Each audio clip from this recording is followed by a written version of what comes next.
Spin City. Spin City on the screen, got the room on 10. Breaking news, panel smoke, then he does it again. The bass in the morning, debauchery at night. He steps in loud and he don't back right. Clip it, post it, watch the chat explode. One more take, then he takes the road. He talks that talk with a grin and a stare. If the other side's talking, he already there. Hold up, here he comes. Hands in the air, let the verdict come. No more hush, no more shade. Spin City live and the whole place sways. Spin City, Spin City.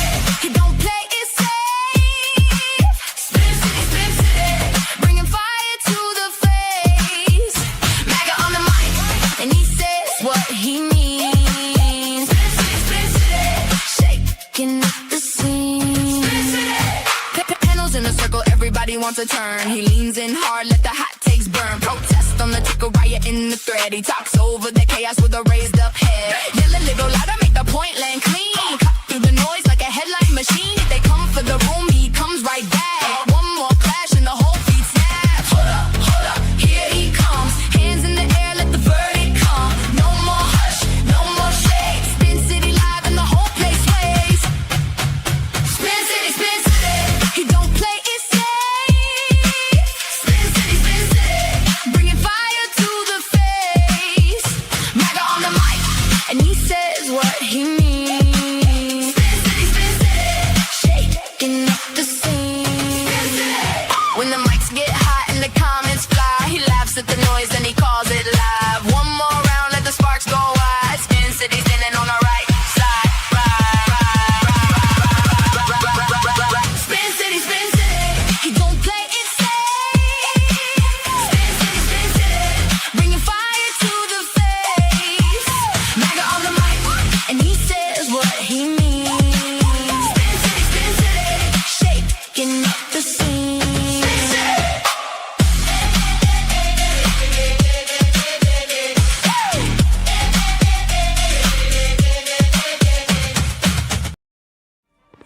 Celebrating America's 250th.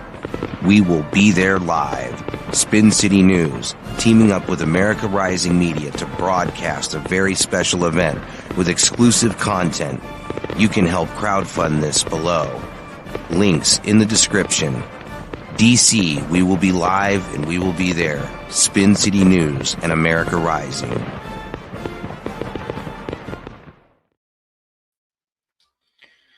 Good evening, Mr. Balderson. Good evening, everybody. We are live. We're having an open grab bag topic tonight. Whatever says, whatever goes. Mr. Howard, good to see you, sir, in the chat. Mr. Perro, you can click the link and come up if you would like. And anybody else watching out on YouTube, Rumble, Pilled, and X. Also on the Benjamin Balderson channel. Good to see you, Ant. The link is pinned. If you're on my channel, I will drop it again. Grab bag topic tonight. Mr. Balderson, how was your day, sir? We had our show this morning. Warm. Oh, was it a little warm? Yeah, it was warm. Sure. What did you think of the show earlier, Mr. B? Kind of a slow news day. Yeah, it was. It was very, very slow. It was very slow. I mean, right after that, believe it or not, the president went live. Oh, geez. So we missed that. I mean, we had just ended, and well, he needs to time his fucking press conferences around my chores. No, I get it. Wow, it's crazy the shit that it's crazy the shit that comes out after you get offline and you're having stuff. Well, it was Monday morning, and it was outside of Israel and that in Iran, trying to make sure that the peace agreement is completely dead. There really wasn't much else going on, and that's just been a recurring story for the last however many months. Sure. Good to see you, Willow, out there in the chat. Howard says it's 5:30 in the frickin' morning here. It's very light out. What's up, Howard? What's up, Howard? 5:30. I do get up at 5:30 during the summer, but this year it hasn't been that bad. Oh, we got some more. What's up, Cocksquatch? Yeah, what's up? Let's bring up the panel. We've got obviously Mr. Clay, Mr. Cameron, God's favorite aunt, and a friend of the channel, Mr. Caucasian Sasquatch. Good afternoon, good evening, sir. Greetings and salutations. I'm out here making a nuisance of myself. Oh, well, Lord, you're making it. Why would you do that, Mr. I'm Squatch? bored. I'm so bored. Clay, say something stupid so I can pick on you. Something stupid. Give him about it later.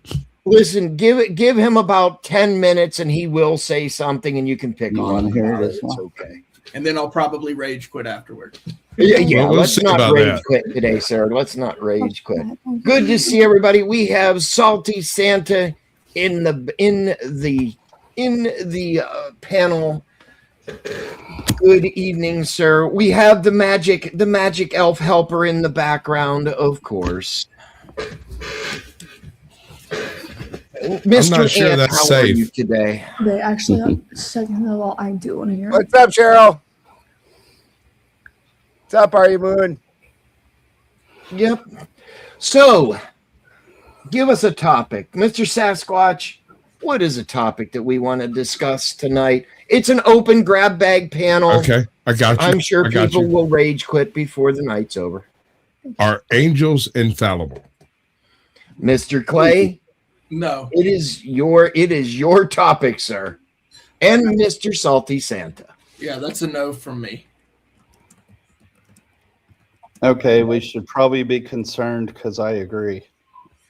Oh Lord. Y'all go find a few people agree that maybe don't agree on anything. Go ahead, Balderson. Shady.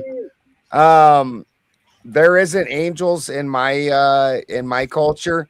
From what I understand in the Christian culture, angels are liars with their own agendas and they're not to be trusted. So I've always found it interesting that the first 5 books of the Bible were orated by an angel, but that's the ones they take as the law.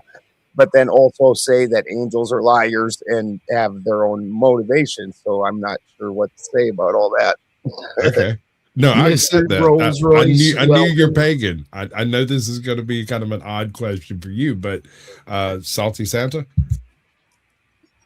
Oh, I can see how I would agree with both. I think that there have been angels who have misrepresented, so they are fallible.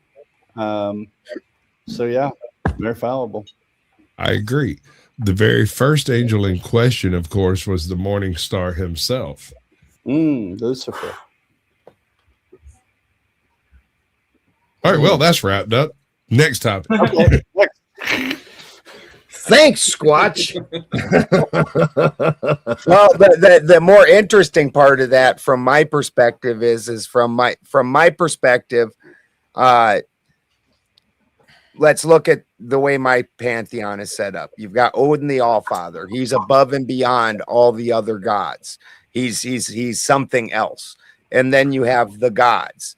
Well, if we take the Abrahamic pantheon, they have this singular being that's above and beyond the other beings that have godlike powers.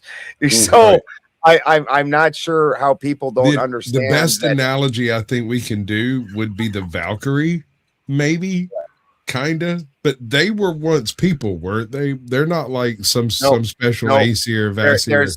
There's one Valkyrie that becomes a human because she falls in love with humans, and Odin punishes her by putting her in a ring of fire and as a human.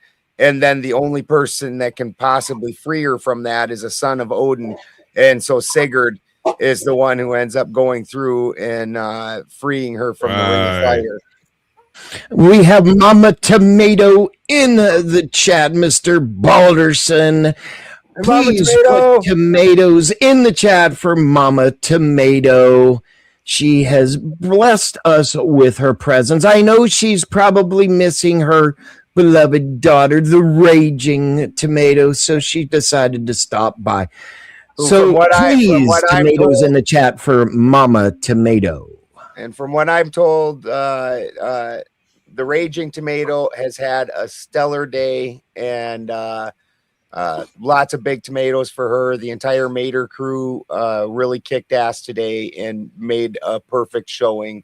And can't wait for her to get back and tell us all about it. And also watch the video where Shaman Omar, Admiral Gibbs, and Dragon Fist Andrew all went to this event and really made a showing, and everybody loved Sarah as a mod, of course. So it'll be great. There's a couple pictures. I could not believe when I saw these pictures how short actually Sarah is.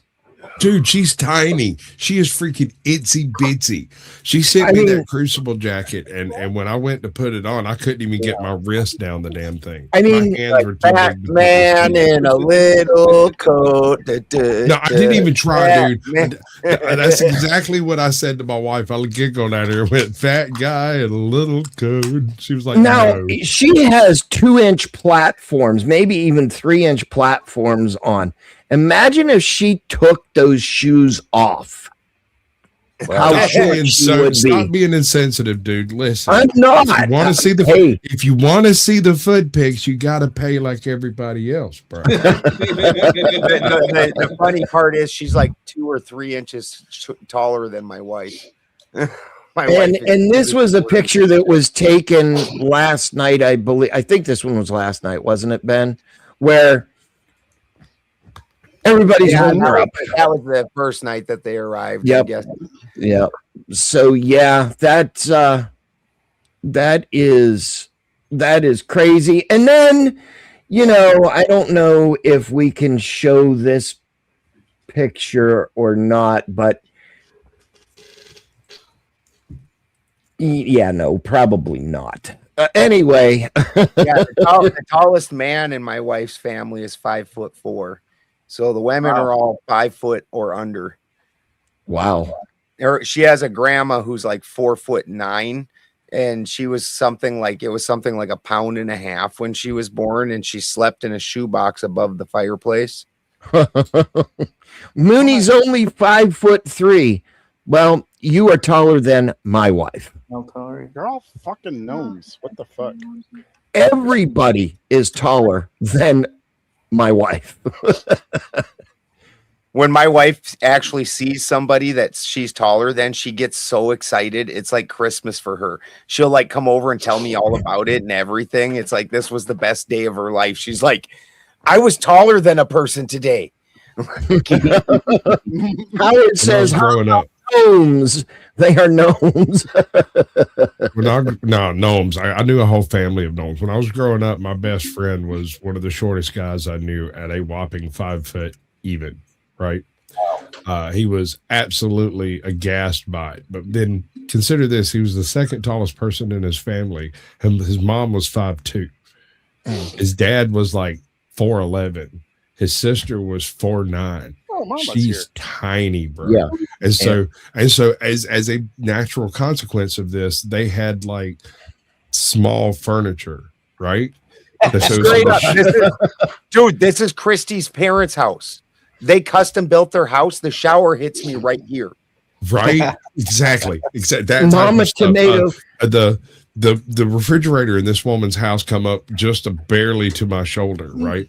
And I made a joke one day. She was looking for something and it was on top of the refrigerator. I just reached over and picked it up. She's like, "Oh, how'd you know where that was at?" I was like, "I know it's on top of everybody's refrigerator." From that day forward to this day, if she finds out I'm coming over, she'll clean off the top of her refrigerator, put something pretty up there. Oh, that's hilarious. That's Mama Tomato says, LOL, I'm 5'3", and Sarah couldn't even grow taller than me.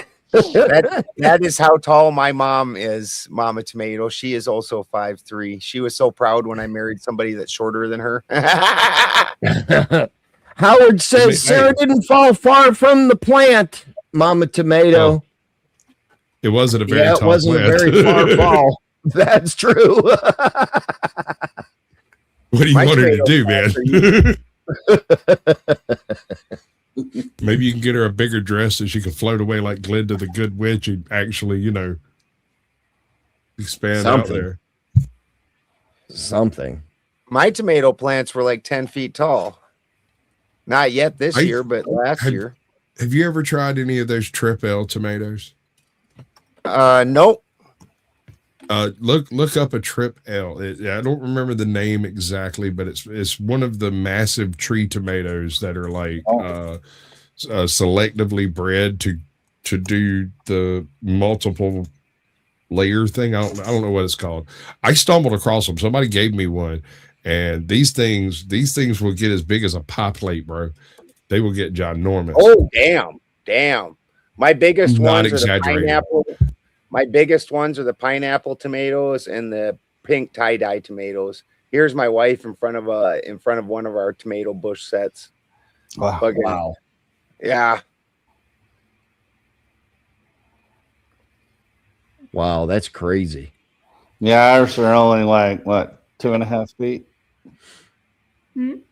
Tomatoes. How tall is the elf? Like 4'2", 4'3"? Oh, fuck you, Spin. Hey. No, I'm 5'2". You're still taller than my wife.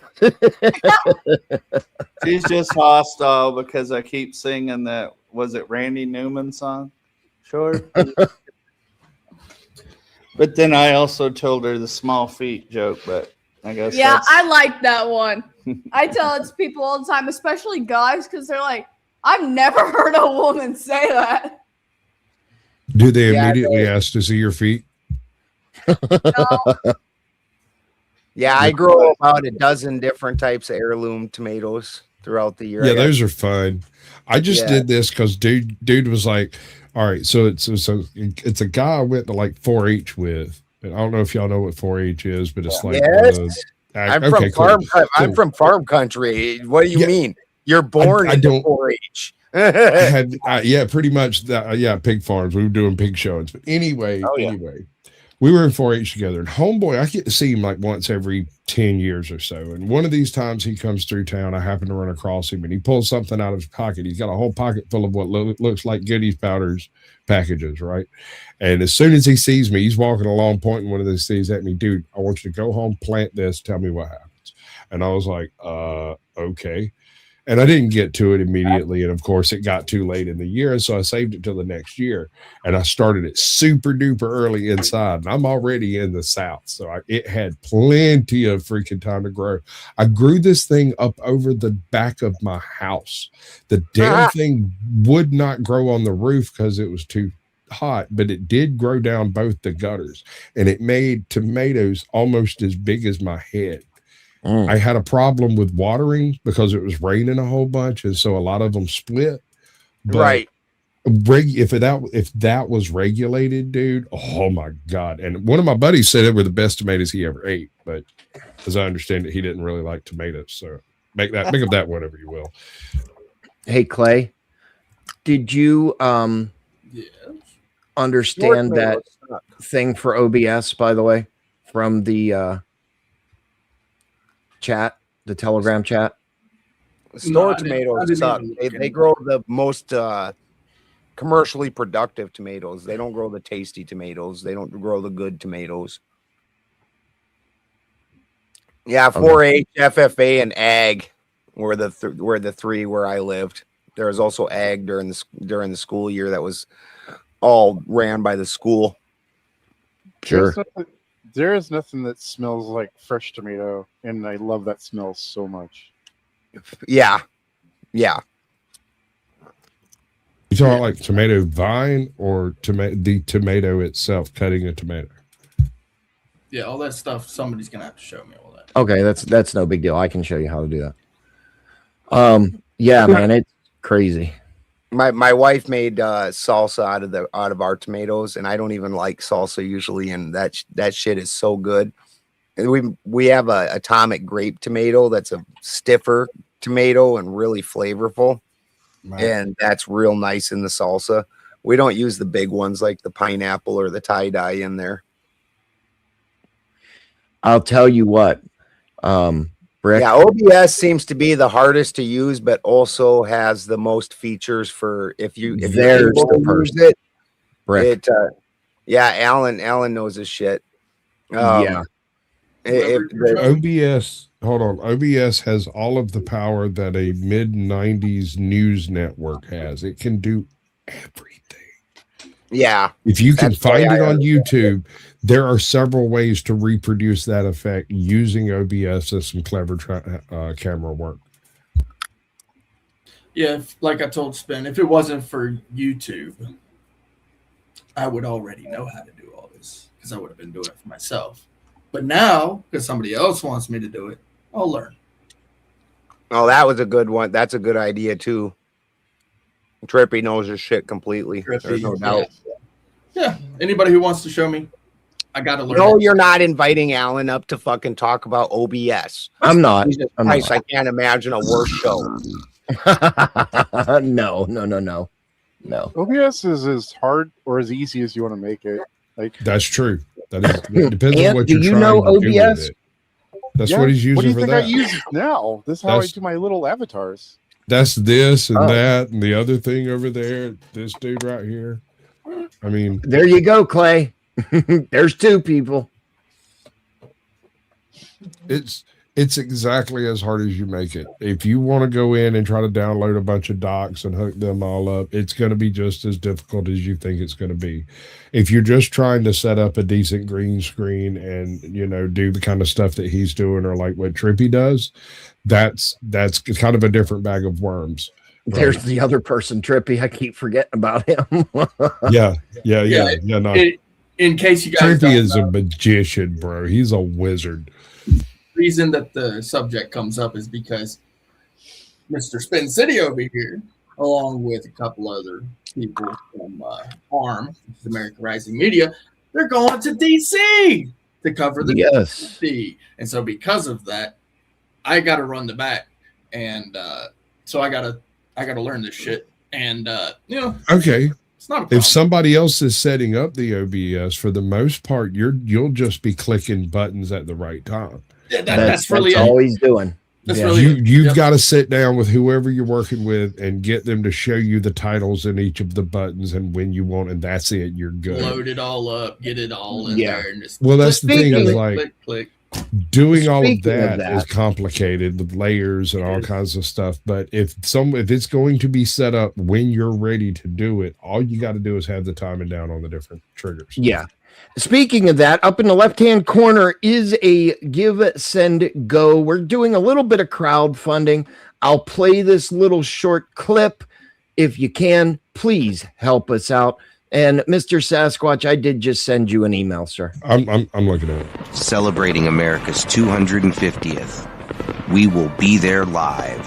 Spin City News, teaming up with America Rising Media to broadcast a very special event with exclusive content. You can help crowdfund this below. Links in the description. DC, we will be live and we will be there. Spin City News and America Rising.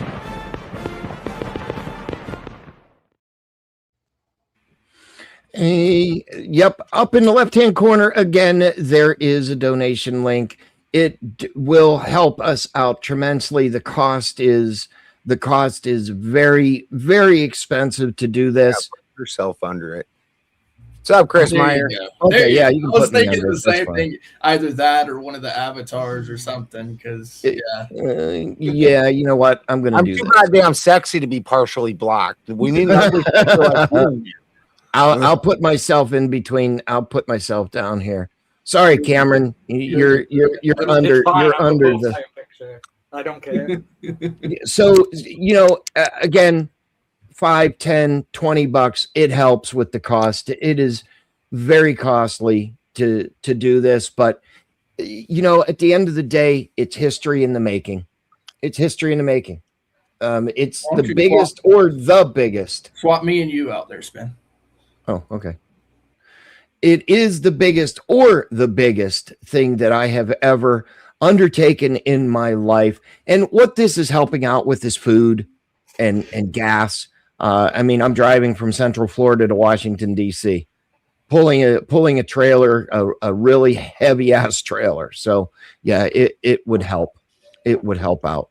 You should probably get a truck for that, dude. It's way easier. I do have a truck. Just get it. I do. Then why don't you use that? Because the wheelchair and my little electric scooter, I got to charge it every 5 miles. Can't reach the pedals. How do you not look like Lou Ferrigno over in this motivator? I mean, I kind of am Lou Ferrigno. I guess you're right. He does kind of got a little. What, you in the pillow club? You're in the pillow club with Santa over here. Yeah. Never the man in a wheelchair. If he gets, you guys know there's supposed to be a dip in the center, screwed. right? Yes, you are screwed. Look, dude, I had a buddy of mine when I was growing up. He was about 2 years older than me, and I seen that man fold up a grown ass man when he was like 17. He'd been in a wheelchair since he was like 10, 8, right? Mm-hmm. And so we're at this free. He was like 18, 19. We're at this bar, and this grown ass dude's just making a total ass out of himself because homeboy's in a wheelchair. And I was like, I'm not even sure what to do about this. He's like, oh, I got this. And he reaches over and grabs the guy by his hand, folds that sucker back like it was nothing. I mean, a big dude. He was just like, Pip, put his hand against his wrist, grabbed his elbow, and bent that sucker back. And by then, homeboy didn't want none. All his buddies done took 2 steps back, and he didn't even roll in his chair. It didn't shift forward or back. It immediately dislocated his wrist and told him in a really cultured, nice voice, now, boys, if y'all ride down to the hospital, they can put all them joints right back in place where they need to be. And I almost died crying and laughing, dude. That shit killed me. Told him the name of the damn nurse that'd be up there because it's his stepdaughter or some crap. It was hilarious. Wow. Yeah, don't mess with a man in a chair. All right, pillow arms. Oh, hey, there ain't nothing with my hands, my fingers, or my arms, sir. Nothing. Trust me, there is nothing wrong with them. Just shut up, Ben. Just shut up. Don't even say another word about it. So what are we going to talk about, guys? Let's talk about the reflecting pool. There was another article about it today after we got offline. The reflecting pool, they're now draining it again. Horrible discussion in the first place. We're doing it again. Well, they're draining it now. This is an interesting thing. Hold on. The paint's coming up. They got to drain it and reseal it. Hold on. Do you understand how that reflecting pool was designed to function originally, was modified to function, and then redesigned to function now? Right? Mm-hmm. The original reflecting pool was literally just a pool of water. It was never really intended to be anything other than water sitting there. That's it. Whenever they, back, I don't know, 70s, 80s, whenever they did the reconstruction thing over there, and they rerouted all of the waterworks in DC to try to stop typhus or whatever it was that was going rampant at the time, they opened it to the river in order to keep it flushing, except they're in a swamp, and it's in one of the lowest points in the swamp. And so as byproduct, a lot of invasive crap from the river got loose in the reflection pool, and it's been full of crud ever since. Smells like a freaking death cloud, and it's just a disgusting blight on what should be a beautiful monumental city. They redesigned it back in the 90s and tried to alleviate that by adding some various types of seals and stuff. And this thing was never intended to like hold water for 1,000 years or anything like that. This thing wasn't built by fucking Egyptians. It was built by the lowest bidder for the government like 100 years ago. So The fact that it's in poor repair is no freaking surprise. Everyone who's ever looked at Washington, the DC's water maps, sees that thing and goes, Jesus Christ, how is it even still there? It should have dissolved and washed away 20 years ago. But they just kept putting Band-Aids on everything. And now they actually spend money on the damn thing. And some ass cracker out here with a freaking chip on his shoulder about some Cheeto Puff president goes and puts caustic chemicals in it specifically to damage it so that it has to be redone and it can look bad on an administration. Yeah, that's the party of tolerance for you people. That's the party of the green movement. These are the battery huggers over here, and they're going to put caustic chemicals just to try to make somebody look bad. Wow. Wow. Sorry, I didn't even know I cared that much about that. My bad. I was going to ask you about that as a thought, as a possibility, and here you just fully laid it all out. Shit. Unbelievable. I'm with you, Sasquatch. I think that did look a lot like sabotage. I didn't look a lot like, dude, you don't put that shit in water because it damages the shit that water's in. Like, it's not looks like. I don't think it's allegedly a type of sabotage. It's specifically an act designed to ruin the equipment and stuff that's been installed.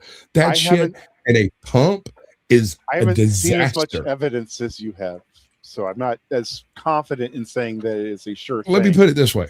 In order to remedy this, they have to take several possible, I don't know how many gallons the damn thing holds, but it's a fucking shit ton. But they got to take a shit ton of water out to dilute it down to a point where they can retreat it and redo the paint on the bottom, because the paint, it's not paint. That's right? like a sealant, right? It's sealant. Yeah, it's designed to stop water from penetrating rock and concrete, right? And so it's not like the strongest thing on earth. It's just basically a rubber membrane that's painted on. And so they're going to have to redrain that, reseal everything, which means they're going to have to go through and scrape that crap back off, because whatever didn't stick is got to be replaced, and it's going to be a huge thing. It's no bigger than the original project. The point is, the original project was done. It was finished. It was completed. And if I do say so myself, and I'm not a Trump fan, it was fucking beautiful. Yeah. The reflecting pool is about 3 to 4 foot deep. No, it's not 3, or it's like maybe 3 feet. Okay, I heard different numbers, but yeah, it is it's shallow enough. If a completely hammered individual with no life skills whatsoever trips and falls into it, they can literally sit up and go, Jesus, I fell in the reflecting pool. It's not deep enough to drown nobody. Yeah, it's like in the scene in Forrest Gump where they run to each other in the reflecting pool. It's barely shin deep. Yeah. On a small woman. Sure. That's the one I was thinking of. There's also, do you remember the South Park episode where all those cultists try to drown themselves in the yes. They can't get into it because it's not deep enough. But yeah, no, this isn't designed to hold water. It's designed to hold enough water to cast a reflection. That's it. That's its only purpose. Let me see if I have a. I heard this. I'm sorry. I heard this chick go off about the ecology of the reflecting pool and how she was upset that they were messing up the wildlife in it. And I was like, what is wrong with you? This is completely an artificial body whose only purpose is to refract light. Not a koi pond. Yeah. Not a koi pond. This is not wildlife. This isn't a zoo, and you're not fishing. All of that is out, chick. I mean, here's a live look at the reflecting pool from the Washington Monument. They put a camera up on the Washington Monument. Mm-hmm. What's that supposed to do? I've seen it firsthand. Well, yeah, I've seen it, but I mean, I've also been to all the Smithsonian's. Yeah, I really liked the Natural History Museum, but nothing's going to beat their Space Museum for me. Right. That whole plaza, I think, is pretty good. But yeah, the Air and Space is a real. Where's the Air and Space Museum, and what's the one in Alabama called? I don't know about the one in Alabama. We're talking about the Smithsonian's in Washington, D.C. Right. I didn't go to that one. I went to the one either in Huntsville or somewhere over in Alabama. And they had six flight simulators, and they literally filed all of us into them to try to see if anybody could actually take off and land an airplane. And I was the only person that actually got off the ground.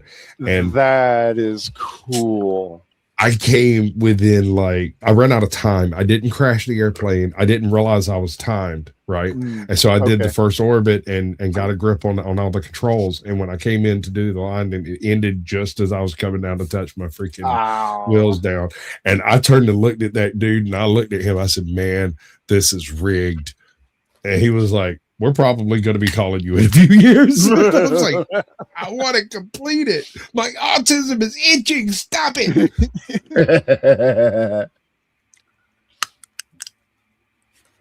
Yeah, I thought the Natural History one was amazing too. Yeah.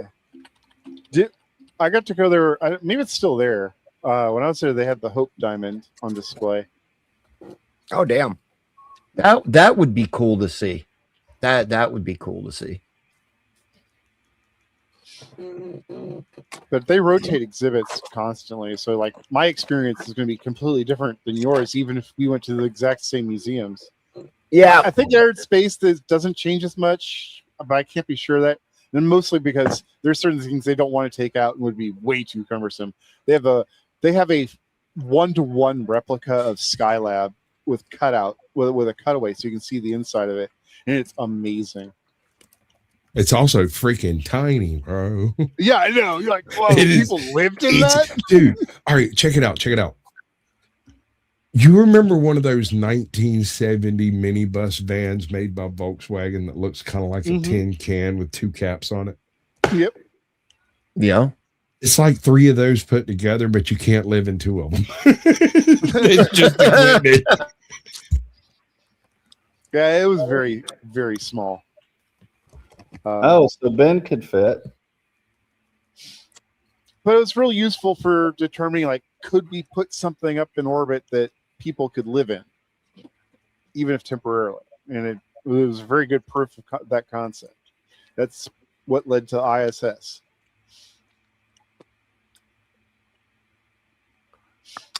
But that small, didn't they have more bone density and muscle atrophy? Well, no, they didn't keep up they didn't keep anybody in Skylab that long. Like, they were rotating crews more frequently than they are on the ISS. Skylab's primary mission was to determine whether or not we could maintain atmospheric pressure and geosynchronous or located orbit. Not necessarily any specific orbit, just a reliable orbit. Can we keep enough fuel for the JATOs? Can we keep it in position? Can we leave it and then find it again later and go there? That type of stuff, right? Yep. And other things like how solid are radio communications? How do the gyros deal with how long can you expect ladders on the outside of a space station to exist with all the micrometeorites and stuff? Are there any mechanical problems we don't know about? You know, that kind of stuff.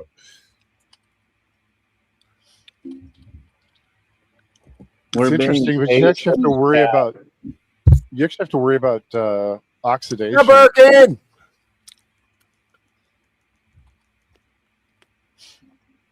Did Skylab use pure oxygen as its medium? Say again? Well, I was asking about the oxidation just because they had a higher oxygen environment.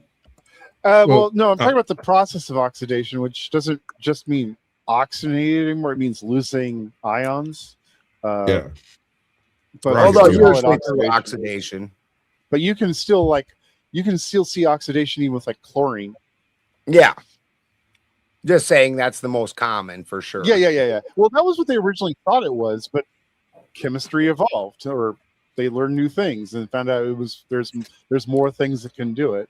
It was just, that was the first easily observable one.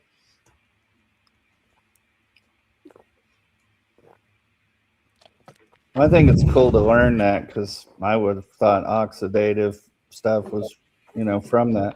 So what is it really? I understand it loses electrons. Is it any? It's breaking apart the molecule when it oxidizes. It's just a breaking apart of the molecule. So is it really stealing the oxygen? Is that what it is? No, it's called oxidizing, because usually when this happens, oxygen is grabbing on to the piece and ripping it out. Because it can do the two bonds, right? Yeah, correct. So it's stripping electrons away from iron, for example, and then replacing it with itself. You get rust. Other than the pool, what happened today in the world, I guess? Not much. It was a slow news day, except for the Iran. I have a new grand squatch thing going down over this past weekend. Oh, congratulations! You got a new little grand squatch. It's like this big. It's the tiniest little thing you ever saw. Oh, Lord. Gave him a YouTuber name, and I'm not sure how I feel about that. Like I'm all for classic names and whatnot, right? Oliver and Robert and all those. Silas is an interesting one. That's a good one. I like that. What's the origination or meaning? I don't know. Apparently she just likes the way it sounds, I guess. I have no clue. Sure. I don't know of any origin. And when I asked, I was like, why? She just shrugged at me. And I was like, okay. Seems like there's one in the Bible. It sounds familiar. How many grandkids is that for you? 3 that I know of.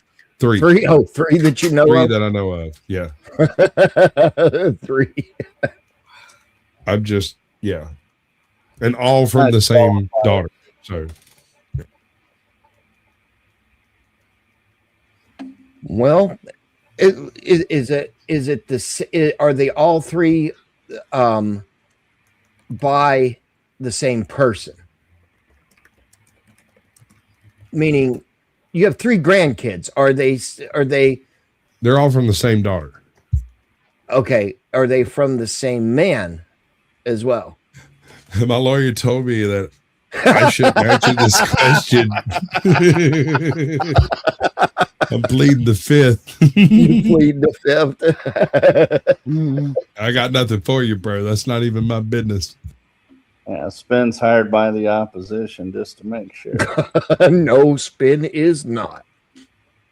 What the hell If he is hired by the opposition, tell them to pay me too. Because I like money and nobody else is doing it. I'm told I'm funny.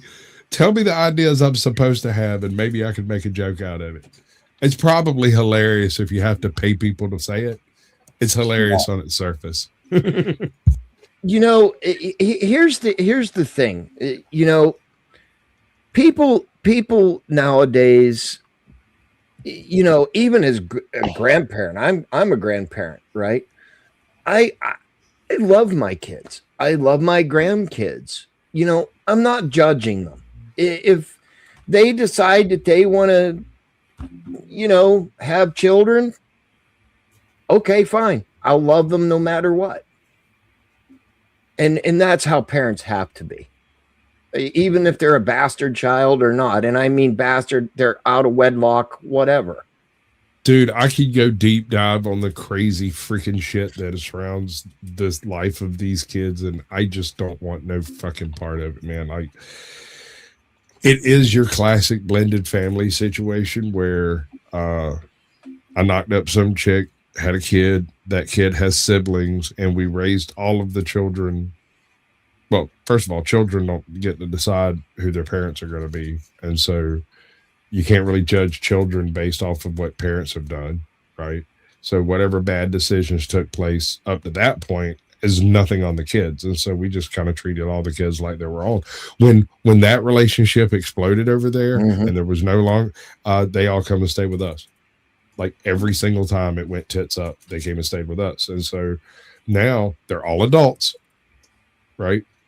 And so anytime they have any sort of, oh shit, I stubbed my toe, short old man, power's turned off, whatever, they show up and they live here until they get their shit back together and go do stuff. You know what? We're here for support, but eventually they've got to learn. I get a lot of smoke for that, by the way, for raising. Why? It's apparently, at least in the red pill space, there is a difference between me just outright adopting some chick's children versus me having a relationship with the chick and like trying to do the marriage and stuff and raising some other dude's kids. Apparently just picking up an orphan, someone whose dad died when she was an infant, and someone whose dad was slightly insane, to be generous, right? Like these people aren't in a position to be able to take care of children. And at the time I was. So I do what I can, because kids don't decide what position they come into life. If you don't take care of them, the future is so royally screwed. Well, you know, look, there are plenty of people out there that, you know, are in the single life, and you know, they in their mind, maybe they made a mistake or whatever. I mean, there are people out there that think they made a mistake by having a child with said such human.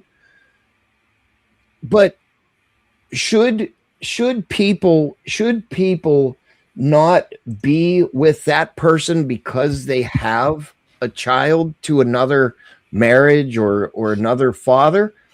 My opinion, if you love each other enough, you will deal with that. You will make it work. And you will make it work. People say long distance relationships don't work. I agree 100%. But if you love each other, you'll make it work. People say, oh, well, you can't turn a hoe into a housewife. Well, you know, if you love that woman, you might just let her be a housewife hoe, because sometimes that shit can work out long run. Perfect example. Buddy of mine has unreasonable standards on women. So all of the chicks he was even willing to talk to are absolute fucking hammers, right? Yeah. Naturally, he eventually marries a hooker, realizes she's a hooker, divorces the hooker, 5 years later, remarries the hooker with the understanding that she's a hooker. So what I'm saying is they miss out on 5 happy, productive years because he had to re-gear his brain to be able to deal with the fact that the woman he loves simply enjoys having sex more than he does. Hey, and you know what? Listen, things happen, accidents happen. I think a lot. I think a lot of people do not do the deed to get pregnant. It just happens. And are you abusing your mic on purpose? Did it talk about your mama? This stupid fucking mic. You're beating Santa hasn't sent me my new one yet, so I got to wait till Christmas. So, you know, have you ever been the type of kid to wish you had a lump of coal? Yes. Because it gets really cold, and that lump of coal would have been fucking awesome come Christmas morning, right? Set it in a coffee can, light that bitch up. Oh no, dude! I had a stove, just no wood. Oh well. Yeah. I guess I could see that being a problem. A little bit of coal would go a long way, bro. Oh, how long does coal take to burn? Isn't it it'll burn all day? Depends on how hot you have it. It depends on the type of coal. First of all, there's like 3 grades or whatever. Most grades of coal are not household coals, but a good clean burning household coal will burn about 5 times longer than the same value or volume of charcoal. They're essentially the same thing, but like anthracite is like 5 times denser. And so it will literally just sit there and be red for freaking ever compared to normal charcoal. Well, Alan says, not in Australia. 100-degree Christmases aren't fun. Well, you know what? I live in Central Florida, and it's normally 80, 85 degrees here. What's wild about Florida is you never know which way the wind's going to blow from. Sure. Like, that's true. It's really wild. In certain parts of Florida, you get sea breeze from both directions. And so it always smells like rotten crab balls. But besides that, this is true. You're standing around trying to plan something. Like, let's say you're going to spray paint a scratch on something, and you're going to go over there and fix it. You get set up, you start to spray, and as soon as you spray, you realize, damn, the wind's blowing from the east. And so you turn everything around, you get it set up to wind block, and you go to spray, and the wind's blowing from the west because it's a sea breeze in both directions. There is neither an onshore nor offshore there. It just depends on which way it's fucking blowing right this second. Sure. Is that because it's really just a cat litter box that's barely above water? You know, there's a fault under there, right? No, I didn't know that. I used to live there. There is an ancient, referred to as extinct fault that has had, I think, 17 registered earthquakes in the past like 20 years, whatever. None of them have been above like a 3.2 or something. Not much. But there's a series written by a guy from Florida. The name of the guy is Pierce Anthony. The name of the series is the Pierce Anthony has the weirdest books, dude. It's some of Terry Pratchett's right up there with him, though. And in this, agreed. He used Florida as his base map for the magical land of Xanth and all the craziness that happens. And in this story, Florida has a crack right through the middle of it. That is a ginormous gap chasm, is what it's called. Gap chasm, whatever. And it turns out that his quote unquote gap is actually in exactly the same location that this ancient fault line is in. Just don't ask me why. I know I've read everything I ever wrote. I read a lot. I'm listening to an audiobook right now. Carrie's mugging says, we got hit this evening by a vicious wind event for a few minutes. Weird for here in Florida. Yeah, Carrie doesn't live very far from me here in Florida. He has to go to bed soon because he has. What? What was that? Somebody's got to go to bed soon. Yeah, you better go to bed or else the boogeyman's going to get you from under the bed. I think that came from Ant. Somebody's in trouble. Ant's in trouble. Get in bed, Ant. He's been told. You naughty boy. She said she said now. Right. Hell, she's talking down to him so good. I'm thinking about going to bed.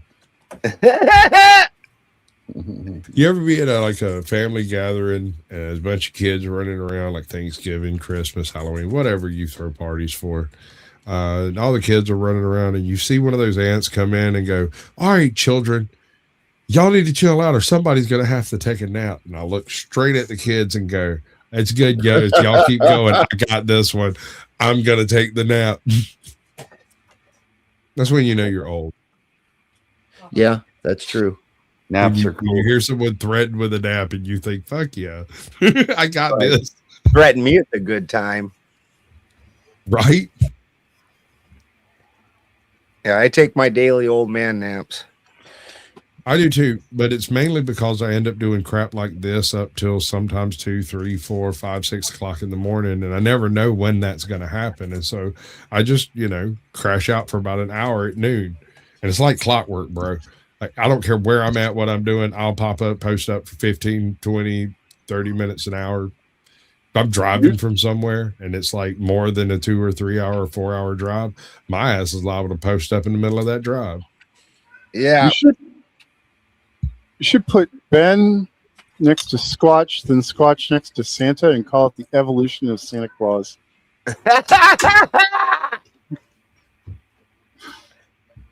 You're gonna have to explain it to him. He That's a doesn't good get it. fucking idea.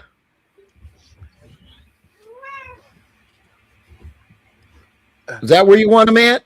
No. Move Ben where Squatch is. There you go. Just remember, I'm not actually saying ho, ho, ho. I am calling you a ho, ho, ho.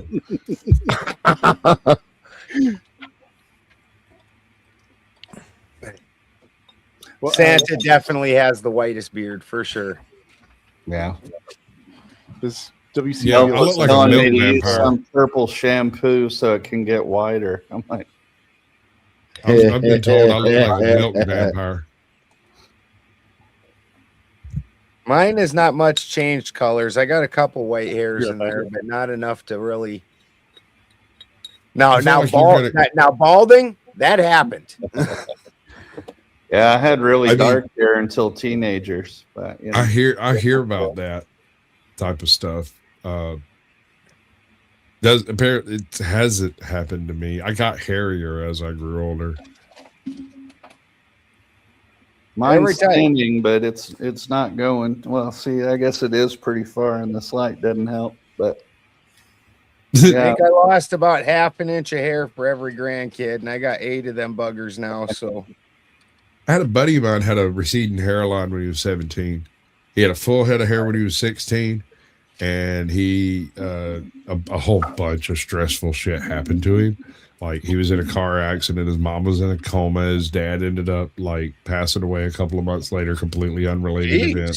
And he had a really rough time for like a year and a half straight, lost all of his freaking hair on top of his head, and was running around with like the monk horseshoe cut for like the longest time. And I made a bet with him, and this is one of my favorite like glow up. They call stories that a tonsard. I think that's called tonsard. Okay. But anyway, he had the weird horseshoe thing going on. He's 18, 19 years old out here. He is completely just decided that he's going to be the clerk at the fucking convenience store for the rest of his life. He has abandoned his entire universe, right? He's clocked out. And in the process of some game we were watching, I bet him I shaved my head versus shaving his head that so-and-so was going to win. I won. He had to shave his head, met his wife the next day. Motherfucker looks like a savage with a bald head. With that weird little horseshoe thing going on, he looks like Joe Chump. But you shave his head, suddenly he looks absolutely savage, bro. Just give him an axe and he's in. Yeah, I look like a little old man when I let my hair grow out. I don't ever really let it grow out, but when it does, I age rapidly and visually. You got to have that right head shape, though. Sure. Yeah, sure. I got scars on my skull. I look weird when I'm bald. Dude, my head is mostly scars. My head is every time I ever got arrested, I was bald. Was right after I shaved my head. I look like every white supremacist ever. I'm not joking. Like I got picked up on the very first trip with my head bald. Hey, Carrie, what's going on, sir? I just come on so everybody can see a head of hair. There you go. Wait a minute. We got to put you up in here, bro. That is the final evolution of Santa. Holy shit. Oh, yeah, no doubt. Carrie, you are up in the evolution of beards, sir. Right. Well, Carrie, the beard. I can't even get it all in there. How you doing, Carrie? I look a mess, but yeah. Howdy, everybody. Nobody can tell under the beard. Yeah. Carrie, what? I didn't get that wind, and you're not far from me.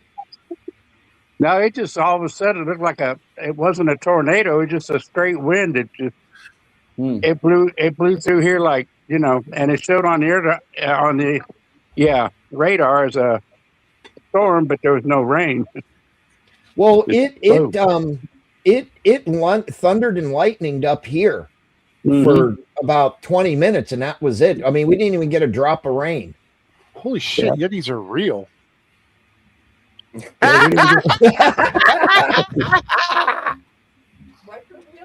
didn't get much. Yeah, it must have been away from the screen. Yeah, I had to go do something real quick. I just got back. But Hey. That's a very vague way to speak of your wife, sir. Calm down. Wow. Wow.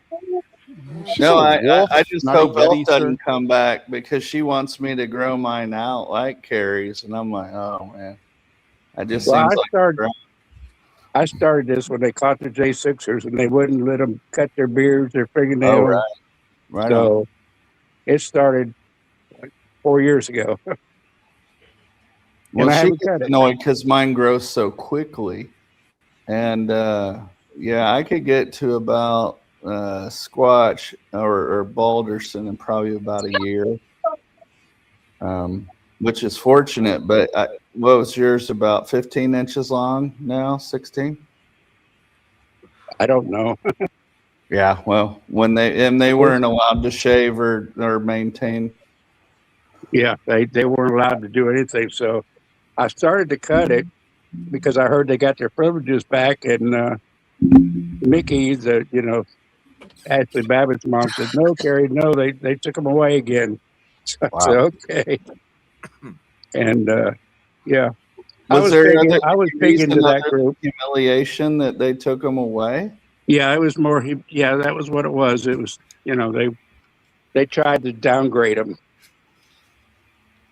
Yeah, that makes sense. Yeah, because as far as I've heard, even in Gitmo, they had toiletries and the ability to do all that. So that sounds. Yeah, well, they had Gitmo was like a country club. Yeah, but Washington D.C. has different laws because they're not part of the states. Right. Yeah. They're their own. They have their own laws, and they one of use the them. 3 city states. They use them against everybody. I didn't realize they were housed there. Yeah, that sounds even more sus. Yeah, there was about 1,000 there.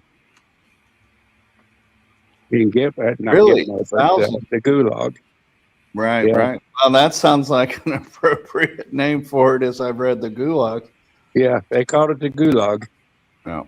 But that was unnecessary punishment for the whole country. Sasquatch out, y'all. Much love. Hey, see you. Thanks, Sasquatch. Yes, sir. Thanks for stopping by. I sent you an email back, Squatch. Carrie, how is things down in your neck of the woods? Oh, it's same old thing. A lot of bullshit down there the last couple days. Yes, I did it again, Brick. I did it again. The biggest thing right now is pumping sewage below the aquifer. Yeah, I saw that. And that's not good. They can make a mistake and we'll all be gone. Mm-hmm. Absolutely. That'd be a big mistake. Yeah. And these people come up with some winners. I tell you, they come up with some ideas that would just curl your toes up. And they pass them without us even knowing. Right. Oh, yeah. Yeah. A lot of it's not publicized or anything. Just flat do it, just like our real ID. Mandatory. If you want to do anything. We weren't asked about that. Right. And they'll have everything when they get that. Well, we got it. Self-sacrifice says, this must be a museum because everyone here is a work of art. we appreciate it. Yeah, Odin. What I don't know, round bowling ball with a beard. Carrie, Gandalf. What? Gandalf. That's what I hear. Yeah. Now it's the stages of beard. And then at the end, it's gone transsexual. Oh. No. Not you, but You have beginning. That doesn't really work because Balderson's beard's longer than Santa's. Yeah. Yeah, his is whiter though. That's true. Does Cameron have My a son-in-law That kilt, you know, it offsets, you know. Right. Yeah. No, I was shopping for, I believe it's a 5-yard kilt, or that's the long See, one. we know Ant has a massive beard. Cameron's like 12, so I'm not sure if he can even I'm grow. not 12. I'm mid 20. I'm fucking Beard's with not you, that Cameron. massive. I know. Fuck with you, Cameron. So we got the kid on the panel that can't grow a beard, and the tranny on the panel that refuses to grow a beard. Oh, I noticed the beards get a lot of popularity now. You know, everybody's growing beards. And I thought it was kind of strange, honestly, when I first started seeing it happen. Uh-huh. All of a sudden, just everybody started, you see beards everywhere. And I'm like, whoa. I live out in the mountains. Pretty much everybody out here has a beard. Mhm. Like, Yeah, like when I go into town, everybody assumes I live out in the mountains. Like they automatically assume that. Are you a mountain man? Yep, I am. No mountains here. Well, we have the highest point about 20 miles away. That's in Lake Wales. 45. But that's What, it. 200 feet? Yeah, 200. I think it's 260. Yeah. It's got Buck Tower right on the middle of it. I live at about 1,300. I'm at the head of a valley. 1,400. I don't even know where we're at. I'm just like, it isn't high though. I mean, I moved here from out in Arizona. I was about 5,000 feet. Oh, wow. I'm a couple hundred feet below the snow line. Yeah. Now we do have some rolling hills here, just above where Finn lives. Yeah, I don't know if I would call it a mountain. I'd call it a bunch mountains. They're just rolling hills. They're rolling hill. Yeah, they're just. Yeah, no, I got to go up a long ways. What's the 3,300? The pass to get into town. I have to drive up to up a couple thousand more feet. Yeah, and then get just to top the mountain to get across to go down into town. Oh, I'm sorry. The top of the mountain is 3,300. I think the pass is 25. Well, we're in the combination, like, you know, part of our property, where I'm at most of the time, we're off grid. And then we also have the established house and the shop, which is on the grid. And so we're kind of doing both things, the barn's off grid, all that cool stuff. But we feel like we're pretty far outside of town, and I've lived miles and hundreds of miles outside of town before. But I got to tell you, it's cool to get 15 minutes to get into a reasonably sized town. It's I used to like the long journeys, you know, and they felt like you were starting a, what do they call that? Robert Byrd, an expedition. But yeah, an expedition. You know, to get groceries. Yeah, it takes us about an hour and a half, 2 hours to get to the grocery store. Yeah. Yeah, where I live, it's like it's about 4 or 5 towns in a cluster. We have Winter Haven, Auburndale, Polk City, Lake Alfred, Lakeland. Mhm. Everything's all in a group. Now, is that below Okeechobee or north? It's above Okeechobee. Yeah. Ben, take over. I got to roll away for just a minute. No, there's not a topic. The unexpected. There used to be more towns in here, but since the train closed down, all those little towns are gone. Those all lived off of the train, and now everything's gone out to the highway. And even at the highway, it's just a couple towns. I saw that a lot in Arizona, especially northern Arizona. You know, Winslow is not quite what it used to be, and then the old mining towns that, you know, Consolidated Rail and did different things with the freeways. Yeah. Destroy Yeah. it. So Yeah, did anybody see the big boy go through? Well, what are we referring to? The big locomotive, the big boy, 4104. No, probably not. Probably not. I guess My grandpa worked for the railroad, and my dad did too. it's And the biggest steam engine they made, and it went across country. It's in above Philadelphia now at the roundhouse, and I got to turn around and go back the other way, all the way back to the west coast. yeah, I think I've seen a video on it. That was awesome. Well, I wish I could have seen it, but the video was awesome. Sure. I like trains. That's what We I was used to saying. have more trains in Colorado. We were just watching a video on that.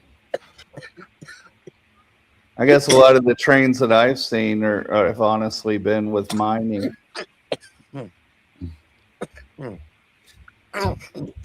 My wife and I took a train all the way down to Southern California and then all the way across to New Orleans.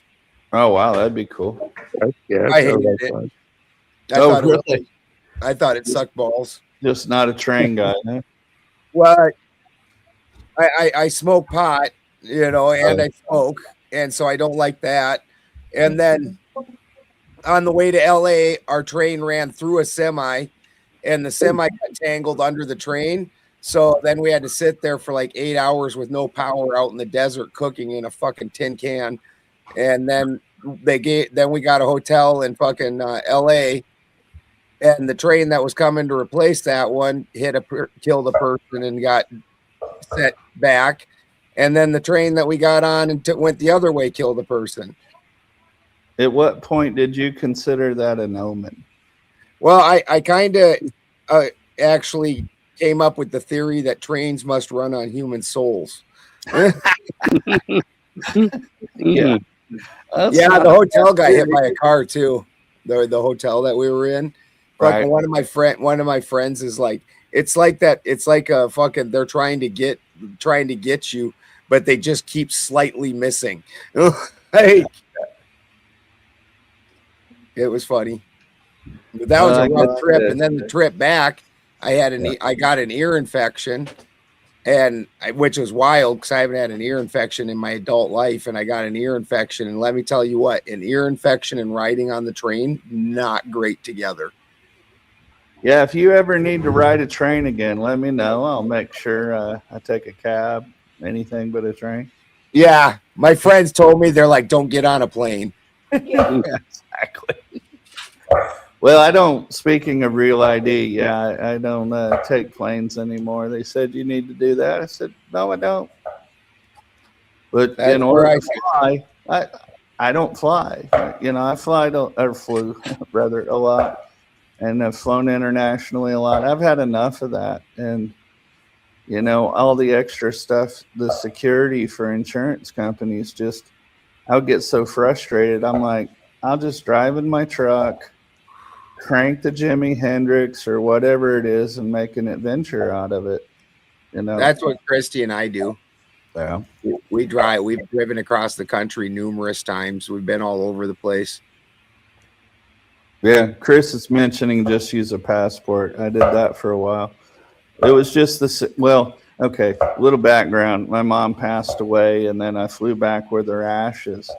And, they're giving me the 5th degree, and I had all the documentation and everything. And I was getting I was fairly excited, we'll say. We have never seen that out of you. No. Timid as can be. And then good timing after the trip to New York, we were flying out of Islip, and that's when that second or third plane or whatever wrecked in Islip right after 9/11. So I'm like, I had enough with those. I'll drive. Now that I'm retired, I don't have an excuse. Like Howard said, I'm a lamb. Yeah. Christy and I set up the back of my F-350 like I've got a utility box, so it's got like the 3-foot tall sides, and we just take and set it up. And then I've got a lumber rack over top of it, so I put plywood around the lumber rack and make it into like a camper shell. And we got one of them like big Yeti coolers, and a propane stove. So we just fucking camp in the back of the truck, and when we get wherever we're going, we pull that Yeti cooler out, and that's our fridge. And then I've got a regular bed mattress that we just lay down. You know, we just tilt it up when we're driving, and we'll just lay it back down when we go to bed.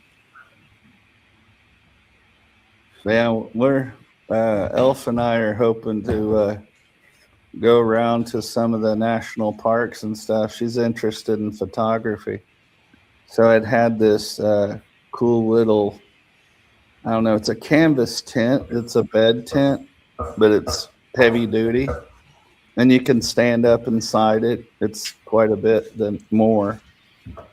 And then I'm like, well, you know, you should have really experienced the tent on the ground.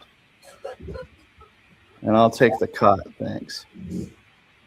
Because it's just doesn't seem just wide enough where we could have, I guess, 2 thinner cots, but our dogs are spoiled. And, you know, they usually sleep on the floor right next to her dog with her, and then mine with me.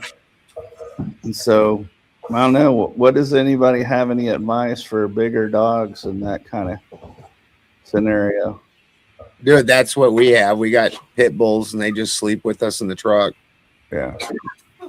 Well, you know, our living situation is a little different where we really don't want to share a mattress. Yeah, I don't think I would too. I mean, adult geriatric diapers and young people just don't go along. Is that what you found, Spin? I think he was talking about his dogs and sharing a mattress, which we would prefer to also not share a mattress with the dogs. They just don't give us a choice about it. Right. Well, like they even got their own bed upstairs. But you did assume correctly, but it was also a reference to, you know, I don't recall their names, father-daughter team who are living in a Sprinter or whatever. I'm like, are you talking about the Thorpes? That sounds right. Oh Yeah, my they're gosh. weird. They're real weird, and I don't know. I could, you know, in a pinch, you know, you might have to do something, but that just doesn't seem like a lifestyle. I mean, I've shared a hotel room with my daughters and stuff. Oh, sure. But, you know, but that's different. That's your daughters. You're not sleeping in the same bed. I mean, I have, but it's not something we would make a habit out of. We have before. Yeah, I think that was the life of that. And then I think I heard her make a crack, like something, if you get cold, you sleep cheek to cheek. And I was just like, whoa. No, that's weird. Yeah, I don't know. But let's just say we make different choices. So, Well, they purposely are real ambiguous about their relationship. They're like that on purpose. It's one of the for clicks, or yeah, it's for clicks, and they never admit it fully, but they also lead you to very ambiguous places where you would naturally make that leap, right? But they don't make it, and it's really just one of the most disgusting displays on the internet. It's I can't stand those two. Well, and meaning lay low or whatever the hell his name was. Yeah, no, you can get rid of him too. Oh yeah. But I got weird skanky people on the Well, internet. guys, it was a pleasure meeting all of you. I'm going to jump off here because I'm holding this, it was good to this meet camera. Take care, Terry. Nice meeting you, Gandalf. Yep. You take it easy, Spin. We'll see you again. Yeah, you will. You will see Okay. us again. Yep. I'm sure. I Good thing enjoyed it. Elf didn't see that beard. She's making guacamole, so I think we're safe. Yeah. Yeah, and I can say that Clay feels the same way about the Thorpes, that he would also prefer that they don't ever come on a panel again. Well, I was trying to be a little bit generic. I just don't want to spread somebody's name without knowing it. No, we all know who they are. They come on to panels. They make the panel super degenerate. They completely derail any decent talking and make everything about them. And then they leave, and they enjoy it when it turns to their questionable, ambiguous sexuality. And as long as it's pointed on them, they'll talk for hours. And is there an audience for that? Oh, apparently they got 10,000 subs. God. All right. What do you guys think about Keir Starmer or whatever his name is resigning of the Britain Prime Minister? The guy that quit. Yeah, he resigned. Oh yeah, that's what, dude. The Northern Europe is such a fucking mess, and the people are angry, and they've had it. They've been. You think that's a forced immigration and stuff as part of it? Well, and the thing is, even if you're okay with immigration, which I am, you immigrate at a rate where, and the people that immigrate are supposed to assimilate, right? And instead of a steady drip of people that assimilate as they go, they went en masse, and they're forcing basically the people to assimilate around the new culture that is basically invaded their fucking lands. And it's not like when Spin says, when he's all hyperbolic and he's like, we're invaded by foreigners. Our country is 385 million people. Wow. So to invade our country meaningfully and change a demographic, you need a lot of motherfuckers. To do that in European countries are tiny. Yeah. So when you ever Germany took on a shitload too, right? Yeah. Yes, Germany did. And when you immigrate that many people into a smaller group, you've now changed the group dynamic substantially.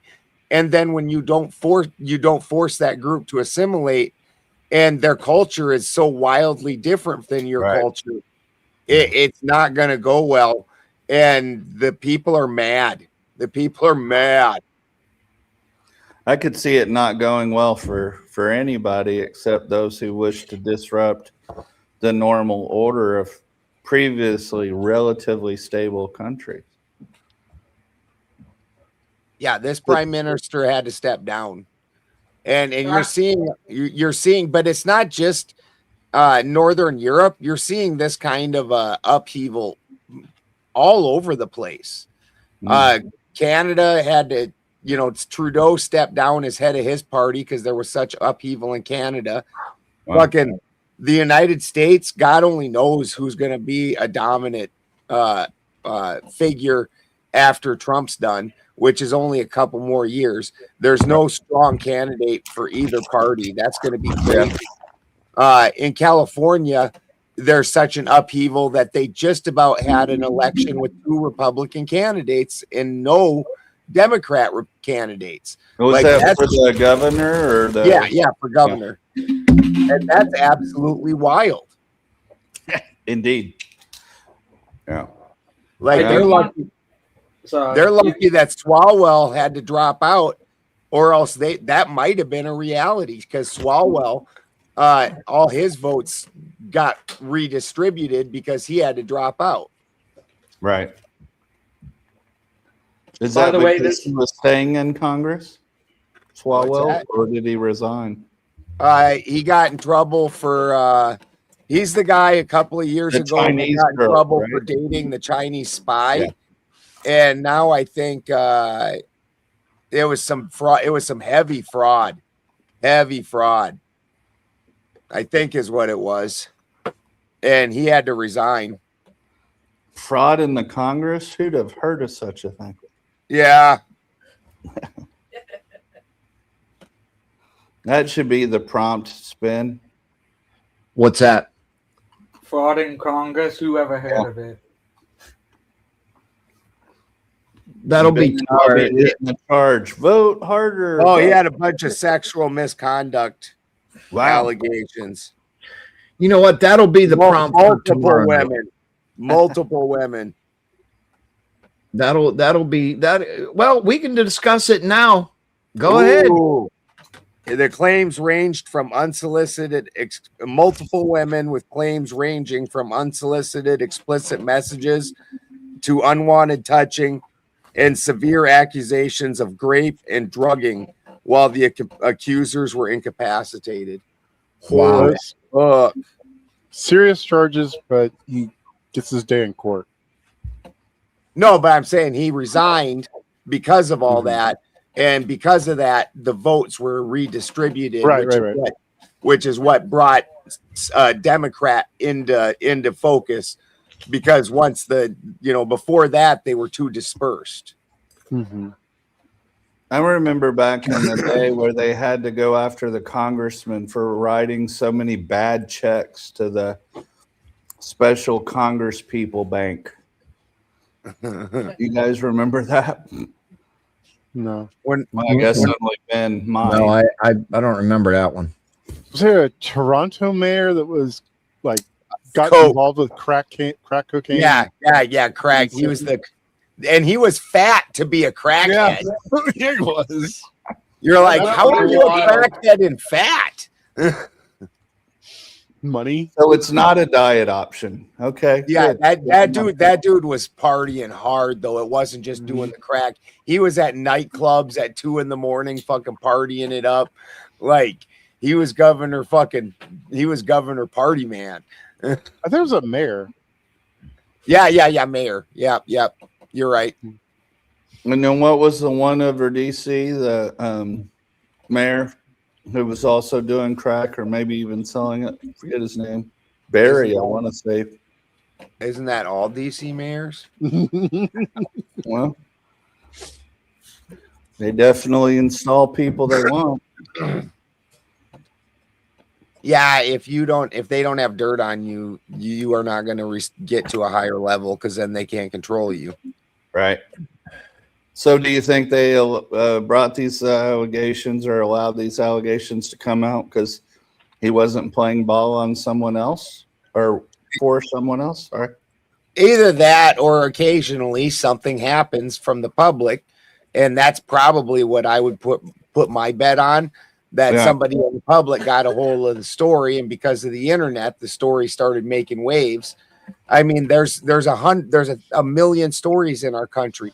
Like the CIA, when they were funneling fucking cocaine and fucking weapons and bringing Contras in and training them and shit, until that fucking got aired out by Gary Webb, that shit never was seeing the light of day. And then Gary Webb took 2 bullets to the back of the head, committing suicide. Yeah. Yeah. Are we allowed to say that word? Probably not. Self-deleting. Okay. Self-deleted. Sorry. Self-deleted. Yeah, I think it's strange how somebody can maintain motor control with 2 shots to the back of the head. Yeah.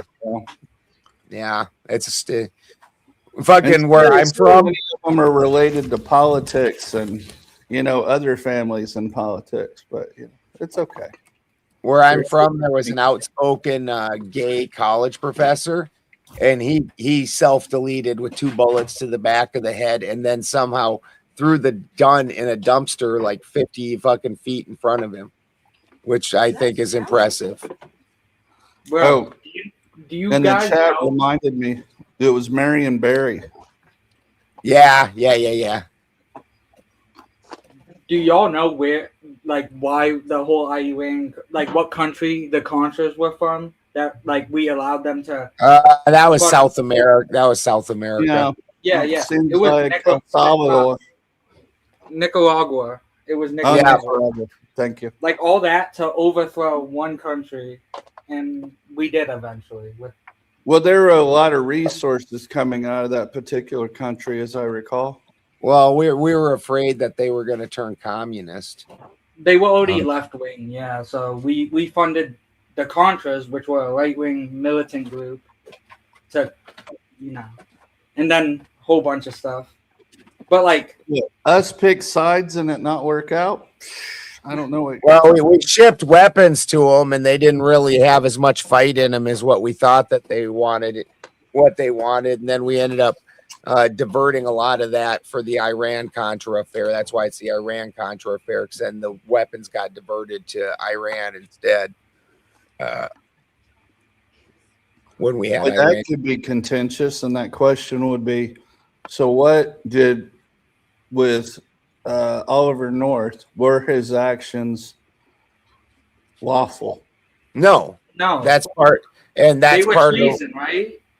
Yeah, no, they weren't lawful. That's part of why and this is part of where they get themselves in trouble, because in order to do a lot of these things, it has to be funded on Black Book.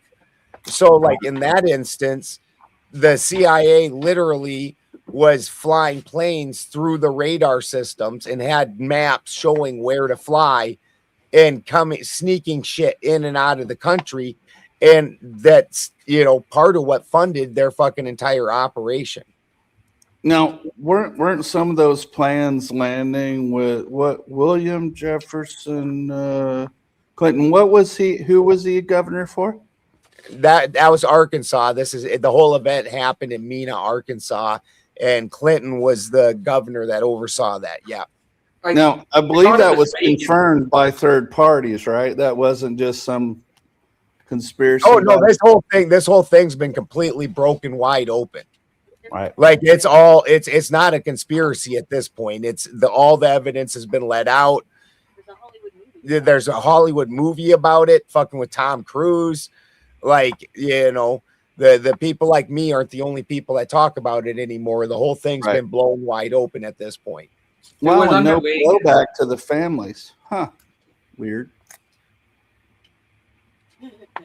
Oh, come on. I'm trying to be a little provocative without going too far.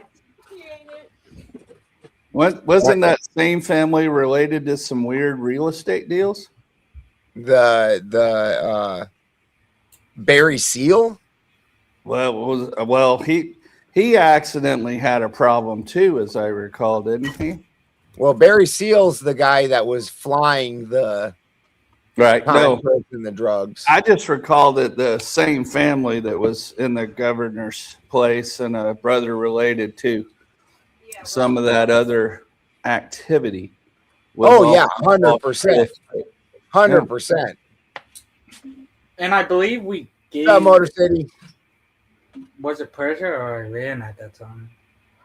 But it's really the crime bill that just is a burn my ass more than anything else. I mean, a lot of those things. Well, people. That's a good subject to talk. Howard. Hey, Spin, are you okay with us talking about that? Then me and Santa are going to be the only ones that talk. Oh, I'm fine with whatever. It's Ben's show just as much as it's mine. Absolutely. Go ahead. And Howard comes in with the big 50. Conspiracies in the occult. I'm down. Go ahead, gentlemen. Well, before we hit that, I wanted to talk to you about your last statement. I understand that the 90s crime bills were pretty devastating to communities. There's no doubt.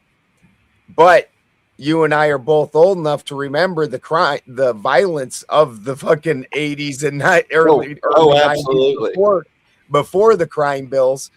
So while they had devastating impacts, also the violent crime levels in our country has plummeted since then. So can you say that they weren't effective? And the people that it's devastating, is it devastating the correct people? Because if the violent crime rates are plummeting, does that not show that it's effective?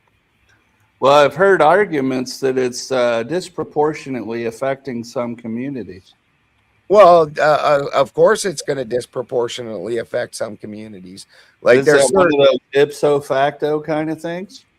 like there's certain things that should be looked at in that, things like overcharging on crack cocaine as Right. opposed to other drugs, bringing the scheduling up on that and things like that. That shit like that certainly needs to be looked at. But at some point in time, also, we have to look at, I'm a fucking, kind of a dirty white boy, and I go hang out in the ghettos, and I got to tell you, Sure. the shit that I see in the ghettos, I don't see in the suburbs. And so, Right. Yeah. so, they can say that there's a higher rate of arrests and whatnot in the ghettos. Well, fuck, when I go hang out in the ghettos, getting drunk on your fucking lawn with everybody else is step one. That's like the best thing that happens. Step two is everybody's doing every other kind of drug. Step three is lots of fightings and occasional shootings and thefts, and the occasional wild pit bull running around and terrorizing shit. Yeah. Like, oh, home sweet home. Yeah. Yeah, I'm not criticizing these places or saying I'm above it. I've hung out in these places. But I'm also saying if there's a reason that there's more arrests in those places. Right, right. Well, when I was living in LBC, I think my highest favorite time was when a car was shot up directly underneath my bath or bedroom. And I thought, wow, they're particularly ornery tonight. That was exciting. But I totally understood the LA riots, why I believe it was people of a particular persuasion who were well armed on top of the stores, and certain stores weren't affected. You're right. But I guess when you do it later and you don't have the correct pigmentation, then somehow you're racist. I don't think we're going to be converting Ant anytime soon, Howard. Yeah. I'm trying to provoke a response, but I'm not. Okay. So, sorry, I'm trying to make dinner. What are you making, burritos again? No, just some I was going to say that was going to be 3 hours. Don't think I didn't forget about that, Ant. I'm sorry it takes some time to cook things. I'll tell you. I get it. Chemistry and stuff. Dude, even besides going and dealing with stuff with weed, my favorite bookstore of all time is called Uncle Hugo's Bookstore. Right. And it's fucking like 2 blocks off of Lake Street, like right in the worst part of Minneapolis. Yeah. Fucking just where all the big riots were, the whole nine. Just that place has been just a dump for years. And fucking I'd get you, and it was horrible because he had no parking, so you had to find some place on the street to park and then walk to the bookstore. And I'd get every trip, no matter what, I was going to get offered drugs, pussy, and Gucci gold for some reason. Always Gucci. It's Gucci gold, man. Gucci. It's Gucci gold. Yeah. Like I said, the old neighborhood. I tried living in a regular suburban neighborhood, and I just couldn't do it. I know that might sound strange to people, but no, I could never live in them. I live on Murder Mountain. Hey, fucking the shit that we do around here, dude, I would do just my normal daily things would offend every fucking neighbor, neighbor. I could never even dream of being in an HOA. Like I would even meant just people being so vanilla, though. I mean, I thought it was cool to have, let's say Long Beach again, or different areas, because there was a certain pace and style to the neighborhood. Yes, there was violence. I'm not going to joke around about that. But when I was young, I was around it, so I don't think it really affected me the same way. I wouldn't recommend people with children do it just for the kicks, and certainly just don't go gentrifying the neighborhood and whatever. That's destabilizing as well. But boy, living out in the country, just hearing birds, trees, Oh, dude, like occasional elk call. It's awesome. Like right now, it's hot as hell. After the show, Yeah. I'll get half the time you'll get naked, and if I want to walk outside, I just walk outside and I just pee right there in the front yard, and you just stand there naked. And, I thought Angry American was for free speech. I am. Just words, though, right? No words. Interpretive dance, no Nope. miming. Nope. Like, Nothing.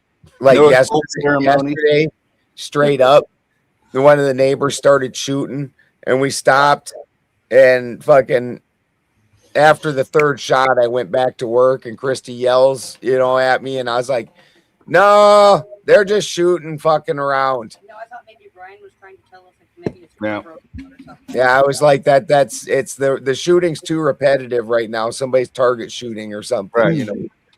Like they didn't shoot at something, not live anyways. Well, I'm now usually the one interpreting those these days. And, I've really improved from, earlier years where I just, put on headphones and whatever for the 4th and sit in the center of the house. But, hey, brighter days. But out here, I'm like, hey, somebody, wraps off 9 rounds or whatever. And I say, hey, don't rest yet. There's 2 more. Okay, cool. New magazine. But it's usually not more than that. My neighbor Charlie is like a legit fucking like serial killer. Right. And like the dude fucking explain that. He was part of a unit that fucking in Vietnam that dude, he was part of a sniper unit that was just murderous as fuck. And the dude's got like 180 legit kills. Right. And his mind is he's so traumatized and his mind is so broken. Well, and that's why I have a lot of the stronger feelings that I, probably got a little too crazy with about stuff with the border. Because when younger people are facing those things, you get to where you're good at the job if you stay with it. Up, Wiseman. Deprogramming that is a challenge. Now, from what I've read, a lot of the psychoactive chemicals have been the best to help someone recalibrate. Yeah, the mushrooms are supposed to be super helpful. Yeah, I'm considering doing those. I just wanted to make sure I was stable on what I'm doing dude, before I go complex. I love microdosing mushrooms, dude. It is so helpful. Yeah. Like it's not, you don't take enough to get, like fucked up. You're just kind of, but you can feel like, because when I take mushrooms, the highs of the different psychedelics are completely different. You know what I mean? And so so when you do mushrooms, it's very earthy. And also it's like, it switches your reality. So you're not in this reality really, but you are. And so what it does is it takes the pressure off. Like, because you're not really in this reality. You're just watching it now. Maybe this is the way to get Ant into the occult. Well, I'm listening to you too, bro. Yeah, mine was actually, some people might, not enjoy hearing this, but my interest in it actually came from the VA protocols. Yep. Yeah. So it's not, just tripping balls or whatever. And, some stuff needs to still be unpacked. Yeah. And it's discussed in a serious way. And there's some spiritual goals that I have as well that would be consistent with. I wasn't particularly traumatized by the military, but I did 8 years in prison. That's got to be traumatizing enough. And in that 8 years, I did 2 years in solitary confinement. Yeah. And fucking then a couple of years in the high security. And that was a lot to unpack. Well, psilocybin, I mean, and the mushroom in particular, like the lion's mane, really helped regenerate my lion's mane's amazing. And so, with the sarin and the long-term opiate use under medical guidance. So anyone who's concerned about that, I got some stuff up there I'd like to help rejuvenate and bring back online. Yeah, lion's mane is awesome. We get fresh lion's mane here. I've got to start growing some. Yeah. And this is Oregon, so even the medicinal type is not really an issue. I tried growing some in them little blocks in the house, and Yeah. we ended up they ended up molding on us. Yeah. It's so moist here all the time, and it's great. Did you have a problem with lion's mane doing that? Yeah, it was the lion's mane. I think if next time I'm getting it, I'm going to try with tree plugs, because just doing it. You know what? Fourth Wiseman, the solitary and confinement was very good for me, but no matter how good it was, I worked through so much. But no matter what, also you come out a little crazy. Yeah. They say you Not start socialized to humans. Yeah. Well, and then also in high security prison, everything moves very slow. Because if something moves fast, that means shit's happening, and then you need to fucking defend and probably attack back. And so everybody moves very slowly and methodically. And you get out of that environment and you get out of the world, and people are doing shit in your face, and people don't think about there's no respect levels of the way they react to you. Right. Like in prison, you're not going to get too stupid with a person unless you intend on that turning into a thing. Like you're gonna act a certain way, and you're gonna move a certain way. You're gonna do things like people don't realize. Like in high security, it's just the front of your cell is just bars, and there's a privacy code. So if you get caught peeking in somebody's cell, it's on now. Right. And it's not just the guy you did it to, because nobody wants you walking by their fucking cell now. Mind your own damn business. And so there's all kinds of things like that, and you just got to work through it when you get out, and dealing with people that it's just a total different interaction with people. Like what the microdosing mushrooms helped me a lot is to take the sharp edge off of things. And so, and I've heard that too, and that's part of the VA protocol, by the way. Yeah, it does. It takes the sharp edge, like something I would have jumped down somebody's throat about, and it's like, let it go. That's all right. Well, as you've seen, I'm just totally even keel and very zen-like. So,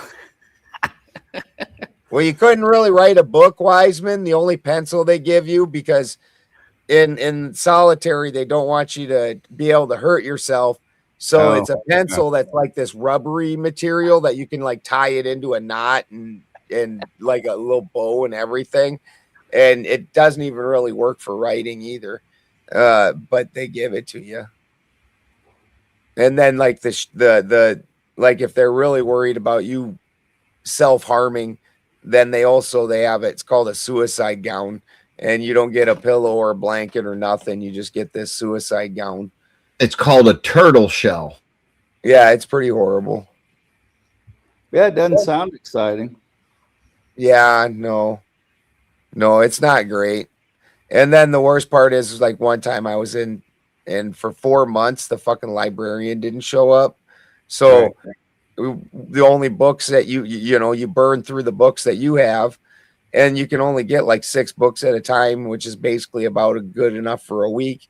And if you choose right, if you choose wrong, oh fuck! Like once I ordered the John Carpenter Mission to Mars books, and I read all the books. I read like 6 or 7 of them in like 4 hours. I was like, fuck me, Well, then we would fish to the other cells, which is you take your sleeping thing and you tear out a string, and you make a long string, and then you tie some weight at the end of it, and then you whip it out, and so it whips out and then goes underneath the next door, and you can trade books that way. And but then that's how you get really shitty books, like fucking I've read women's romance novels. Those things are so awful. And I read that stupid. Yeah, I read that stupid Suki Stackhouse series with the fucking like gay vampires. That was horrible. I didn't know that was a thing. Yeah, they made an HBO show. At least I get you Lord of the Flies. Come on. Lord of the Flies was all right. I think it's probably not. I mean, that could possibly happen, but I don't think that that's not going to be the natural consequence most of the time. I'd agree with not most, but I would think that certain pockets within every population do that. 100%. I personally think for the dystopian, it's 1984 with a little bit of Brave New World turned in if those things were to come true. Do a Brave New World, 1984,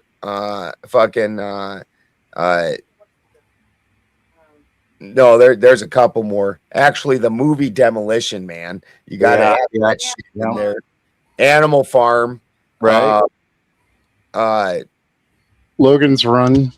Logan's Run. That shit's coming. That shit is coming.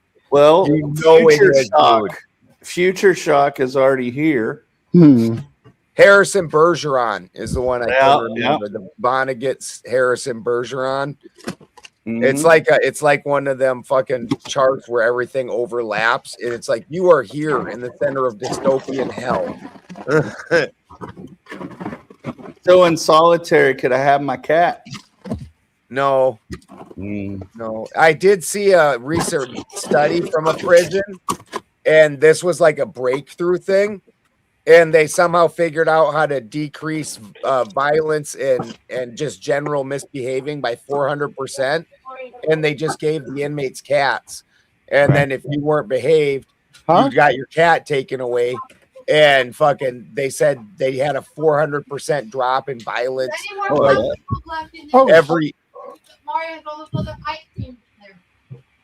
Yeah, I mean, what's more time if you're already doing life? But certainly something that cares for you back is probably, or maybe something you want never had. Dog walker is the most sought after job in the prison. Yeah, the guys that go out and deal with the dogs, that's the most sought after job.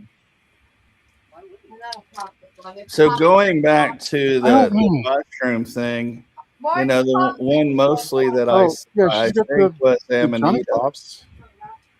And then, you know, being here in Oregon, apparently, you know, there are certain areas on the coast that are famous and infamous for, I think we have some perhaps medicinal here. And dude, I live in the mushroom to just drop the spores in my yard.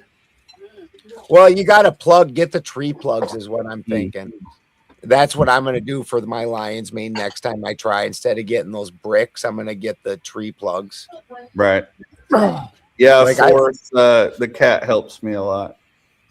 Dude, all of our mushrooms, we found out last year why we kept not getting any mushrooms because the pig was running around eating them all. Yeah. Yeah. Allegedly, we have morel. But, you know, I would love some morels. We got hedgehogs and chanterelles are our two favorites around here.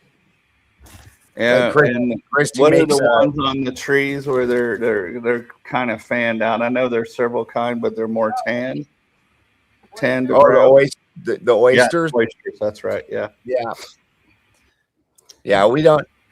I don't really like the mazutakis. That's the pine mushrooms. They taste too piney to me. Sure. Yeah, they aren't great tasting, but we have those. I don't really like the black trumpets. Those aren't great. They're very spicy or peppery. Yeah, well, and they're too chewy. They're so thick. Yeah, you want to get it down as quick as you can. I know what you mean. Well, these ones we're talking about, none of these are psychedelic. The mushroom gravy. And these are just eating mushrooms. Well, I've been offered them, but it was just not the right time. I definitely listened to my spirit on, you know, exogenous things. And being around the right people. Exactly. Setting. Yeah. Outside. Be outside. Yeah, mushrooms Do not is heavily bring an mushrooms outside inside. and not during the daytime. It's not really a daytime thing. Right. Well, we've certainly got a big enough yard. It's a small park. The other one I considered was being right on the beach. Yes, Ben, the beach. There's a few rocks. Spin's got a little floaty boat. Yeah. I could put a little duck on with some fins. Help! Look out, the gators! Get back, you overgrown lizards! Whoa, a snapping turtle! Duck and cover! Here come the piranhas! Spin City activate! We did it! We're still alive! Piranha, not piranha. That's Spin. Wait, I want to see that again. Hey, Spin, can you play that again, please, for Elf? Help! Look out, the gators! Get back, you overgrown lizards! Whoa, a snapping turtle! Duck and cover! Here come the piranhas! Spin City activate! We did it! We're still alive! Bro had to break his arms. Yeah. No. No, but it's not too much confidence that I'm concerned about. But yeah, there's some might say shadow work. Yeah. I know you're not a big fan of Carl Jung, and I'm a fan of Jung's his shadow work stuff. I'm a fan of his cultural zeitgeist stuff. Right. Synchronicity. I just don't like where the people have drawn the internal psychological work have now made themselves into alchemists. This is where we have the disconnect. So it's not really Jung in and of himself. I think there is some insight. See him rip into Spin. Yeah, we'll have to get a new edit. Well, that costs money, Fourth Wiseman. It costs money to see that. There's the griff. Hey, by the way, speaking of the grift, up in your left-hand corner of your screen is a give, send, go link. We are going to Washington, D.C. for the 3rd and the 4th. So I'm going to play my little grift video.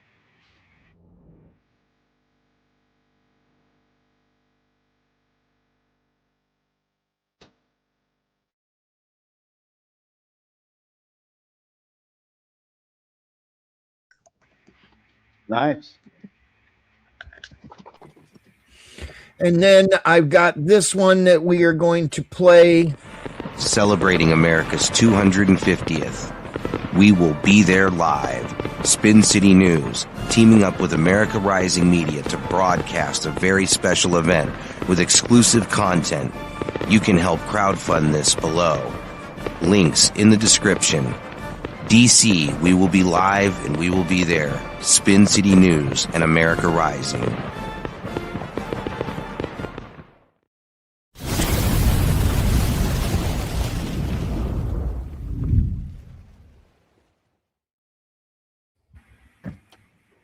If you can mention about save. All right, sorry, I didn't know you're. It's all right. If you can help, please do. It is a very expensive undertaking.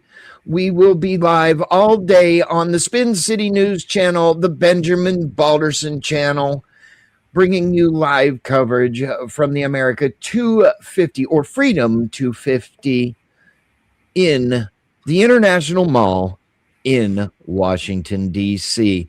Also, if you like this content, please donate to the stream over on the Benjamin Balderson channel. Mr. Balderson has some very big expenses coming up, and he needs your help.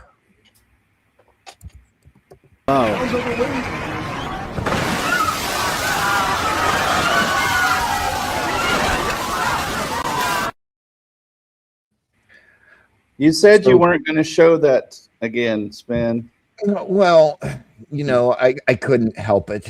I couldn't help it. I go swimming one time. And Well, he's got some truck repairs. You know, I'm sitting here thinking, and you know, he sent me this video when he was fixing his truck. I was really offended.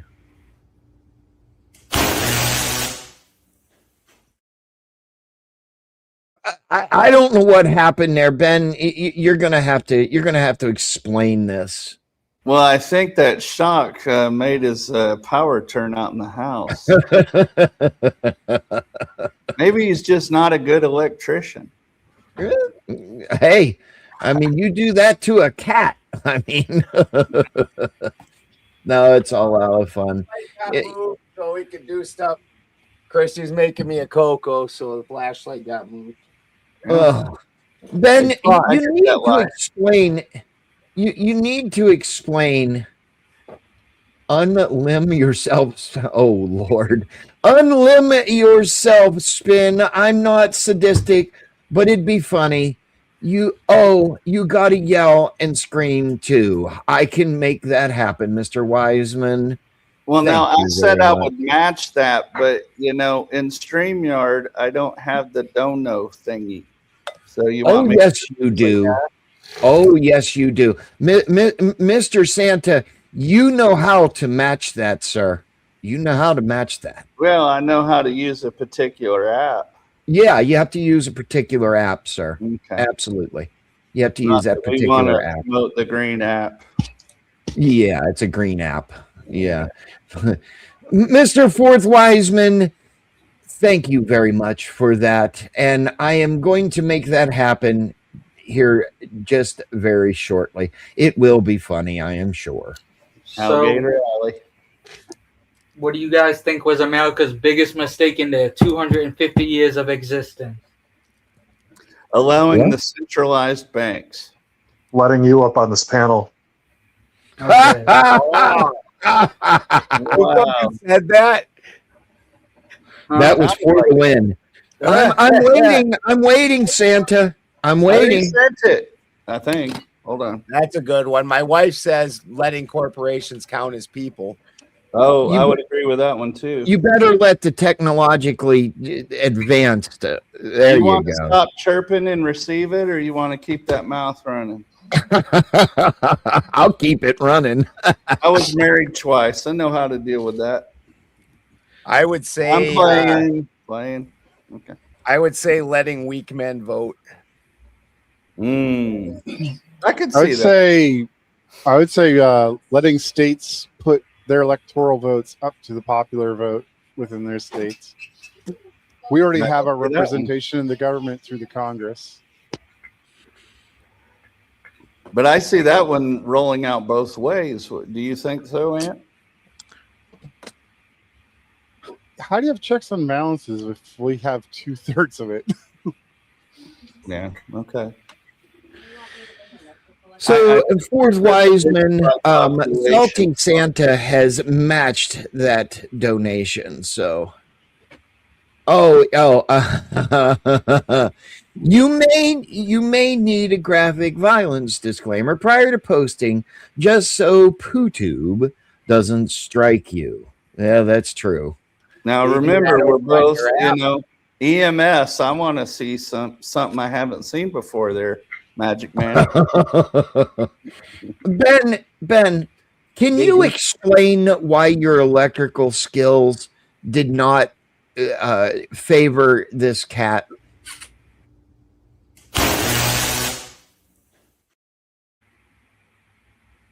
I'm asking for a friend, sir. I'm asking for a friend, and you're muted.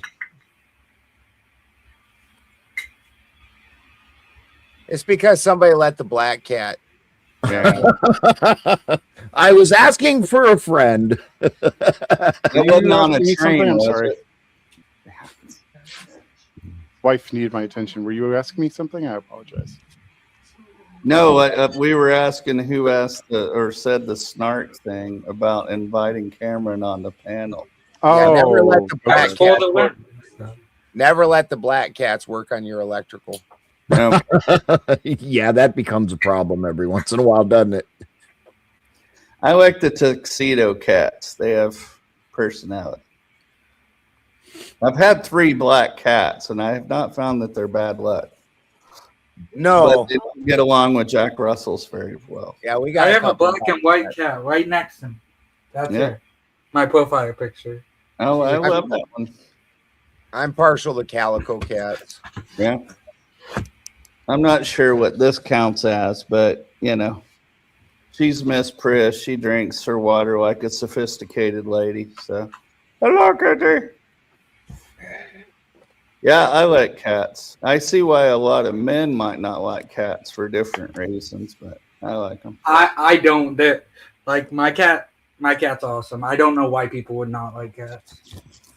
Well, Frankie was cool, but he volunteered for a halo jump out of my truck at 80 miles an hour outside of, I don't know, somewhere in the middle of New Mexico. Who are we dissecting? Spin? Me. Yeah. The fourth wise man comes in and says, we'll get him dissected eventually, Santa. But I don't know how we'll get him back together. He does look like a Humpty Dumpty. We'll use the technical movie Young Frankenstein. Do the Humpty Hump. Do the Humpty Hump. Abnormal. Now I heard something about Armageddon. Is that show friend? Armageddon!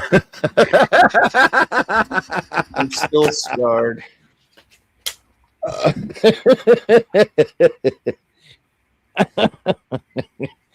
I told Santa and the elf that story today, Ben. Armageddon! He laughed, took it better than me, but you really got me with the broken nose part. How was that? I got him. Is that true? Yeah. No, it was. That is a satire story. Well, you know, the former engineer in me was like, well, okay, there's a certain amount of force, but that's a flexible body. It really wouldn't work like a barrel, you know? Yeah. Man. Do you remember software engineer, by the way? I wasn't a mechanical engineer. Do you remember the old radio show talk host Roy D. Mercer? Way back in the 90s. No, I don't.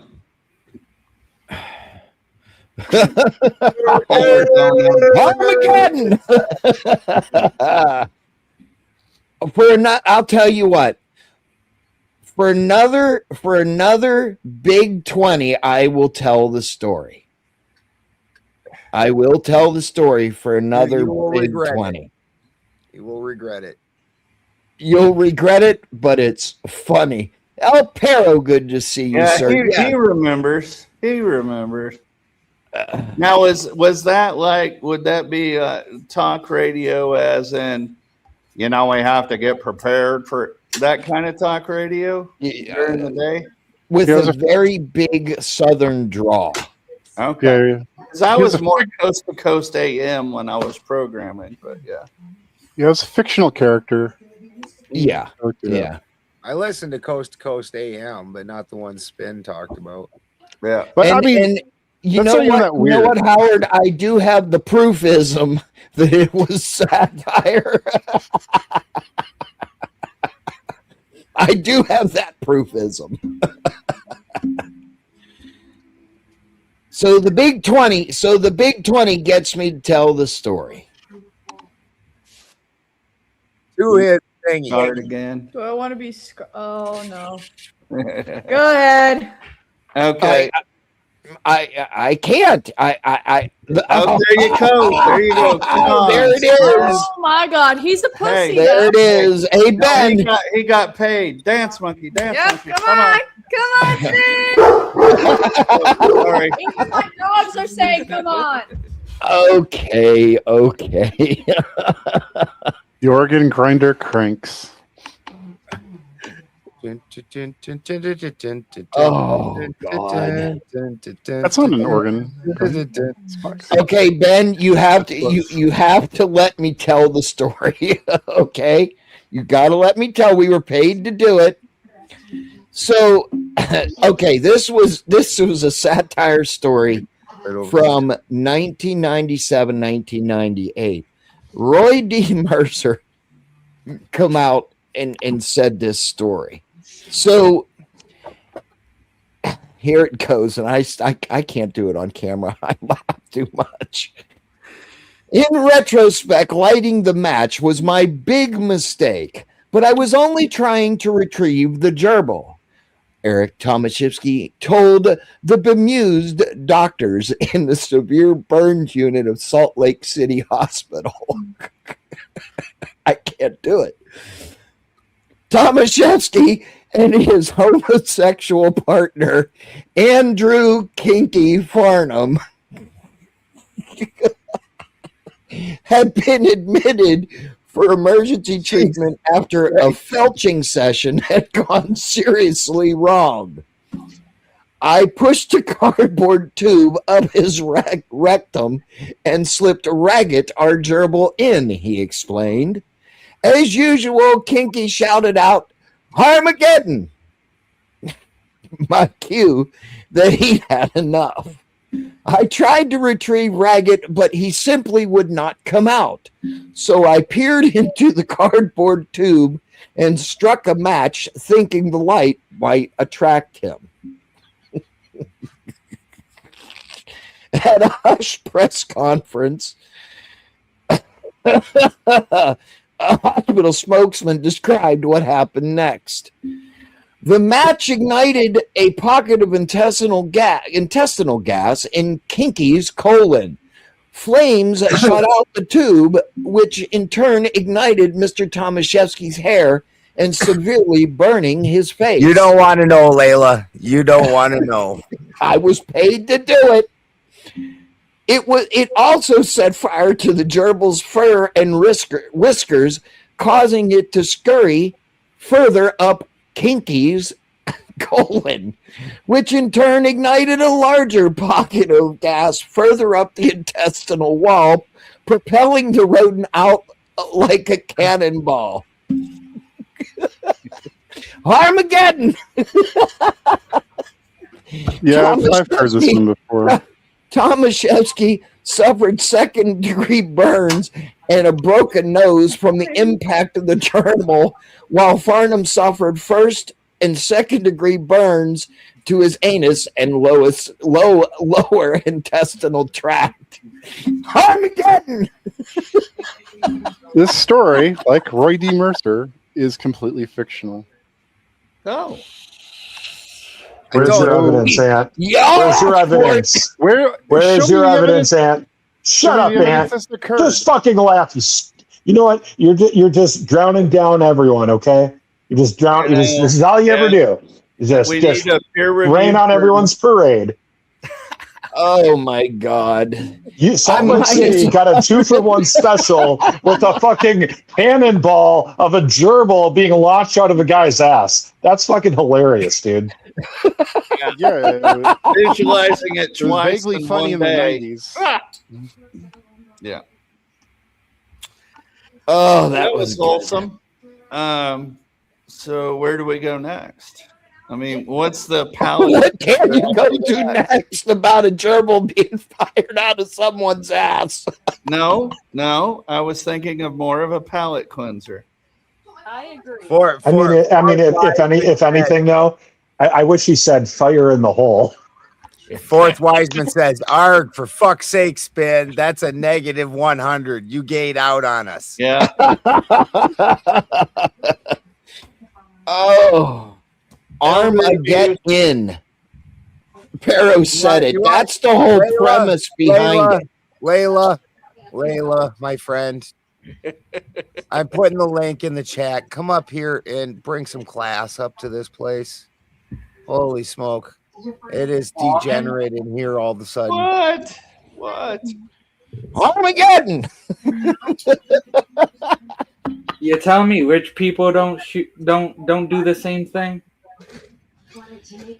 Man, it's like in college. Did you say it earlier? You never want to hold a match by somebody's ass? Yeah. No, my biology teacher in high school before I went to college said, if you're ever offered for some frat guy to light his farts, do it because it might go into his colon, and that's how we got to Armageddon earlier today. Oh, I didn't dude. expect you to have a Fucking in high school, my best friend was this fucking he was pure-blooded Chinese. His parents had immigrated from Hong Kong while his mom was pregnant.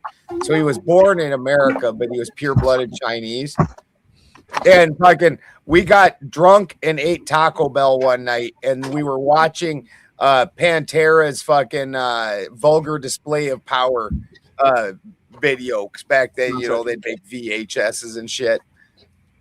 And we were watching it, and John goes, "Can you really light your farts?" And I'd already been in the army, so I knew, yes, you can.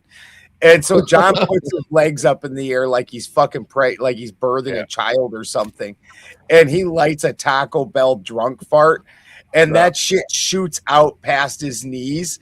But then the best part was his fucking he had to sit there, and it was kept like a little big flame going because he's kept leaking fart, and he's like, Well, that was a good palate cleanser, and that's great because that would have been hilarious to watch. Forrest Wiseman comes in with the Big Ten and says, "Keep this, but refund the 20 for the gay story." Fair. Sorry, there are no refunds, sir. I told you that you were going to regret it. I warned you. I warned you. Stan has got a horrible sense of humor. Oh, I got more. Of them. And they're not gay stories, though. It's interesting that that's a 90s story because I remember when Pretty Woman came out, somehow without the internet, everybody in the fucking country heard about Richard Gere having to get a gerbil taken out of his butt, which never happened. But we all heard about it somehow. Yeah. Didn't even have the internet to spread that rumor, but it got even to South Dakota. You're like, really? The guy. But you still had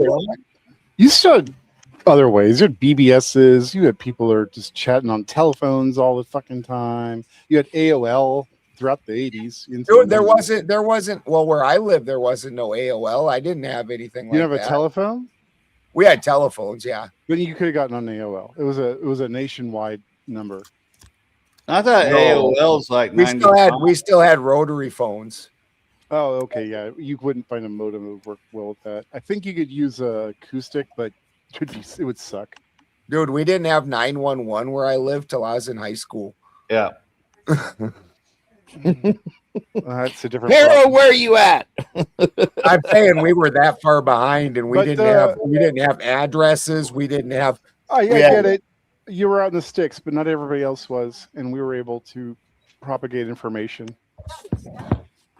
But it's just fascinating, or even earlier than that, like everybody in the country heard about fucking Marilyn Manson removing fucking 2 ribs so he could suck his own wang.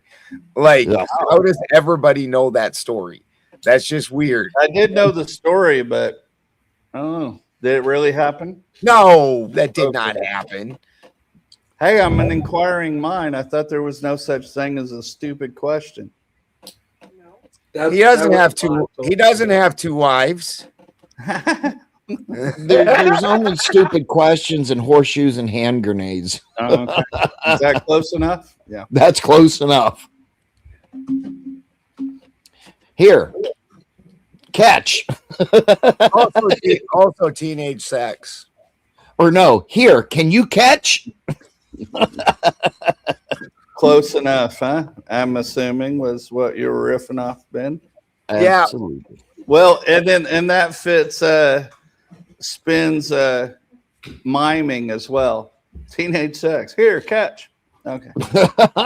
I was not advocating for that, sir. Also, somehow hand grenades. Watch out, Cujo.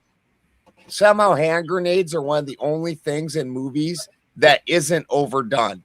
Like, seriously, hand grenades in movies are basically like M80 fucking firecrackers.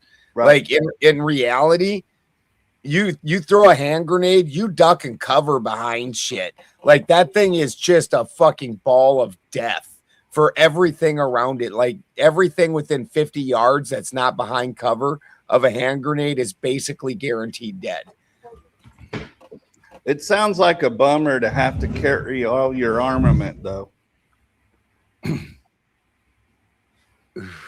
You know, you got a rifle, sidearm, ammunition, hand grenades.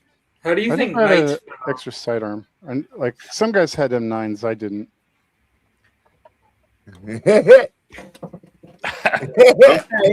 All right. He might have. A lot of really weird things got attributed to him that he did not do. It wasn't just this. Right. Like the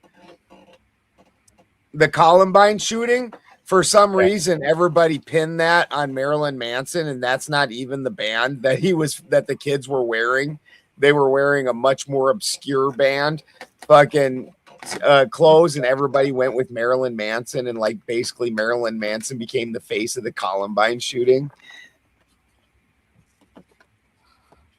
Well, that's because he looked like an alien to a lot of people. But I saw several early interviews, and I'm like, he's far more intelligent than I think people. Yeah, really he was on Phil Donahue before he ever became a music name. Yeah. Back when talk shows were somewhat reasonable, Phil Donahue was. Yeah. Geraldo was during that era. Geraldo was the one that really went wild with it. Jerry Springer was just straight trash. Yeah, that was the era of trash. Yeah. Like everybody during that era was complete trash. Like, but back during the Phil Donahue days, they tried to be more respectable and not be completely crazy. Well, our family was hippie enough that the Marlo Thomas album, Free to Be You and Me, was on standard repeat. That Marlo Thomas was Phil Donahue's wife. My parents, my mom basically listened to Kenny Rogers religiously. You could tuck in some Willie Nelson, stuff like that. I will say they were pretty wide influences there. A lot of Bob Dylan, Joan Baez, and all that you would expect. Dolly Parton. Yeah, you know, she listened to Dolly Parton. Yeah.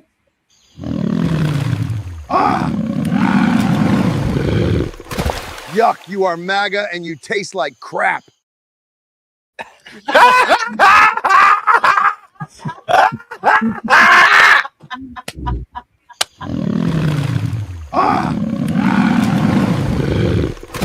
Yuck, you are MAGA and you taste like crap. Why are there mannequins in the background? Oh, fuck.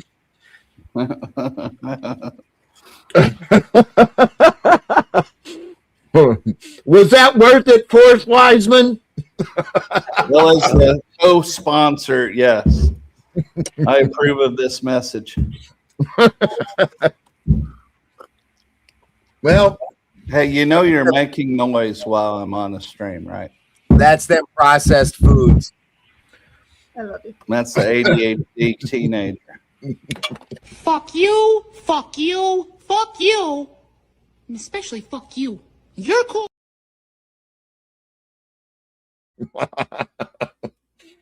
Muted, rookie. My friend Layla left. She's like, fuck no, I'm not getting on that panel. Why not? It's surly. Yeah, I was actually hoping for more blood and splattering, blood organs, but I don't know, because not the Faces of Death extent, but jeez, man, Faces of Death was traumatizing. Yeah. Well, I think I more watched it in shock at first. I don't think I was absolutely traumatized. Dude, you can't tell me that you watched that puppy getting fucking cut open alive to be eaten fucking and you were not traumatized. No, the That's what I'm saying. I knew I was ready for EMS. No, I mean that's sort of the one that got me the worst, that stuck with me the worst, because I'm a car mechanic and I work off grid a lot, so I do dumb shit like this. Was the one where the guy was sitting with his legs under the car and he had the tire off and the fucking jack had tilted and the fucking the rotor of the fucking car was through his fucking leg. And he's stuck there. And fucking, I was like, oh my God. Oh, and I at that point when I watched it, I'd done that numerous times. Now I go get like cement blocks and shit. Like that shit traumatized me. The fourth Reich comes in with the Big Ten and says, I think the best young modern musician is Jesse Wells. He's got some timeless work he's already created. Look him up. Thank you, Mr. Wise. Is that redheaded kid that has like the catchy little tunes about it's very anti-government tunes, things like that?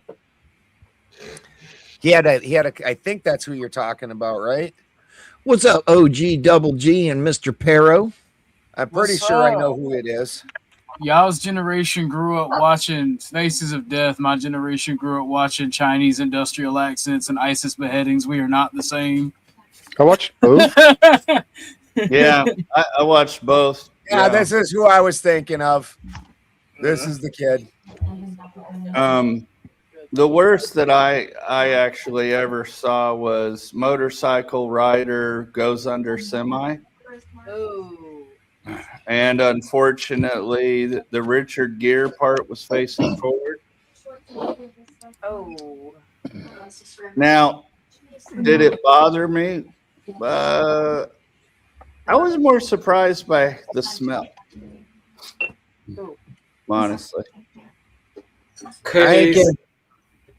In person, the thing I've seen that was the most fucking troublesome as I was driving through Wyoming and fucking in an ice storm, and bus was trying to pull out of a bus station and another bus plowed through it full speed and clipped it in half.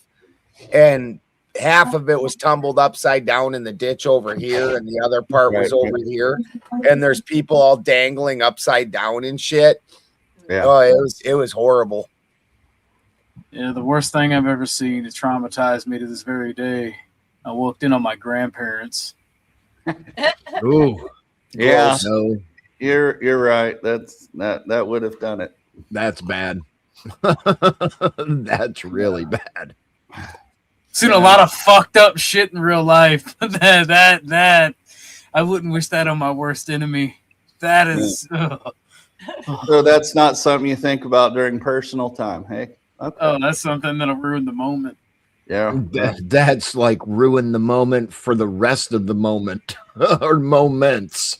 I wish I knew when Toasty dropped the super gay panel time thing here, because if Toasty's most horrible story is super gay, then I'm very curious. Yeah. Come on, Toasty. Come up here, Toasty. Tell us. I know. Yeah. And that question mark does make it sound like that. Oh, is it super gay panel time?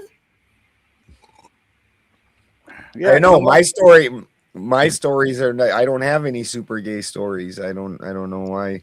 I don't. I mean, a lot of my friends were and stuff, so I've been in some interesting and fun situations. Like, I thought it was funny to dress in drag in a nightgown to go give a gift to my wife. Notice wife. In the middle of a gay community. That was a big hit.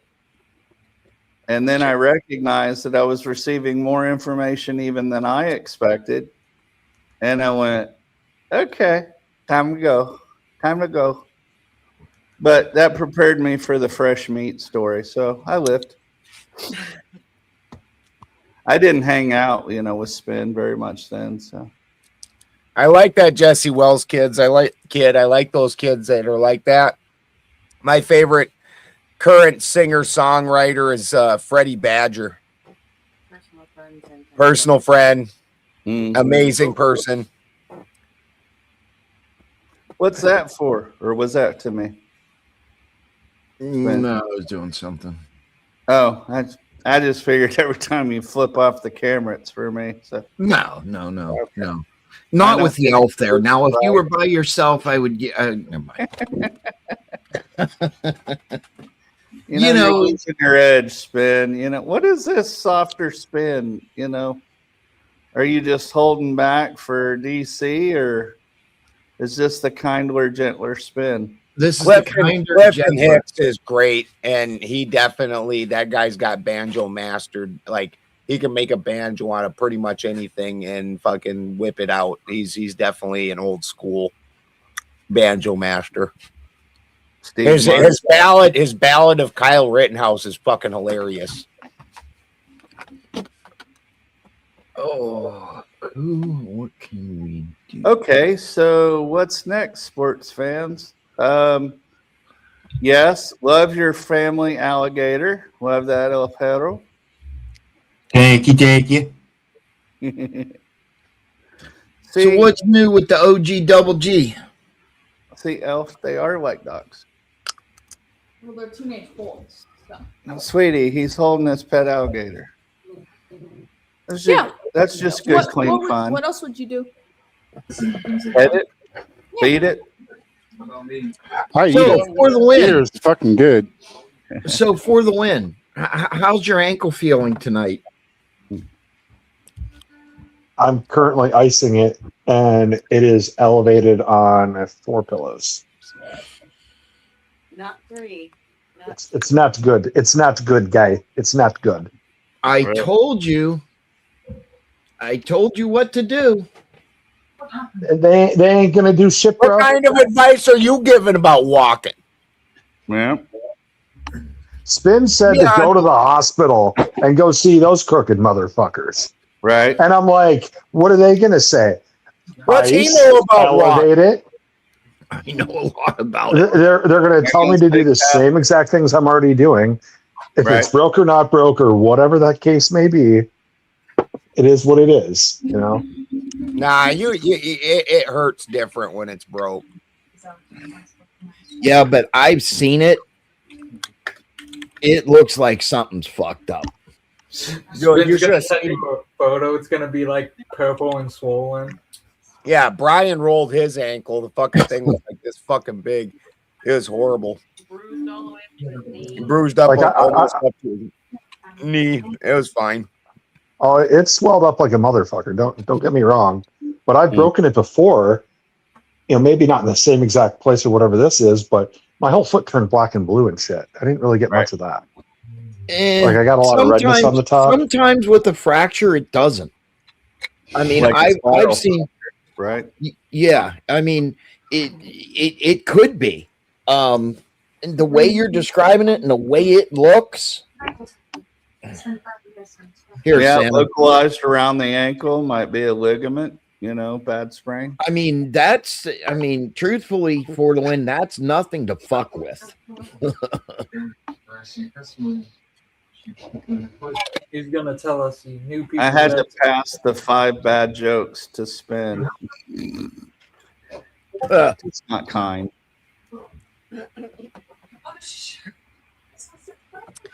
And yeah, it was just a slow news day.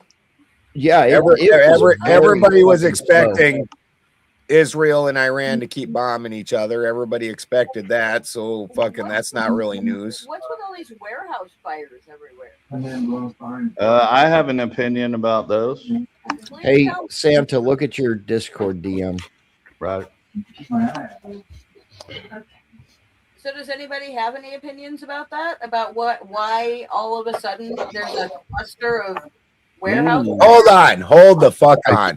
Why do you tell Santa look at his Discord, but you make me look at the private chat? And when I look at the private chat, it says look at your Discord. Like, because why do I get the extra step in this fucking situation? Well, there's a reason for that. You couldn't just say look at your Discord and skip these other steps because you want me to go on an Easter egg trail. Too. Yeah, but if I don't put how to get your attention, which I figured out now how to do, Did that roll with the pinky towards the tibia for the win? Or did you hyper extend the ankle? Mario, let's see. I missed the last stare. Garlic, just solid pieces, so you I think just want to be careful of them, but you can easily find them and pick them out. Okay. Okay. So you missed the last stare, so it hyperextended. Yeah, I missed the stare, and then I think it rolled to the outside. Right. I think I heard a crack. Yeah. And then I yelled out, "God damn it, motherfucker!" And I fell very gracefully into a bunch of shit. And then Did you I did not need life alert. continue the roll by putting weight on it? Just naturally? Probably because I fell off. Like I stare think number he's got a 2. I think he's got a spiral fracture. That's what I think. Yeah, that could happen in that debate of phalanges, if I remember. He's like, It's more like distributed than a ligament would likely be, but it could be a sprain. There's two. it's like on the top of my foot where the ankle meets. Yeah. That like little bone spot right there. It just raised. It swelled immediately, and it was like rock hard. Yep. So. Yep. I think I agree with that too. The spiral, and then if you step down on it while it was hyperextended, that could really create a bad day. But that would be more of a sprain. But the spiral, because of the way you would have torsion on the bone and an unnatural angle. But a spiral fracture, I completely agree that it'll heal pretty much on its own. And it'll probably heal faster than a sprain. Probably. And that's the weird thing. This is what that happened like late Friday night. Mm-hmm. And then Saturday, Sunday, today in the morning, you wake up and it's like square one. It's so stiff. It's so sore. It's everything. And you have to just ice it, keep it doing it. And a couple hours later, you can start to actually put weight on it. You can walk on it. Right. But today, I haven't been able to do anything like that. Today's been the worst day yet. So, spiral fracture. That is exactly what that is. Well, yeah, I would be a good vote for that too. Yeah. Rub some dirt on it. It's just a fucking sprain. Rub some dirt on it. Tell these two to shove a tampon in it and man the fuck up. Don't listen Walk to the off. Amish master. He called you the vomit master. No, walk it off. Walk it off. You don't need to. You don't need to do the Nancy shit Santa talks about. It's Do you have okay. any He can range of go motion? prance around with his Don't friends. listen to the guy whose parents didn't love him. So, well, I guess that would be both of us. Sorry. Now, do you have any natural range of motion? My dad didn't love me. Okay, that's fair. Yeah, I literally Right. am a bastard. Who's surprised? right now, I can move my foot like up and down, Right, but not it's rotate, limited. right? If I try to like roll it on the floor, I can't do that. Spiral fracture. Yeah, and I agree. You'd spend a lot of time in the hospital, get a boot or a splint, and I have a walking boot from the last time I broke the shit, so I have that already. So elevation, ice, maybe heat occasionally, so you don't mess yeah, up. I tried that, and I think it made it worse today. Actually, what, heat? Yeah, it made it a lot more stiffer and everything. Yeah, that'll be the swelling, which actually kind of supports the spiral fracture. Right? Yes, because that's too much for just a bruised bone and a broken bone. Can you wiggle your toes? Yeah, so kind of. Your tendons and everything are intact. You would have been walking this off either way, even if you went to the hospital. The first thing they're going to do is recap to make sure there's circulation. Yeah, but look at his toes. He's got great. Yeah. I forget what that. Where the toe bed or the nail beds are filled. Yeah, it's called recap. Capillary response. Capillary response or recap. Yeah. Okay, I was just remembering a different word, but yeah, I mean, all the coloring and everything else is natural. But with a spiral, I have seen Spin, fractures man. that He's a I've seen fucking fractured man. arms that don't bruise up and swell up. And this is why he shaves his beard. Who? What? Spin. What? Because Why he did can't it- handle a simple What's that, injury. Nancy Drew? Oh, I'm Nancy Drew. What, motherfucker? What's going on here? You No, gotta he's fucking with me, and that's okay. He can fuck with me. That's fine. That's fine. Bastard. Yeah, I agree with Clay. Write that down. The splint, yeah. But the walking boot, honestly, would be better than that because it'd help isolate the ankle and those tendons. But you being able to move them, you're not facing any major damage, and I assume you're not having any stabbing pains distally from it. No, I've just had more throbbing because I think the swelling kind of like shifted into like in the ball of my foot near the Achilles and stuff like that. So Sure.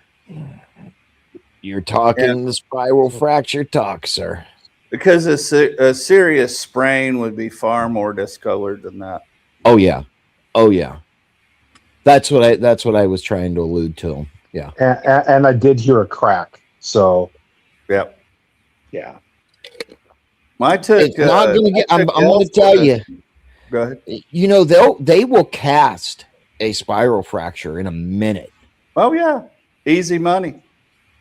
You know they love to nowadays. It's a half cast, right, and a boot. You could have one of those little cool scooters where you put your knee on it and then get around. Yeah. The hospital gives them to you. Where am I going to scoot to? You know, my place isn't big enough for a scoot. I can just, you know. Well, I mean, you can get on an airplane with it. You can get around over Washington to the D.C. drugstore with to it. get yourself some Tampies if you keep listening to freaking Dorothy over here. Yeah, let's go to Washington D.C. with a spiral fracture. That sounds wonderful. Oh, Why not? You're going to sit your ass in a chair most of the day. Well, I mean, just elevate your foot. You know, keep that swelling down as much as you can. Ibuprofen. No, don't listen to him. Take Midol. Get a little bit of water out of there. Midol is life on periods. He doesn't have a period, honey. Oh, really? He certainly. No, acts like he's it sometimes. going to be sitting down a lot. Yeah, she has it right. Why are you correcting her? She's got it. I'm not taking anything away from her. Armageddon! Armageddon! Armageddon! After he's done raising his foot long enough, he can join the Rockettes. Yeah, no doubt. Security I says actually- the wind will have to ride in Spin's Oh, love that. Gee, They who can knows roll how to do an AI video with that?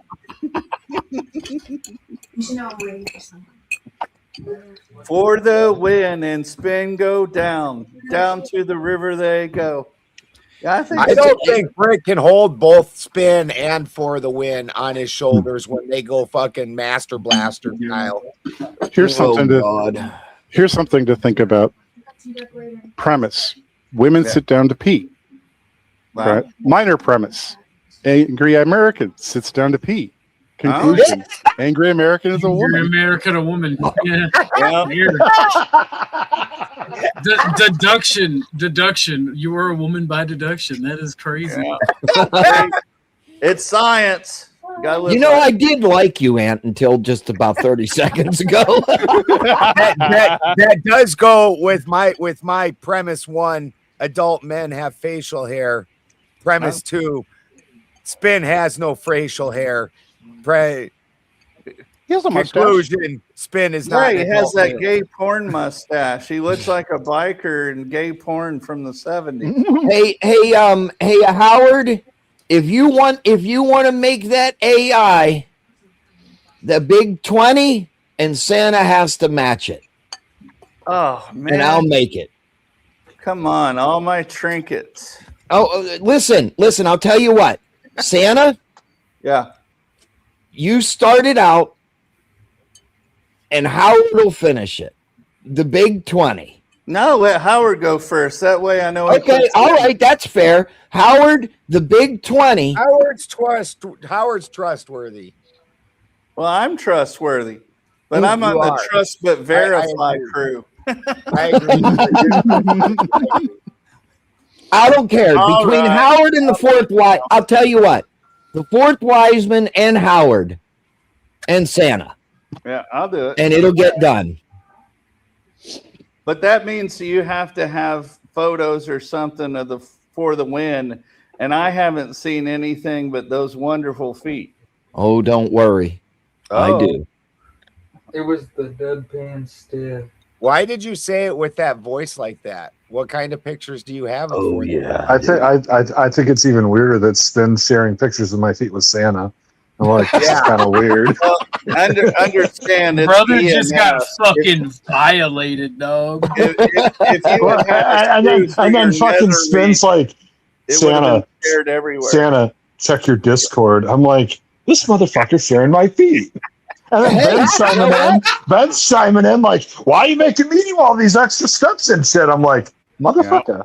You know what? You know what, fourth Wiseman? I promise. We got to put that on the screen.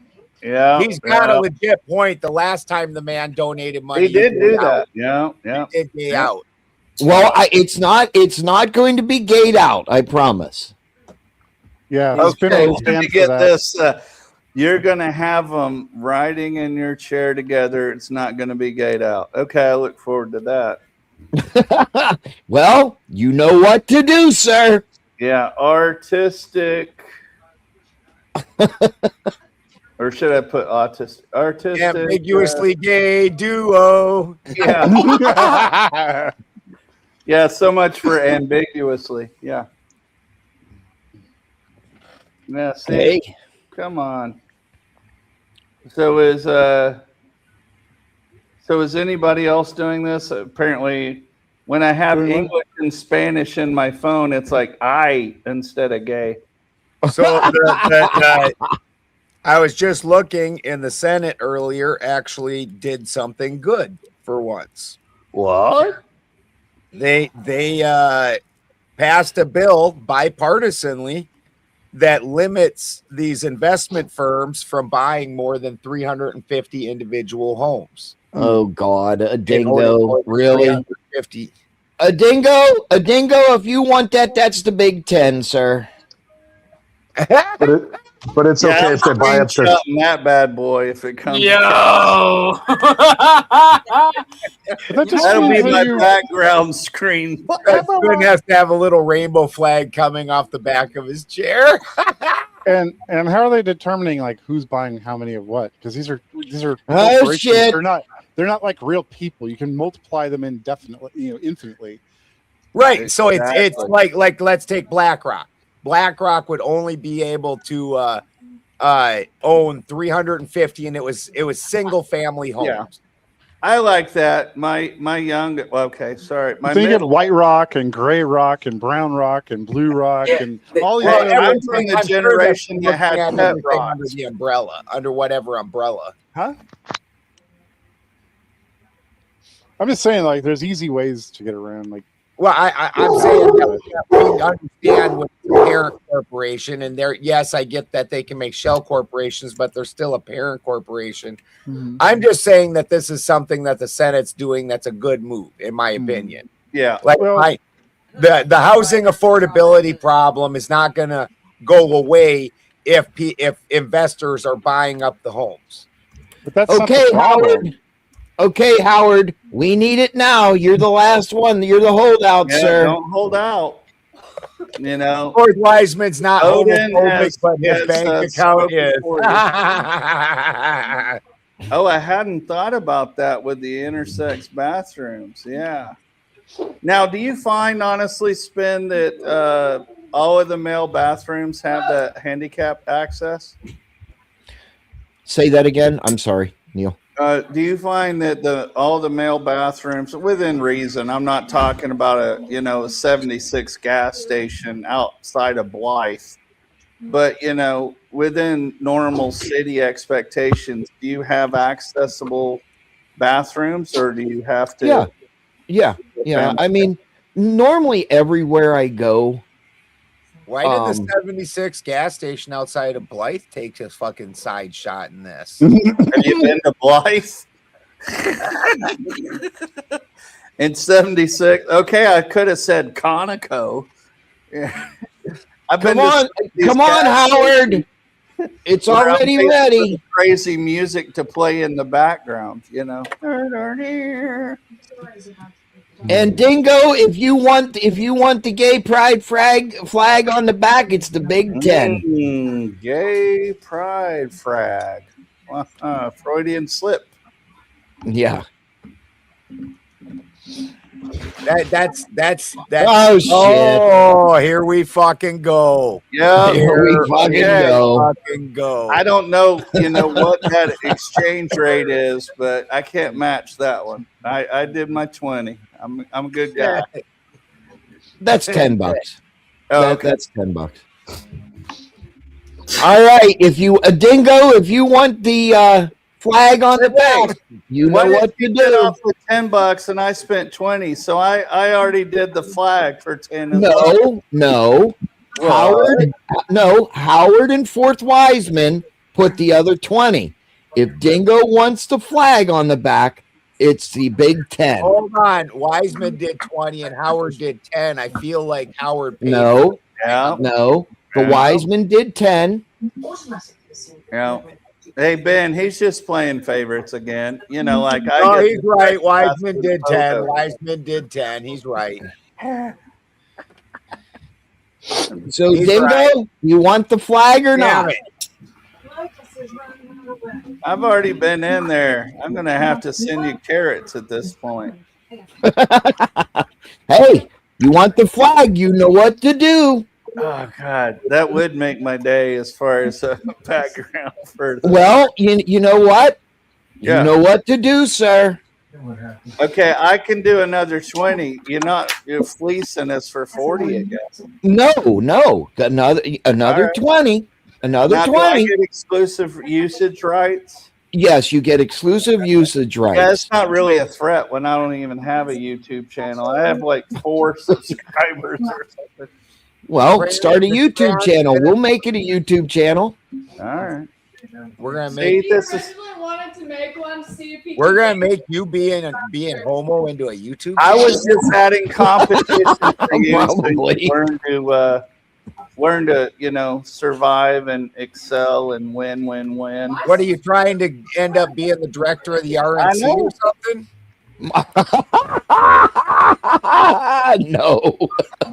No. Okay, here's another 20, and I'm really doing this in support, and I really, really like what you're doing and going to DC and everything. Well, then make it another 40, and then I got another 100. And then I get the pride flag. I know. And your I chair. know. Well, you know what, Santa? I really where's the appreciate it. one with For the Win in your lap? I already paid for that. You guys are it's all one thing. All in one. Yeah, it's an all-in-one. It's all inclusive. So it's definitely coming out. I feel like I've given you $40 so far. What the hell? Well, you know what? Stop bitching and complaining. You're going to have a laugh. That's all that matters. Yeah. Well, retired came up in the conversation, right? Retarded came up in the conversation. Did you say? Let's see. Party flag. Okay. Retarded? Did he say retarded or retired? Retired. Oh, okay. I thought you said retarded. He said that he's retired and that not you're all the retarded. time with me, to be honest. This is going to be funny. Yeah, I'm with Fourth Wiseman. Wiseman says if you gay out, you get sanctioned. Yeah. I'm not sure how you're not going to gay out in this, since you got to have another dude in your lap and a gay pride flag on coming out your butt. So I'm not And sure. I don't mean a little small one. I mean something prominent. Robin Hood. A background, perhaps? Support your community. Exactly. This is the good part of capitalism. Paying for stuff you really don't Dingo need. says, sorry, Spin, I don't even have a bank card to hook up the super chat. Well, that's all right. Santa's got your back. Santa paid for it, Dingo. Santa's got you covered. And all right, security, you know what to do. The Dingo ate my baby. You made it through an entire session without trying to. Spin's wheelchair should be a woman's toilet. Howard, you know what to do. You better get it in because I'm going to have him make it right now. Make it a bidet. A bidet. That'll cost you 20, Ant. You're barking up the wrong tree, bud. You're getting fleeced here. Definitely the bidet is the better idea. Yeah. A bidet on wheels. Yeah. And then oh dude, what was the name of that fucking tanker that was floating around leaving a shit trail? Oh, the Exxon Valdez?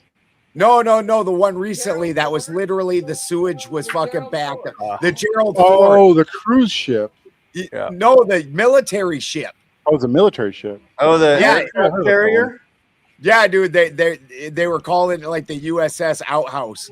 Fucking, it was and it's a new carrier, if I remember. Yeah, it was a huge carrier, and all the sewage systems backed up, and they still stayed out in the ocean, and it was just leaving a trail of fucking raw sewage behind. Yeah, yeah, that's what. I thought we were losing the audience in the bidet. That's what Spin's bidet wheelchair is the USS Gerald Ford. Right on. Really? Creative artist. Really, Ben? So for the win on Spin's lap on a bidet with wheels and a gay pride parade flag. Oh, wait a minute. The bidet has not been paid for, sir. The bidet has not been paid for. You better not be putting me on a fucking meme. I think you've been sold out for the win. Just your feet. You are a meme. Yeah. He is a meme. That's true. Just your feet. Just your feet. Oh, come on. Some of us don't have those proclivities. Oh my God, ankle. How risk. This day. You for the win, do you know why it was sent to me? I used to work as a medic, so it was a second opinion you got for free. I didn't need any opinions. I'm just sitting here. No, community. We're a community and we take care of each other. If you gay out, Spin, we'll slash one of the tires on your wheelchair so you always spin. Then we have to see if this Coriolis effect applies to exactly his wheelchair. Right? Yeah, which direction would he spin in? Yeah. It depends on if he's. You look really gay with that mustache, with that face look, by the way, Spin. You're all. I'm pretty sure it depends on whether he's north of the equator or south of the equator. Correct. Well, that would be water. So I guess it depends on which wheel. Well, also the bidet is going to have a factor in this. Yeah, that's Will true. his spinning affect the spin of the bidet? Probably not. It depends on the speed, it would. right? It would accrete centrifugal. Was it centrifugal? Centrifugal force. Yeah. Centrifugal and or centrifugal. centripetal? There's centrifugal and centripetal, and I'm not sure. I remember which one. Well, centrifugal is like a centrifuge. What's centripetal? Isn't that the one that goes straight?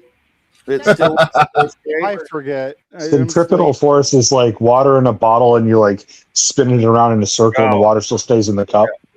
All I'm saying is they better not have any matches around it.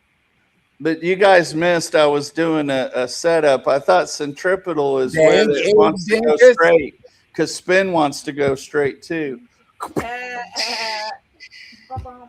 Wow. Yeah. I don't know. He was picking on me earlier. I'm feeling ornery. He picks on everybody. Yeah. If he's not picking on you, you know there's something wrong. I said Dank Abe Dinkus. Outside? Which I know Abe Dinkus. Dank Abe Dinkus. Sorry. He was doing some bit earlier about Dark Abe. I didn't really catch much of it, so don't ask me how much. Oh, there it about is. There it is. Hello, gentlemen. Speak of the devil. What are we talking about? Well, that's why I was saying it, because I could see him in the back. Then on a bidet rolling in the back with For the Win on his lap, but apparently just his feet. This is going to be some Addams Family kind of shit, man. Is this Abe Dinkus? Is this Abe Dinkus Zombie Slayer? So weird, something guys. Slayer. With a name like For the Win, I have to ask, what did you win? Well, actually, a trip to the emergency room.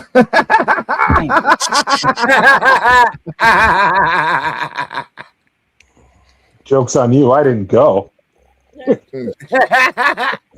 Ben's We'll laugh see how that works great, out for but you. Joe's laugh is better. Yeah. Gentlemen, how are your alien invasion doomsday stocks looking?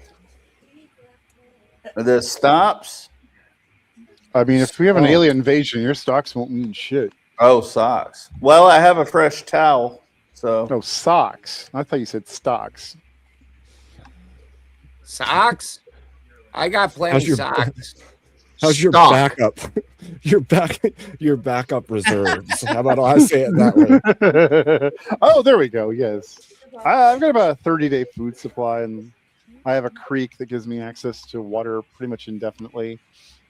I stored up fat for the last 10 years, and we have our own well, and I have It's generators. my knee. It's not a phallus. It's my knee. Jesus. Wait, I'm hung, but not that hung. Jesus. I have a multi-fuel generator too. I live 8,000 I- watt. Do you have any scalar weapons? Say again. Do you have any scalar weapons? Scalar weapons? Yes. Somebody's I got to don't- know what I'm saying. I'm not familiar. I know. I've heard of it, Dark. Yeah, I know what you're talking about. If my wife gives me lentils, I get bad enough gas to create a scalar weapon if I light it. That's that. You got me on that one. I'm not sure what that term refers to. So. Yeah, you say scalar to me, I'm like, oh, vector? You know, what the hell are we talking about? That's a number. If you pay out, then oh yeah, put a one-way sprag bearing on a one wheel, so it only goes backwards. I'll donate 50 for that. What the what? I'll plant some more sweet peas and sell them at the food co-op. Nice. I like sweet peas. So what were you talking about before? Literally, spin on a bidet. Yeah. We're talking about a really. They're trying to make some goofy image.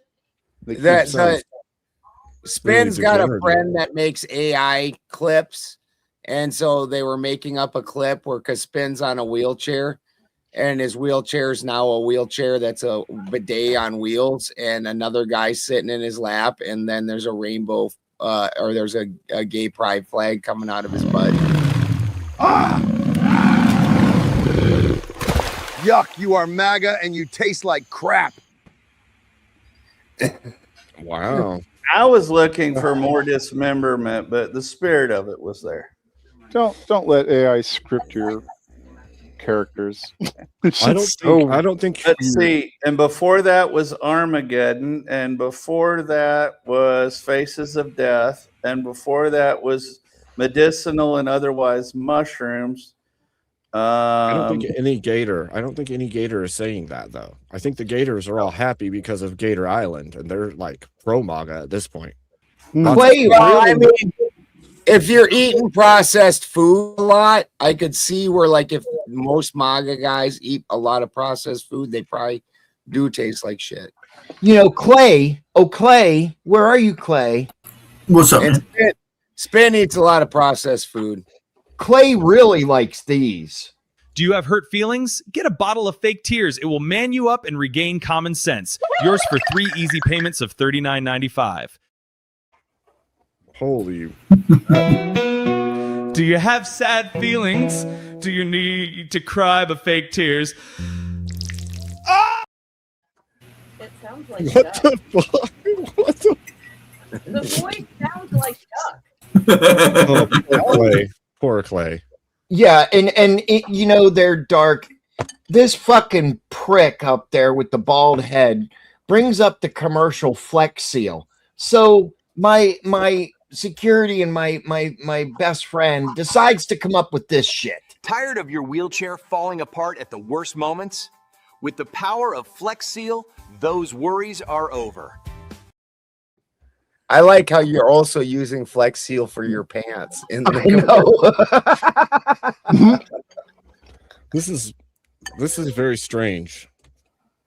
I was only just happy that I remembered the subject. It's more debatey on a lot of nights, Abe Dinkus, but tonight you caught us on we're just fucking around apparently night. There was really nothing to debate apparently.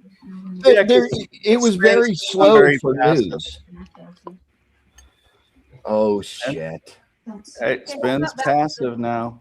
The biggest debate we were mostly having was whether Spin is straight or not because he has a completely bald face. All right, guys. We're not sure if that's the first step to transsexualism or is that like the second? He's got that Chips mustache too. Yeah. Yeah. I will say that of the two, movie role. choose the beard at least if you're gonna shave something, right? At least have the mustache. Like I'm gonna say, like the thing is, like I'll keep all of it, but if you shave just the mustache and keep the beard, I think that looks weird as fuck. Personally, That definitely looks weird. I'd also give you $50 if you shaved your eyebrows before you go. No problem. I actually kind of did that last week. Yeah. I had the eyebrow trimmer out and I was just hacking at it and I forgot to fucking put the length thing on it. Yeah. And then I was like, oh fuck. All right, fuck. Oh fuck. So you know, I should have charged. Let me more get my for screen capture stuff ready. Okay. I should have fucking charged more for this. No, you fleeced me well enough as the primary contributor. For the win.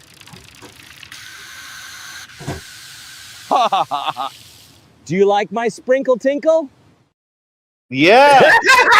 Yeah. I like that he sprayed for the win in the face with his bidet. Isn't that awesome for the win? For the win.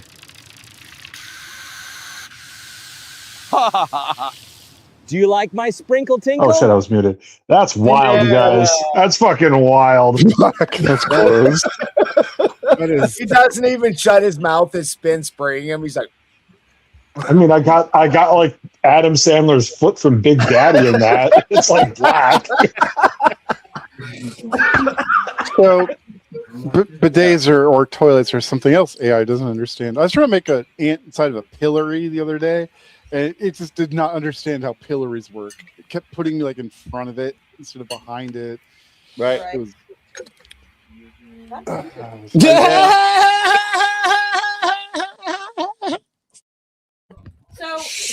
So Howard says, "What the shit did I just pay for?" I was a wondering about that too. masterpiece. dude, What I was all enjoyed that that. shit they were digitizing and charging way too much money for. So, did you guys think that Carmelo Anthony was self-defense? No. No, Fourth Wiseman. I did not gay out. I did not gay out. Here. Let's watch Not a it pretty again. gay ride. For the win.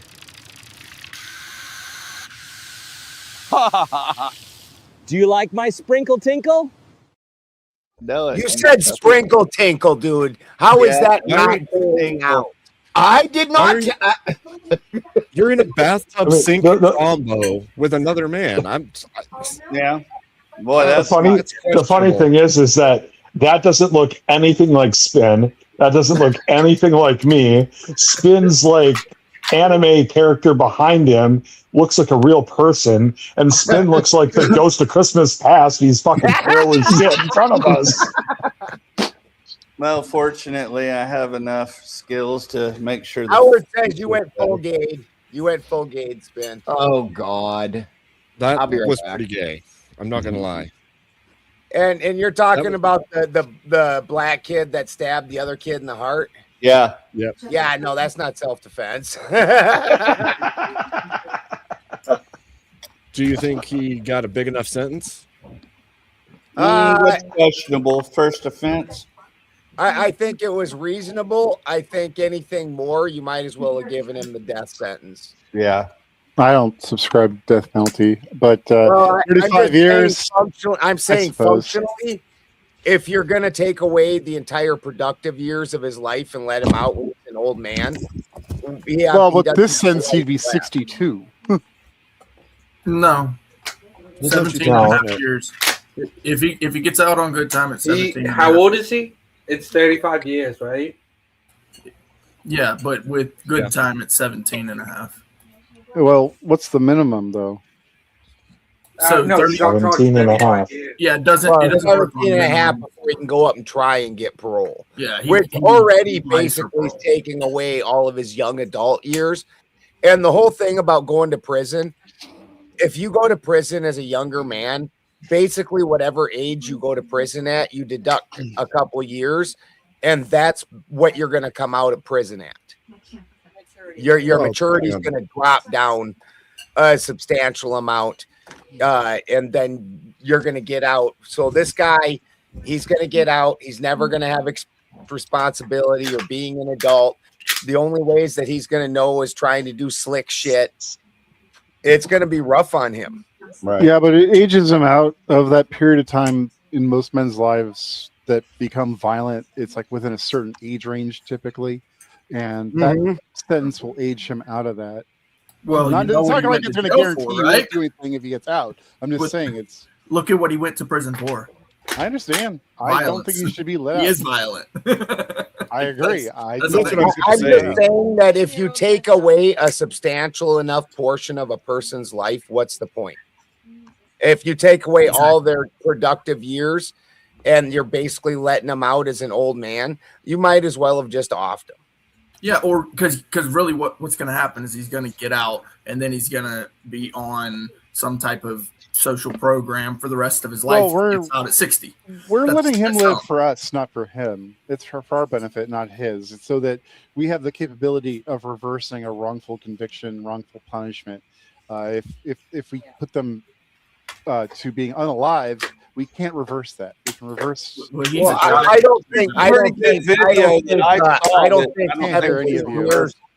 I don't think 17 years meets the threshold anyways. I think he's going to lose a substantial portion of his youth, but he'll get out if he behaves in his mid-30s. He's still got plenty of opportunity to make something of himself and whatnot. You haven't destroyed every opportunity that this guy has at a future. So I don't think this meets that threshold. But let's say he didn't get out until he was 60 or 65 or something. In the words of the great late Rodney Dangerfield, the world needs ditch diggers too. Yeah. Can I read this one? Go for it. Not at 65. No. Gain out Spin. We're not giving you the big whammy altogether. Sanctions. One-way sprag bearing on one wheel. Ice spike rubber tires on both wheels so your hands bleed and slashing your tires too. Laughing, crying emoji. The fourth Wiseman with a big old tan. I got Wiseman's angry on that. No, I agree with you, Ben. There, 40 years old. He has the ability to take care of himself into his older age. Whereas if he ends up getting out at 60. Then we have to take it as a society. That's just. Sure. But what I mean, I haven't been in, so I don't know what the hell I would say. But him going in at this age, it seems like he's in a formidable age. So he's going to be having to ally up with somebody, isn't he? Yeah, they'll turn him out. Yeah. He's going to start out in a most likely, because he's in murder. He's most likely going to start out in a supermax.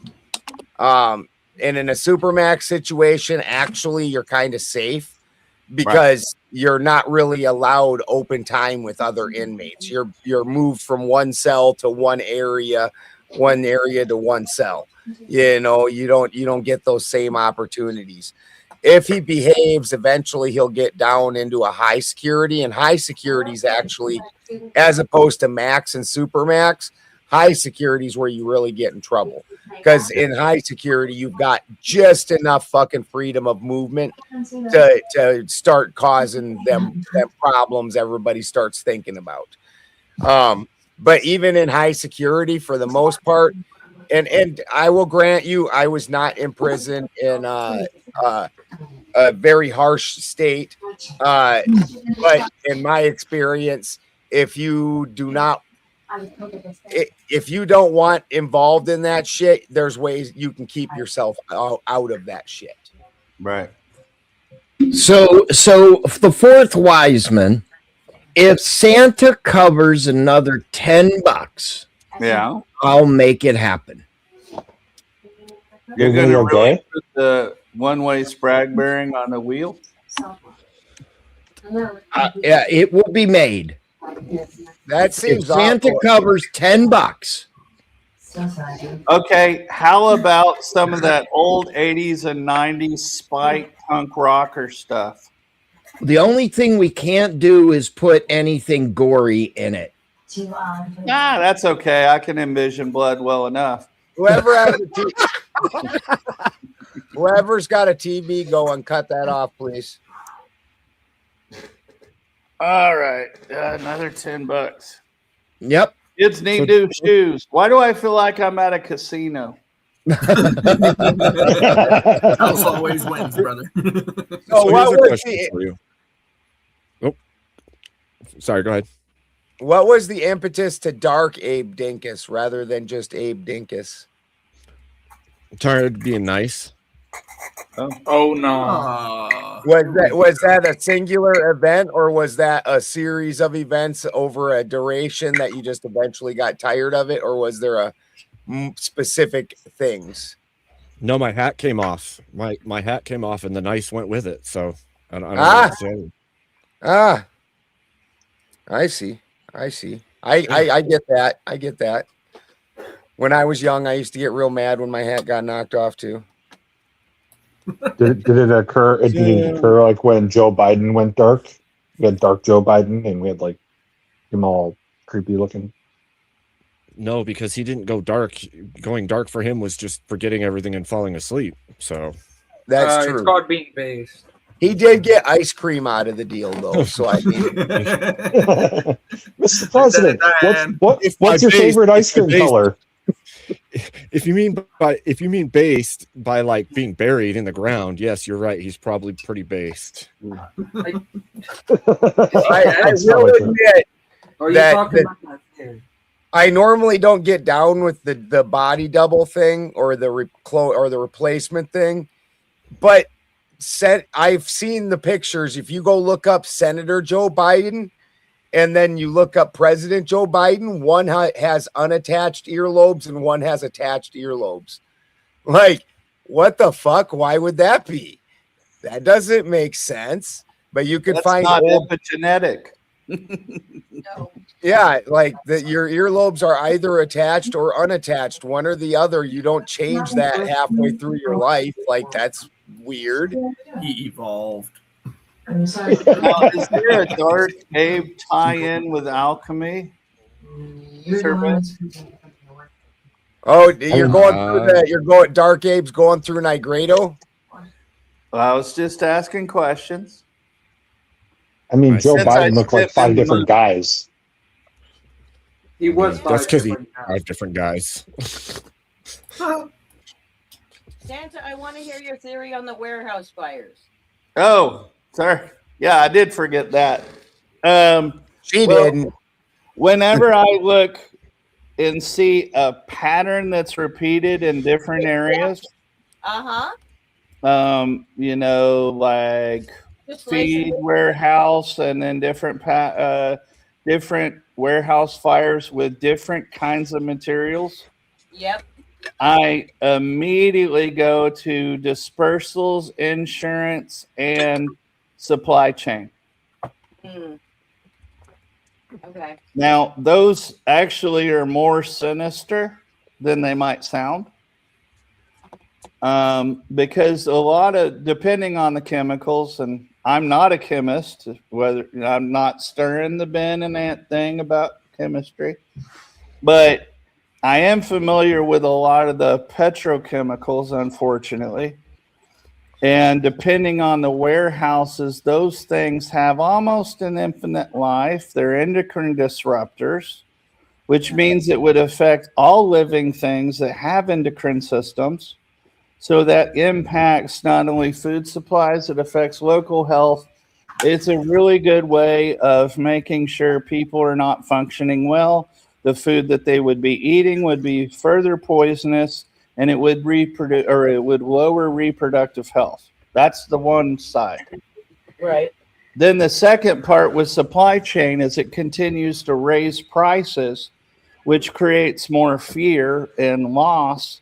Fear and loss are two human emotions that control so much of the violent behavior. And so with the violent behavior that could be cause for a martial law type situation, the reduction in rights, the greater division of the people, and more excuse for totalitarian or martial law type situations. And then the other thing with the supply chain is it does favor the combination of different communities to be more localized. And so I think all of these things do play toward us being huddled into more controllable areas. Yep. And I'm pretty concerned about that. One of the things I wonder. Ant and I don't fight about chemistry. We fight about alchemy.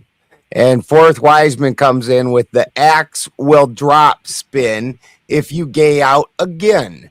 Yeah. The bank account is homophobic.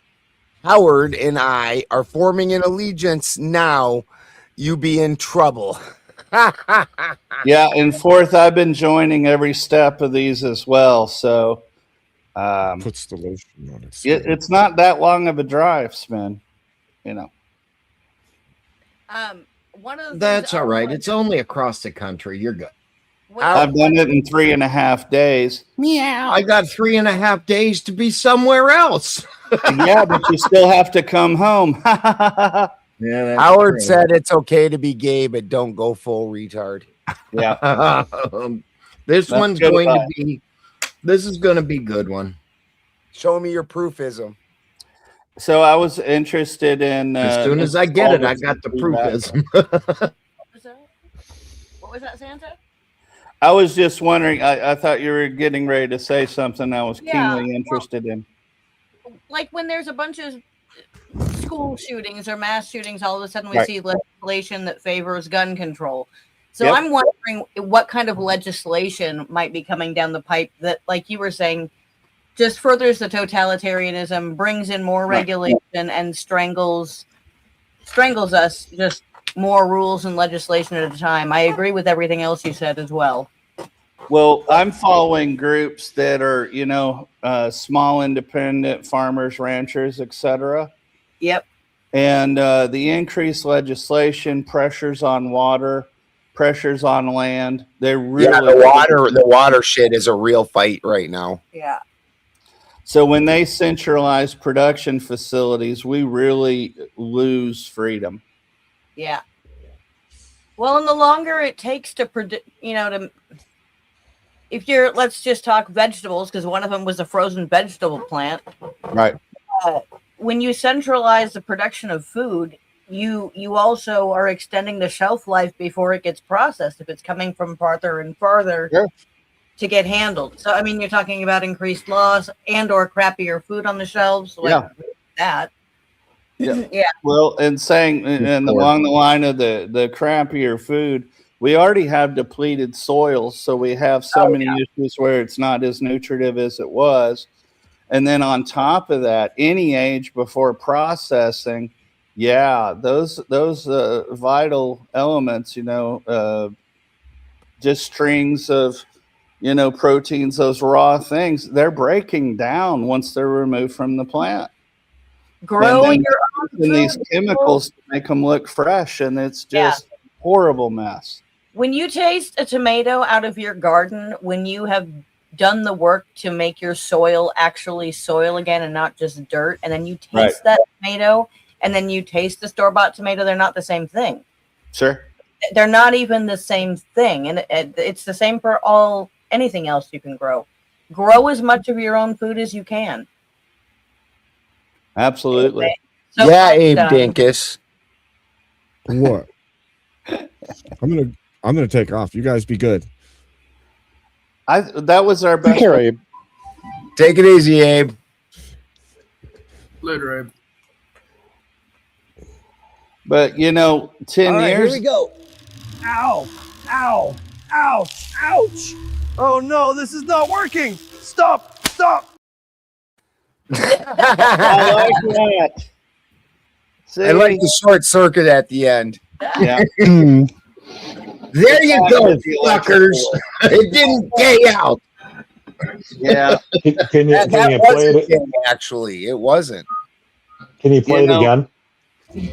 I mean, it wasn't very it. manly with the way you were like, ow, ow, ow. That's right. And especially with the one before that. Yes, we can play it again. It'll cost I'll have to ask you for your waistband. Hey, I need that. I'll play it again. Jesus Christ. All right, here we go. Ow! Ow! Ow! Ouch! Oh no, this is not working. Stop! Stop! Now, is that going to be the Howard agrees? Kind of gave out way you said ouch, ouchie, ouchie. Oh my god! Did that say win? Did that say Win City in the back? Yeah, we have to watch that again. Okay. Win City. That's all right. Here we go. Ow! Ow! Ow! Ouch! Oh no, this is not working. Stop! Stop! See it? Yep. Shit. Yeah, AI has the hardest time with fucking words. Yeah. I know. There are some thumbnails that I have to do like 2 or 3 fucking times. I mean, it works okay if you tell it what to put up there. Sure. Explicitly what to put up there.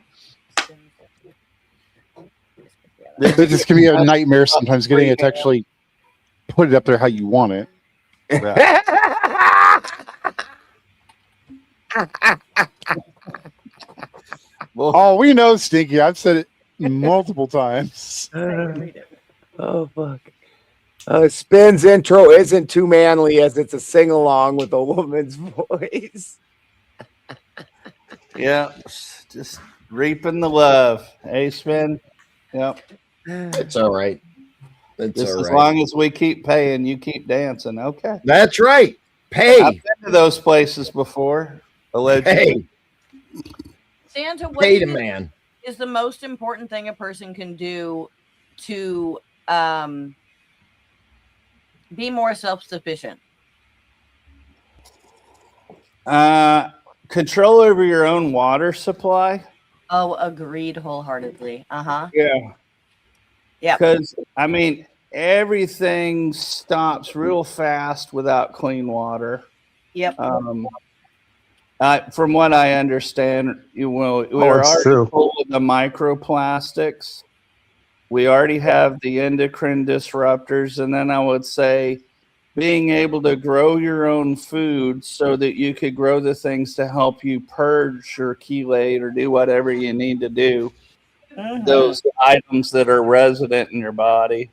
I saw an interesting article on microplastics recently. It seems this woman discovered that there is a lot of contamination in a lot of the studies that have been done because nobody controlled for the rubber gloves they were wearing.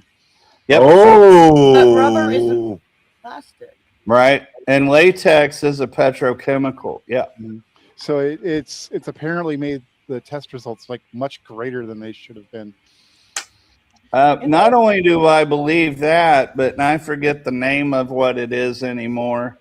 But in the reproductive side, especially for young boys, this is different studies. These were much earlier. The distance from the wee and the anus is reduced in those boys that were exposed to plastic, especially those that were outgassing. There's discussion about whether or not it was the phthalates, the orthophthalates, but it's measurable, it's predictable, it's widespread, and they weren't the same things. Can you turn that on again? I'm sorry. Now that was really disconcerting because I learned that while I was studying the safety for my crew who were out there using RF to melt plastic together. Oh, geez. Yeah, so I made the plant green. I demanded that all our suppliers, get us different materials, and it was awesome to do. But boy, I mean, fortunately, we had enough buying power to do that. Right. But God damn, I think it would be easier to raise the dead because, everything's coming from China or Israel ultimately. Those are the prime filmmakers anyway. Link in the back to what I was talking about. Oh, thank you. And that's a problem with a lot of these studies that come out that make the headlines. The science is not always sound. Yeah. But, with the gloves, that makes sense because they're going to have direct interaction with these. They're not going to have the controls.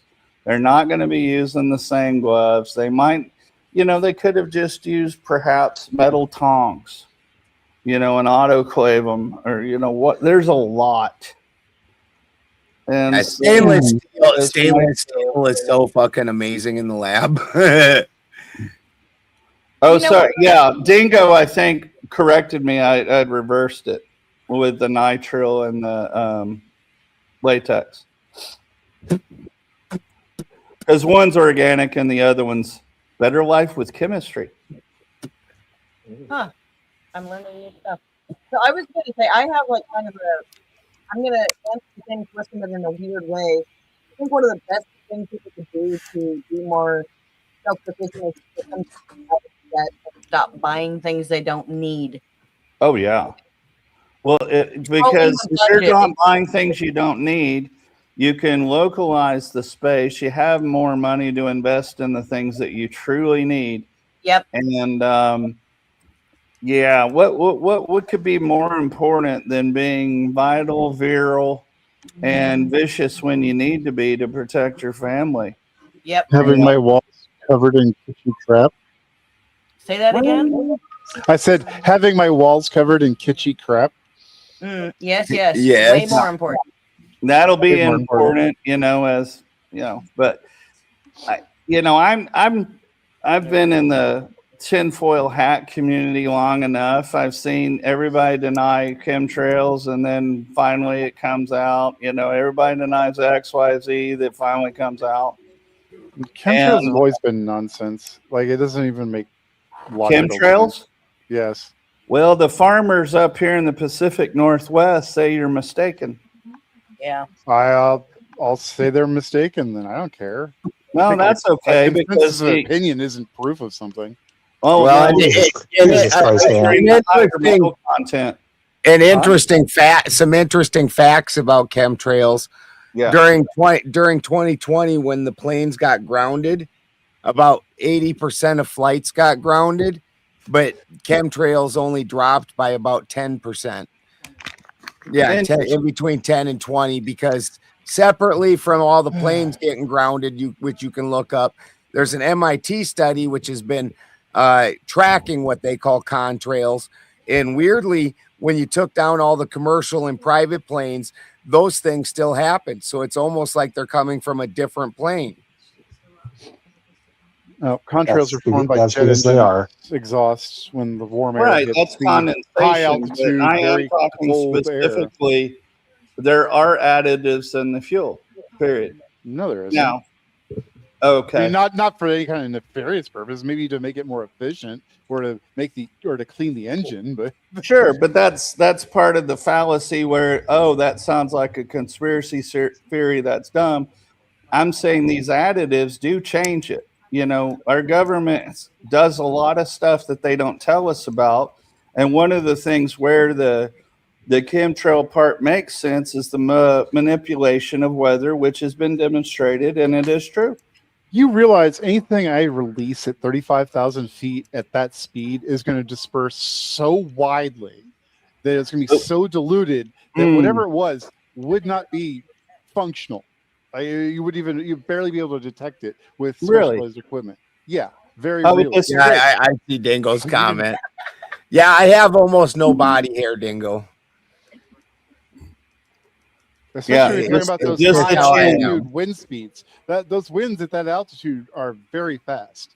Anything? Oh no, I get that. I mean, the winds in that area, affect my life now to a great degree. And you might recall that being a sailor, I've sailed the world and I've flown and I've done all that. So, I'm just curious. So I read about those things. I do realize that. But it's not that we lived in a localized world where we say people who did this sort of thing is not going to affect the whole biosphere. That's just silly talk. I didn't say anything of the sort. We're just talking about chemtrails. It's explaining why they're silly. Sure. Oh, so it only happens in the United States. It doesn't happen anywhere. Okay. You make sure you remind yourself that when there are consequences for it. I just looked it up right now and here's, this is debunked. Well, it is curious how many movies there are where people are saying the air is so much different. No, just people. I've had blue skies. I've had blue skies here. Okay. You understand I don't care about anecdotes, right? Like, you can tell me your little story, but I'm just going to be like, yep, okay, sure, buddy. Well, you can not care about anecdotes, but when it happens to 1 million people, your desire for a controlled study just doesn't matter, because 1 million people aren't wrong because of the scientific method. I want evidence, and all you've got is, well, this might happen if you don't believe me, and if I believe you. Okay, Ant, we see these trails. They make X's in the sky. They come across a couple more times, and then you just watch, and then all of a sudden it's a cloudy day. And I was young enough. That shit spreads and everything. It's crazy, dude. I was able to see planes fly across the sky, perhaps a little bit before you did, and that wasn't happening. So something changed. Nothing changed. What changed? Jets have always left contrails. Nothing changed. But before this goes too much further, bring that super chat back up. Spin. Spin. One single 15 by 30 greenhouse can supply 15 people with a whole year of food when interpolating. What does that mean? I'm interpolating.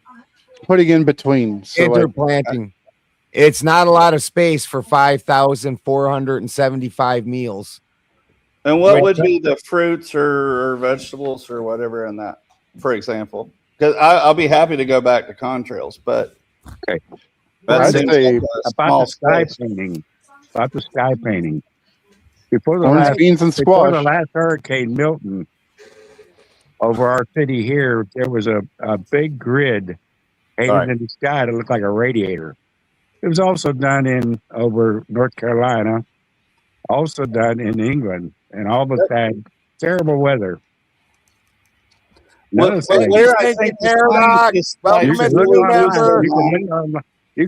trying to go to a peer-reviewed study to make people believe it.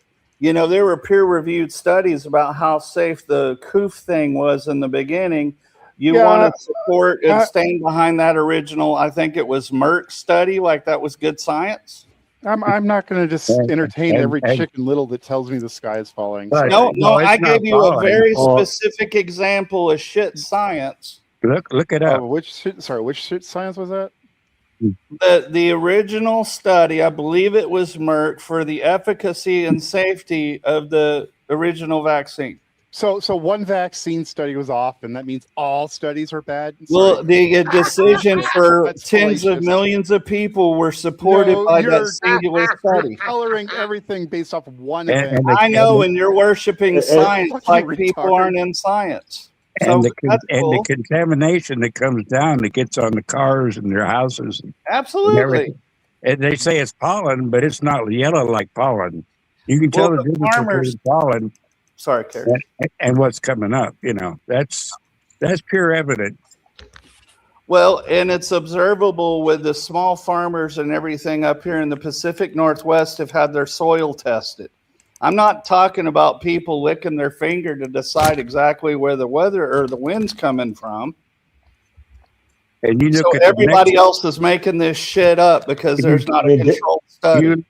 Santa, dare I say, all you have to do is just look at it. Before we go any further with it again, our new member, Stinky Paradox, said, it won't let me super chat, but I became a member. Spin is gay. And he has spoken. So I have a question about this. When you're talking specifically about the chemtrails, I'm imagining there's a specific chemical that would be pointed at, said this is the problem here. This perhaps a cocktail. Yeah. Yeah. So what chemicals is it that's in these? And what's being dispersed? Well, the one that I'm familiar actually has to do with aluminum, not chemicals in the type of liquids. They don't specify. They don't have to specify. That's the problem. They stopped it over the state of Florida because they won't specify. The reason I ask is because I know that with cars, right? So it used to be leaded fuel, right? Now it's unleaded, right? Now you don't even see unleaded. It's just regular because they stopped putting lead in there. Now there's lead additive that you can actually get at the automotive store, but that's the reason they stopped that is because of the dangers of lead specifically being ingested, and then you take it into your body, and that's heavy metals. It's heavy metals is the problem. Right? So cloud seeding materials are not in fuel?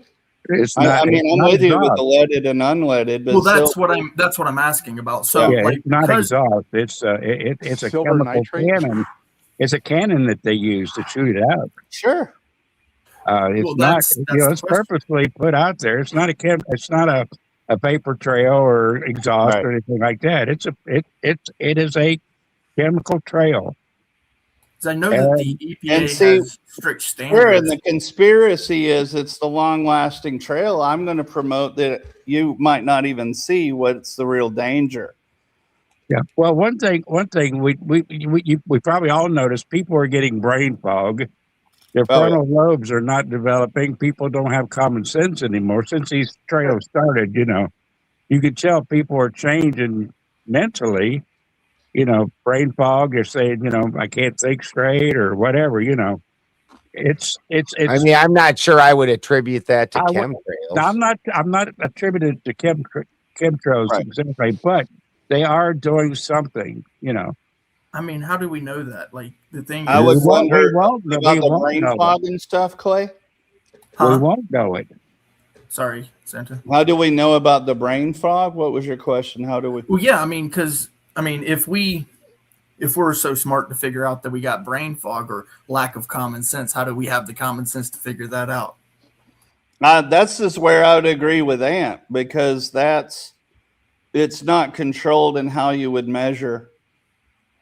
Where I come and disagree with Ant is how are you establishing a causal relationship? That's soil samples. Yes, Ant. Yes. Soil samples don't mean that it came from airplanes. It might say it just tells you. Oh, I agree. That's one factor. But what are they cloud seeding with, Ant? Usually, I would believe it's silver nitrate. Sure. Is that inert in every way, not effective, and totally I'm not a cloud seeding molecules expert. disappear? I'm not a cloud seeding expert, but that's not what people are talking about when they talk about chemtrails. Well, no, you're talking to me, and I'm saying, okay, cloud seeding, that is related. Other people maybe talking about different things. That's a pivot in a Mott and Bailey technique. You're talking about cloud seeding, which is legitimate, to justify chemtrails, which are not. So is silver nitrate reactive to either RF or magnetism or electricity? I don't care. It's not relevant. I know you don't care, but it is scientific inquiry, and it is reasonable. What's that got to do with chemtrails? Because we know that it's happening. How? Well, here's my problem, and this is also in the chat, and it includes what Santa said. And here's my problem with the aluminum. Right. And they're taking the overwhelming amount of aluminum that's now in our food, in our systems, for almost every brain disease, be it dementia or whatever. They find high toxic amounts of aluminum in the brain. Exactly. And so I get it. And so but I've never seen anything that says chemtrails. It's passed around. It's barium, aluminum, and strontium. And those are the three that are passed around. Here's where my problem comes in is as a permaculture farmer, I know that the use of Roundup, it actually frees up. And so aluminum in and of itself is one of the most widely abundant things on the earth. It's everywhere in the soil. It's in there. there. Now, normally aluminum's inert and doesn't move. Now, what glyphosate is doing is dissolving the fucking aluminum and making it bioavailable for plants, and it's making it so it can now enter into the water system, and it's making it mobile. And so when they're saying there's aluminum in everything, to me, this is more of a glyphosate problem than Or at this least is a combination of both, right? Like an agent. Well, still, how would the aluminum for it to survive from a plane?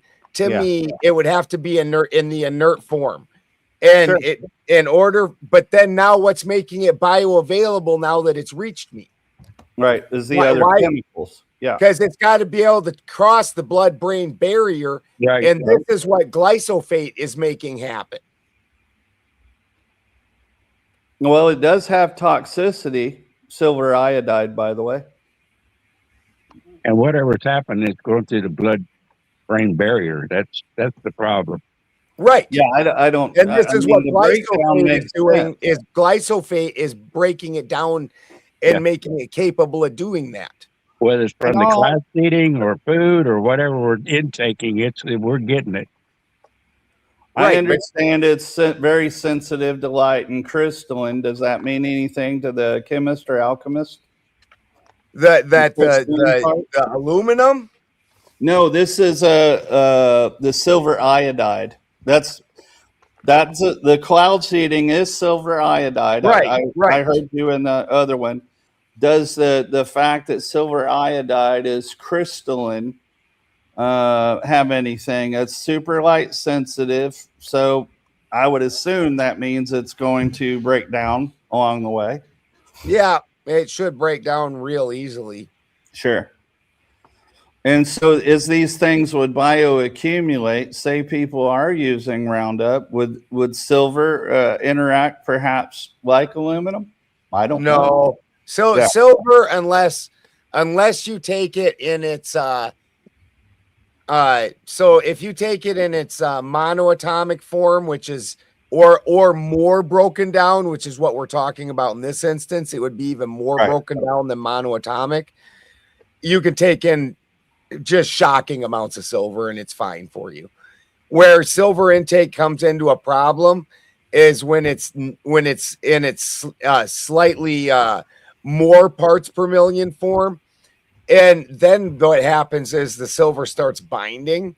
And this is where you start getting like there's that guy that turned blue and got all fucked up from taking a bunch of he thought monoatomic silver, but it's because he wasn't breaking the silver down enough. Oh, okay. Is that what happened to my foot in that AI video? Yeah. Now, so I don't believe that I said, okay, look, they're raining down horrible shit that's going to immediately kill us. Right. But going back to the history of science, there is a well-established history of science where we do shit and it has unintended consequences. Would you agree with that?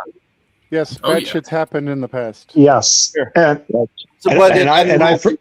have to keep our eyes open for it, because of the history. And I firmly believe, though, that with all this cloud seeding, all this stuff, it originated because of our problem with locusts. Because I read these journals from these farmers in the Rocky Mountains in the 1850s saying, holy shit, these locusts come in, they fucking eat everything. What the fuck is the point of farming and doing anything? Then all of a sudden in this country, since 1902, we've not seen swarms that devastate crops ever since. So how do you have a problem with locusts, and then how do you not have a problem? Right. What changed? Well, a lot of things, have improved, but that doesn't mean what has been replaced or eliminated wasn't keeping something else in balance. The scientists are the ones who brought kudzu, not a bunch of rednecks.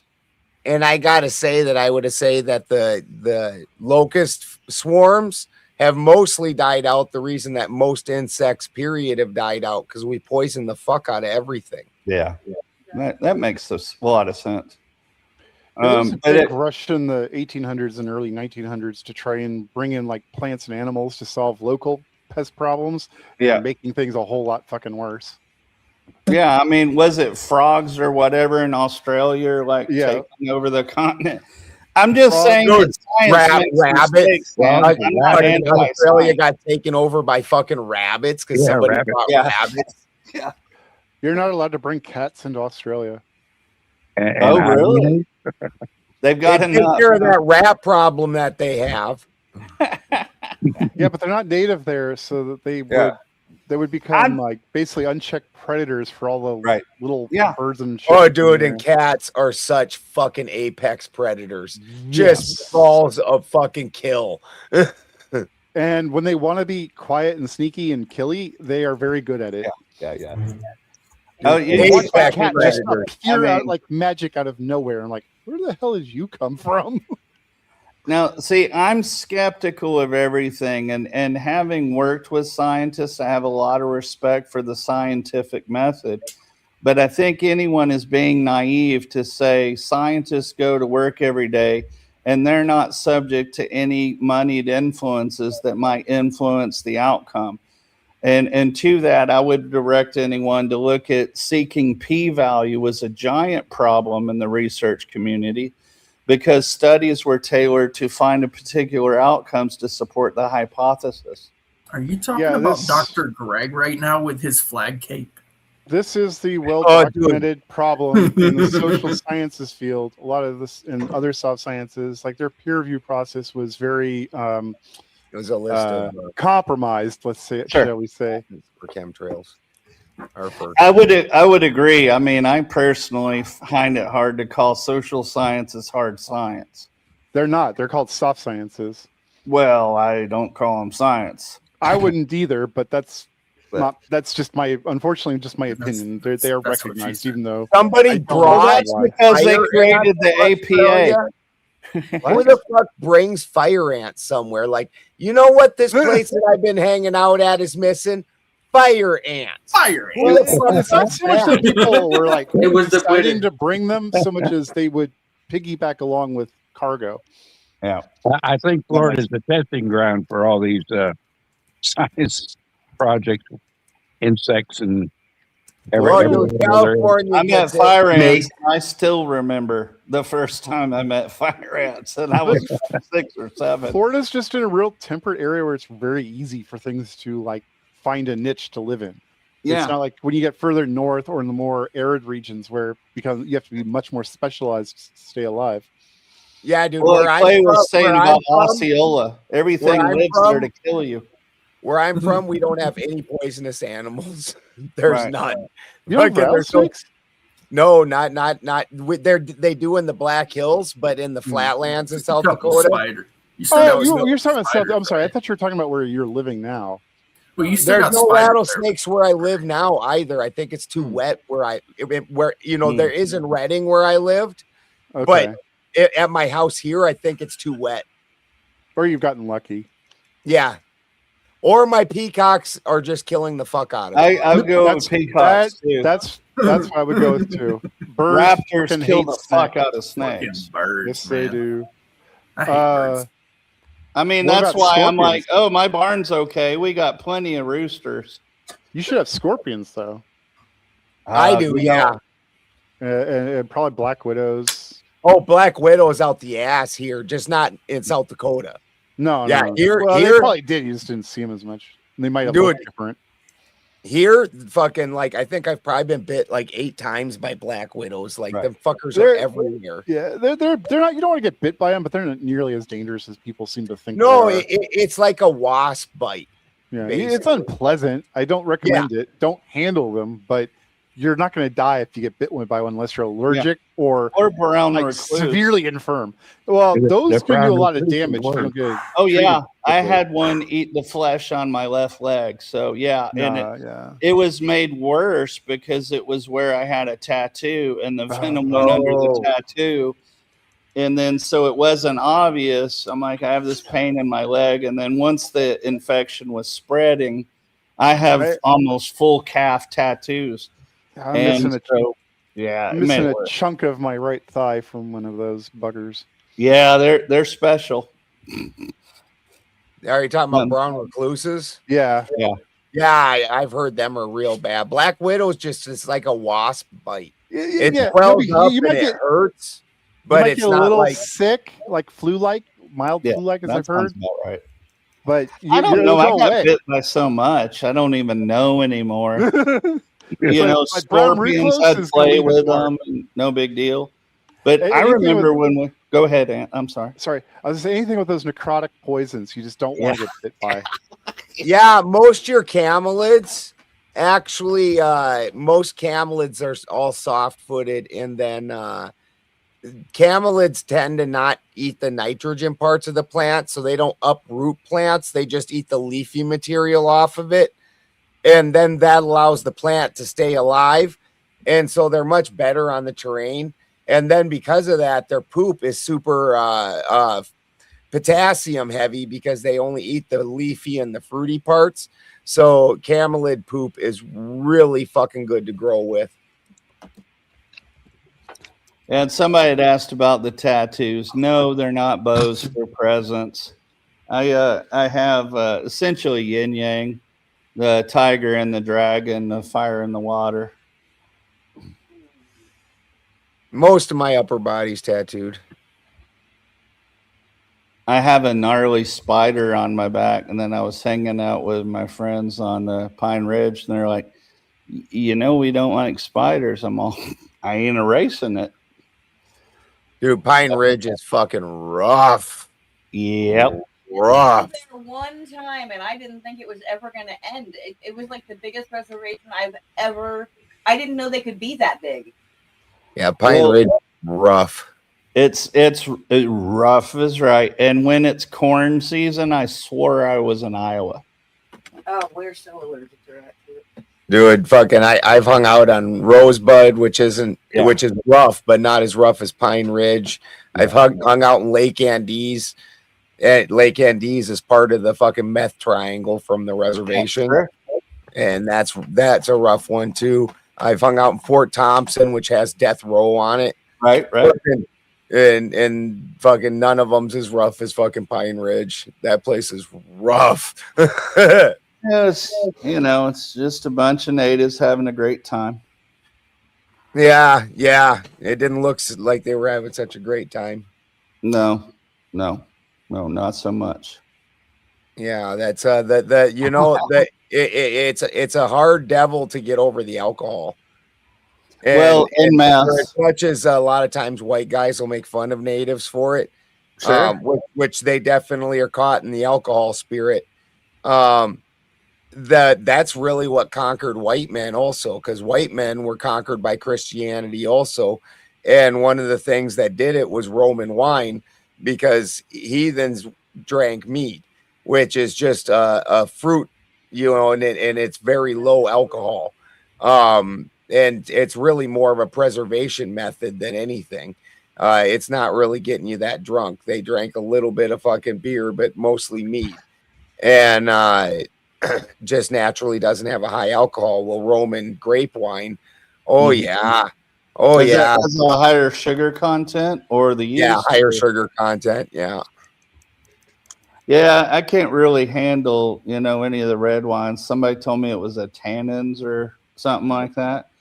Yeah. But unfortunately, I have just enough Indian or Viking or whatever it is that I just didn't have the consequences other people do with drinking.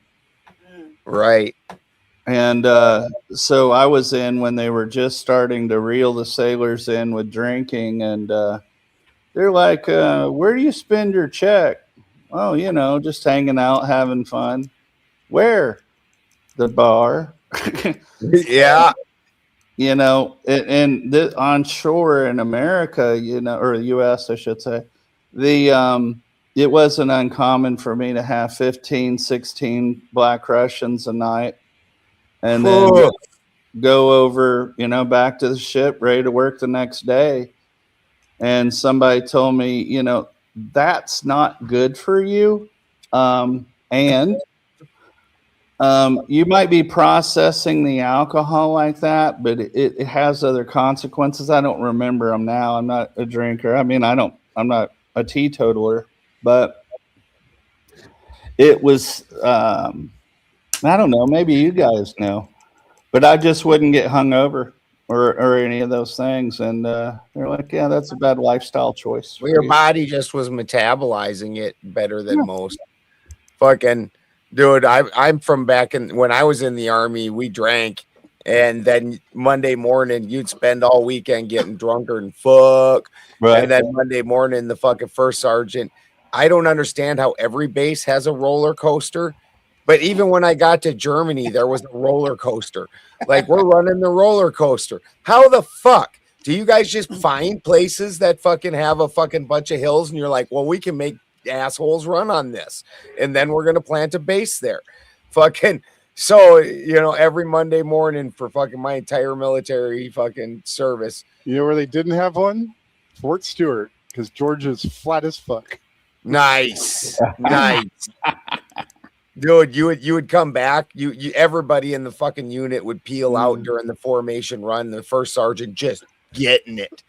And fucking then everybody would take turns peeling out to puke off to the side. There was even that cadence that fucking what you gonna do when you get back? Puke it all up on the PT track. Like, you fucking A right, we did. And then you put your fucking PT clothes in your locker and you'd go to class and you'd come back and your locker would just smell like a fucking brewery. You're like, that sounds like a drag. Also, I think you were thinking of something else, Ben, because mead's made from honey. And it's it's more potent than beer. Honey and fruit. It's honey and fruit. So that is a type of mead. There's a whole bunch of ones. There's like Mezcal, which is like herbals and the honey. Oh, I know. Bragger, which is kind of like making beer and mead at the same time in one vessel. But would you prefer the meat to stay or beer and mead? Okay, sorry. Beer and mead, sorry. And the reason for this is because honey is naturally antibiotic, which makes it very difficult for yeast to colonize. Yep, that's part of why you got to heat it up for a little while. Yep. You got to heat it up. And you do the same thing to convert the sugars in your fruit anyways. Mm-hmm. So it works out. You give it, I think it's 140 for 10 minutes or something. I don't remember the temperatures. That sounds about right. You're not trying to boil it. You're just trying to get it to heat up, and you're trying to trigger certain enzymatic processes. And melt the honey. Yeah, and melt the honey. Yeah. And melt the honey, for sure. You basically are making it work because you mix it with water too. So yeah, but the naturally, because honey's a more complex sugar, it just doesn't come out as high as the simple sugars do. It just takes longer. Oh, believe me, I know. I've got fucking 5-gallon meads that are like 4 years old. Yeah, like that's what I was told. Like, if you want to do this, just don't be prepared to, drink it anytime soon, because it's like you might be done technically in a year, but it'll taste like fucking lighter fluid. Yeah, 100%. The alcohol comes out and the flavor comes out in the years following. Mm-hmm. So you gotta let it age. But see, that was Christy and I had that was 7, I thought.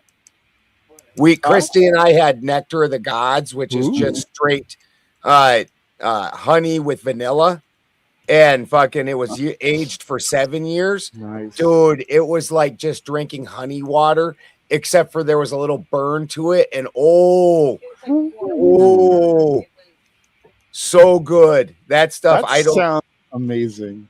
I'm pretty sure it also has like spices, like almost like cider spices in it too. I thought he just said vanilla and honey. I'm pretty sure it has spices in it. It might have had a cinnamon stick in it. Yeah, something like that. I don't remember, but So it's like a meth chill then. Alcohol. Yeah.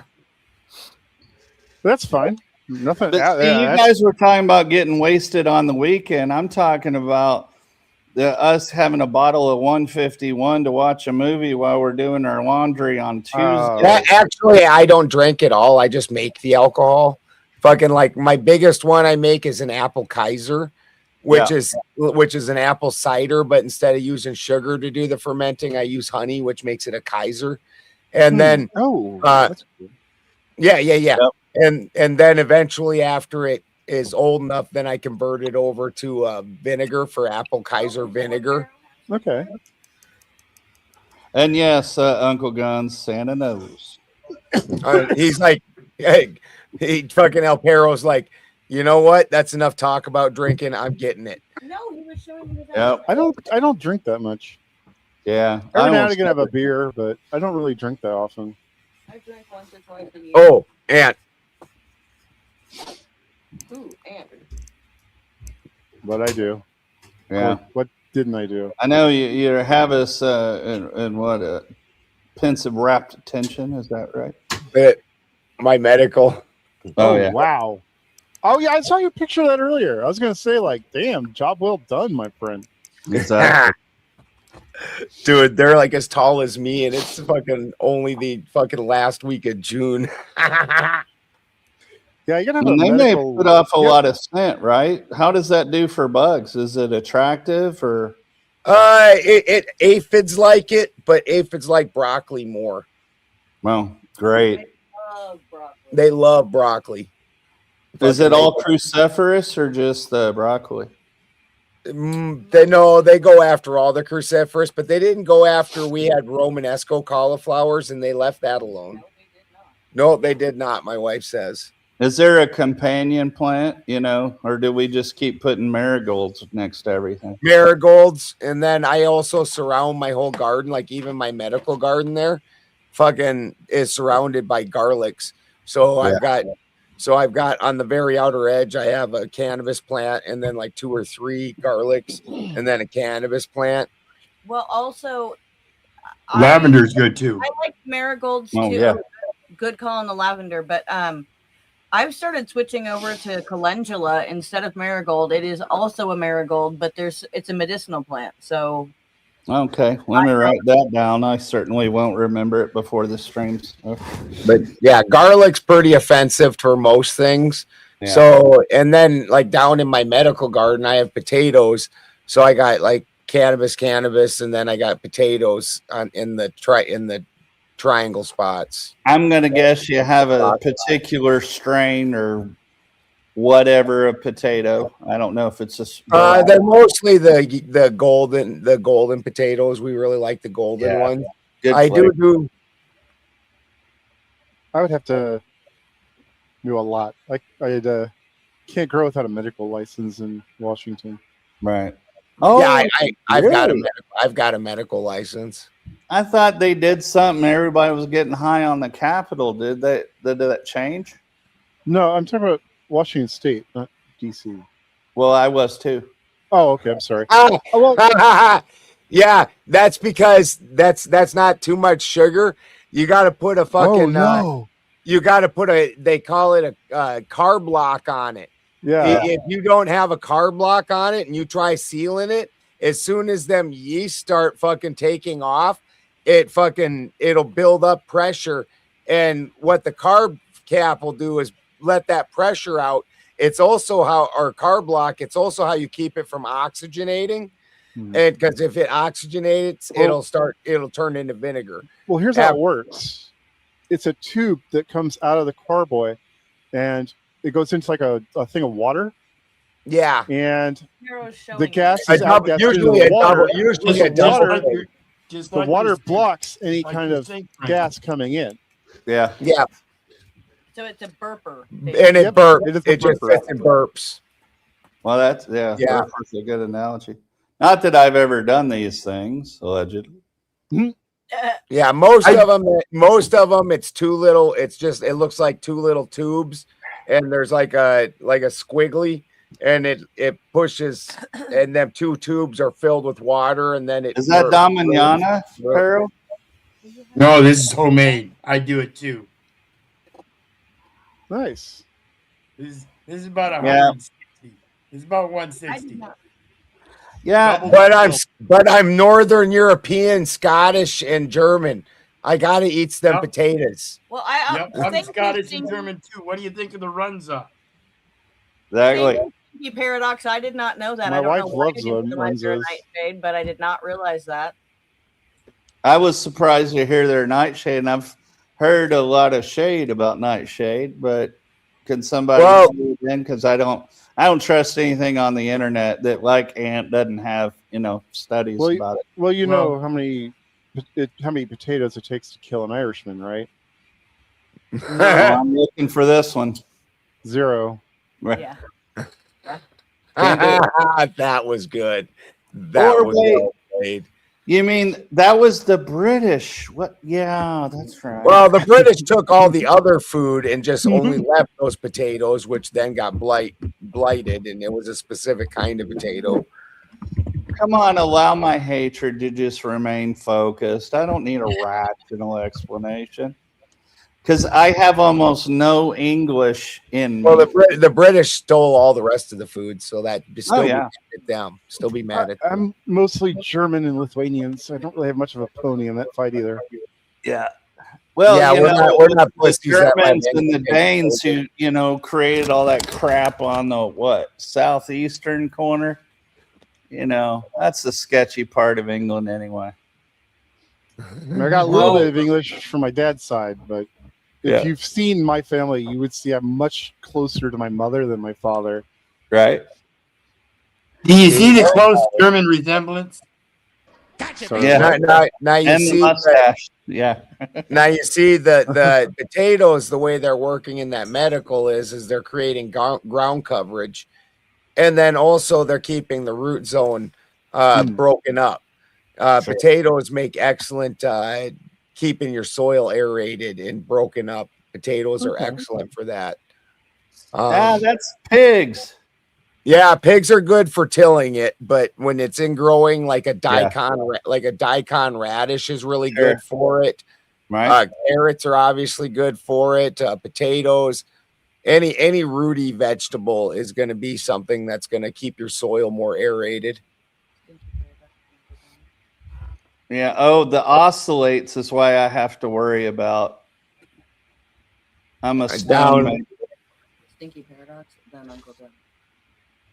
Right, shade plants have a tropinalgal is named after Atropos to cut the thread of life.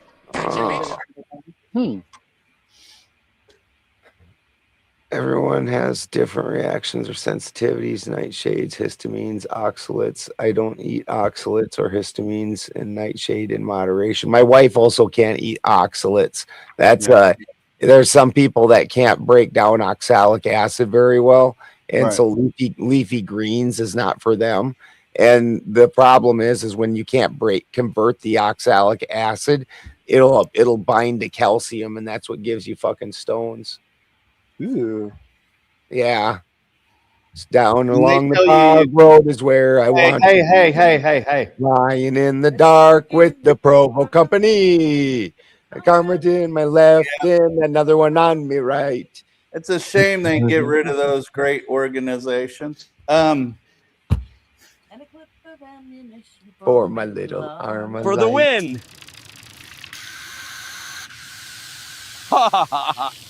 Do you like my sprinkle tinkle? That looks like you were in FFA in high school. You know, your foot or your hand. Gotcha, bitch. I'm going to guess that would be more than a spiral fracture at that color. More like almost bordering on necrotic. Yeah. Yeah, that didn't look good. You might want to get that checked out. So I used to have an emergency treatment pack for kidney stones. I was having them enough. Ooh. And well, then that's when I started reviewing my choice to be vegetarian, because like you're saying, that depending on the dark green leafies or whatever that you're eating. Yeah, it's the oxalic acid in it. And like I said, if your body cannot process it, then it binds to calcium, and that's what gives you the stones. Like now on the flip side, I'm an A positive blood type. Right. So I don't really produce enough stomach juice and the enzymes that it takes to break down meat. So as a vegetarian, I do great. Yeah. But my wife, it literally is a serious problem for her health, because she went separate from me. Actually, she was a vegetarian when I met her, and then she started having health problems, and it was literally from being a vegetarian. Her nails were paper thin. Fucking, her hair started falling out. She lost. Her teeth all started breaking and fucking having problems. Right. And like myself, I heal really super rapidly. My nails are thick as fuck. Like, that'd be a great example that Ant, is referring to. There's a lot of crap science where, people come out and say, oh, the vegetarian diet will either make you live forever or make you die next week or whatever it is. And it's just, you need to eat for what your body's craving and what it doesn't react to. But yeah, there's a lot of crap science out there. Well, and mostly just eat real food, and it'll be better for you than eating fake food. Yeah. Yeah, all of our food is made at home, and fucking as much of it as possible is homegrown. Well, gentlemen, it has come to that hour of we are going to get out of here. The night just started. Well, it'll cost you the big red dono to keep going. I'm not doing that. I want to see Pero continue to hit that bottle so I can see if he turns into. I'll tell you what. That alcoholic. The big 20 gets to see that from El Pero. Oh, the big 20. Oh, wait, are you break just it up? talking Wait a minute. meal? Wait. Here's the conditions. One shot. Singled out. Hold on. Oh no. We gotta. They gotta pay to stay. So you can break Like it I'm up. Getting a gouty flare from you trying to siphon cash out of me again. Listen, the big Get a 20 gouty the big 20 gets that from El Pero. As a group. As a group or from one person. So you're That's the okay only with way- totalitarianism or communism? You're great with both. It's called capitalistic procedure, sir. Oh, see, I was trying to set you up for a good soundbite. You just, I'm telling you, Santa, it comes from you or it comes from the chat, sir. We can do it together. Okay. Santa, you do 10. I'll do 1/4. No, I'll do 5. That's 1/4. God knows you've been breaking my back and my balls all night. All right, the fourth Wiseman or Howard.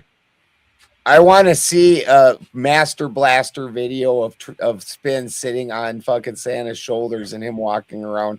My back. That will cost the big 20. I'm not paying to be humiliated. Oh no, they're humiliating me. What? No, you don't think me carrying you around on my shoulders is humiliating? No. I know. That's why they're calling you gay. No, I'm telling you. The big 20 gets it. I don't want another man's nut sack on my neck, bro.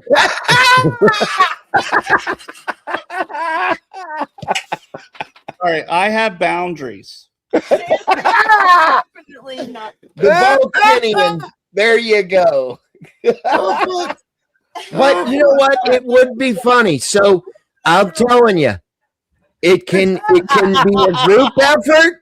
Look at El Perro. Look at El Perro. Look at El Perro. Hey, sweetie, come here. Oh, keep that on, Perro. Oh, Jesus. That's called a double chin. No, that's called a Balchinian, sir. A Balchinian. Is that from that old top show with fish on it? Yeah. Men in Black. Men in Black. So are we going to do this? Barney Miller? Yeah, Barney Miller. Yeah. Are we going to do this, Santa? What are we doing? I was trying to do that, but your buddy Elf was. Well, Elf, don't get in the way of the money. What's this one? Okay, it is. Yes, it's the big 20, or the stream goes away.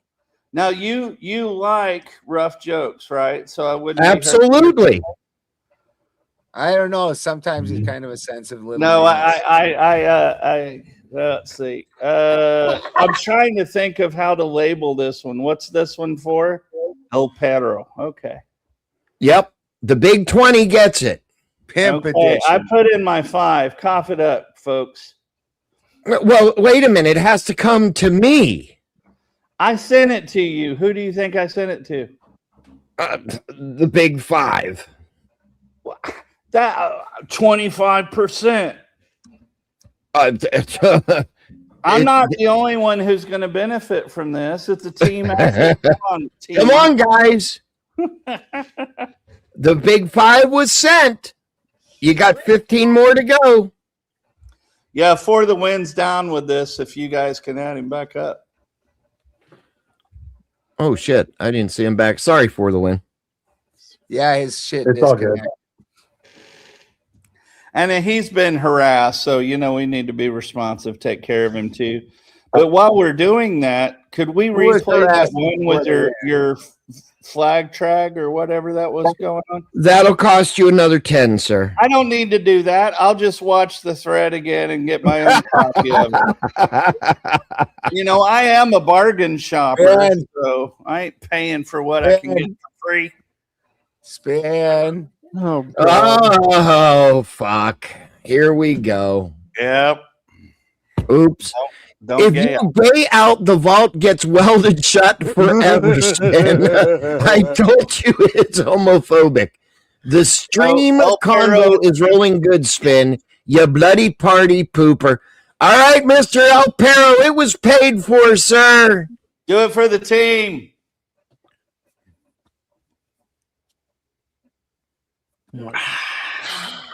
So what are you making there, Perro? Is that whiskey or rum? What? Fatty liver. That's homemade chine. Oh, okay. So just grain alcohol. Okay. Yep. No problem. So how much does it take for him to finish the bottle in front of us in like a couple swigs? No, another 20. He's like, no, I don't want alcohol poisoning. I don't want to be baptized by fire again today. Yeah. That alcohol poisoning isn't all that fun, it turns out. Dude, I know when I lived in South Dakota, I knew a lot of people that did that. And actually, my daughter's best friend from high school, it's so weird because she's already killed herself from alcohol poisoning. Like her liver gave out and shit. Like her whole side swelled up. And it's so weird because I remember her as a little girl and fucking hanging out and shit. And she's fucking dead and shit. And I'm like, wow. You're killing my buzz, Balderson. Oh, wait, I did talk about fatty liver. Okay, I'm killing my buzz, Balderson. Yeah. No, I did one of those stupid my cousin Tom just died like 6 sort of months thing ago. in college. And I drank, those big gulp. I think it was 48 ounce, not the 64, but 48, I think. And so they filled it with Jose Cuervo Gold, and I chugged it down. Unfortunately, that was another skill that I had to just drink hard liquor like water. And then still in great shape. So I ran back to my dorm, which seems to have accelerated the alcohol going to my brain somehow. Yeah. And somehow I did a forward flip on a flat sidewalk right outside my dorm. And the girls, they were awesome. They took me to bed, but not in the cool way. And, not in a cool way. And the next day and a half, I woke up, everything hurt. I reeked of alcohol. And I was just like, okay, I got to get to the food court. I get there, and the people serving would back away. And I didn't vomit or anything, just, I guess, coming out of the pores. I'm like, cool. And I haven't had Jose Cuervo Gold Especial since. More of a Tres Generaciones or the Blue Azul. Yeah. Exactly. That's why I don't drink much. You'll very rarely catch me taking more than one. Yeah, the hilarious part is fucking Uncle Gunn said he's known you for like so many years, and he thinks that's the same bottle. Well, and I was just going to speak to that because I think Flo might vouch for me. He might even be able to find it. I believe it was on his stream where I actually finished off a bottle. I've had 6 Guinness in the RV, and I now have 3, and I believe it was over a year ago that I got them. I mean, that's, I really hit it. They're almost 2 years? Yeah, I'd agree with that. Have you ever heard of? Don't need to drink anymore. Have you ever heard of splitting the G when you're drinking a Guinness? No. I'm interested to hear this. Apparently, it's like when you have Guinness in a glass, the Guinness glass, it's full, and then where the word Guinness is, it's a thing where like you drink it. Oh yeah, and then the level of the beer is supposed to be right in the middle of the G. Yeah, they call it splitting the G. Yeah, a perfect pour. Yeah. It's not the pour. The bottle, or is that just from the tap? It's just from the tap. So it's in your glass. It's in a Guinness glass. So whoever's drinking it, you're drinking and you're trying to estimate so that when you put it down, the level of the beer is splitting the G on Guinness, apparently. I like that. I'm being harassed in the chat. I had a 32-inch waist and was a mid-level track person, so I didn't look like he didn't look. He means like he didn't. He means he didn't look like a MyPillow back then. Well, gentlemen, I am going to get out of here. I need to get some sleep. Mr. Balderson is in charge. You just said continue. Oh, you're gonna leave? You're gonna leave even after Santa gave you Yes, money? I'm going to leave. You can't grift and then leave. That's a bitch move, Spin. Yeah. Hey, you know what? And then El Perro did it for the team, and you're gonna pull out. Oh. Ooh, pull out. Ooh. Well, you've been talking. On you. No, I've got to get out of my chair. I've been in it since 10 o'clock this morning. Yeah. Thank you, everybody. Ben and I will be back on here in a little while. Yeah, what, 4 hours? No. Hours. Feels like it. 9 let's hours? see. 8 hours. Damn. So we will see you. We will Come on see up you. if you want, Azvarun.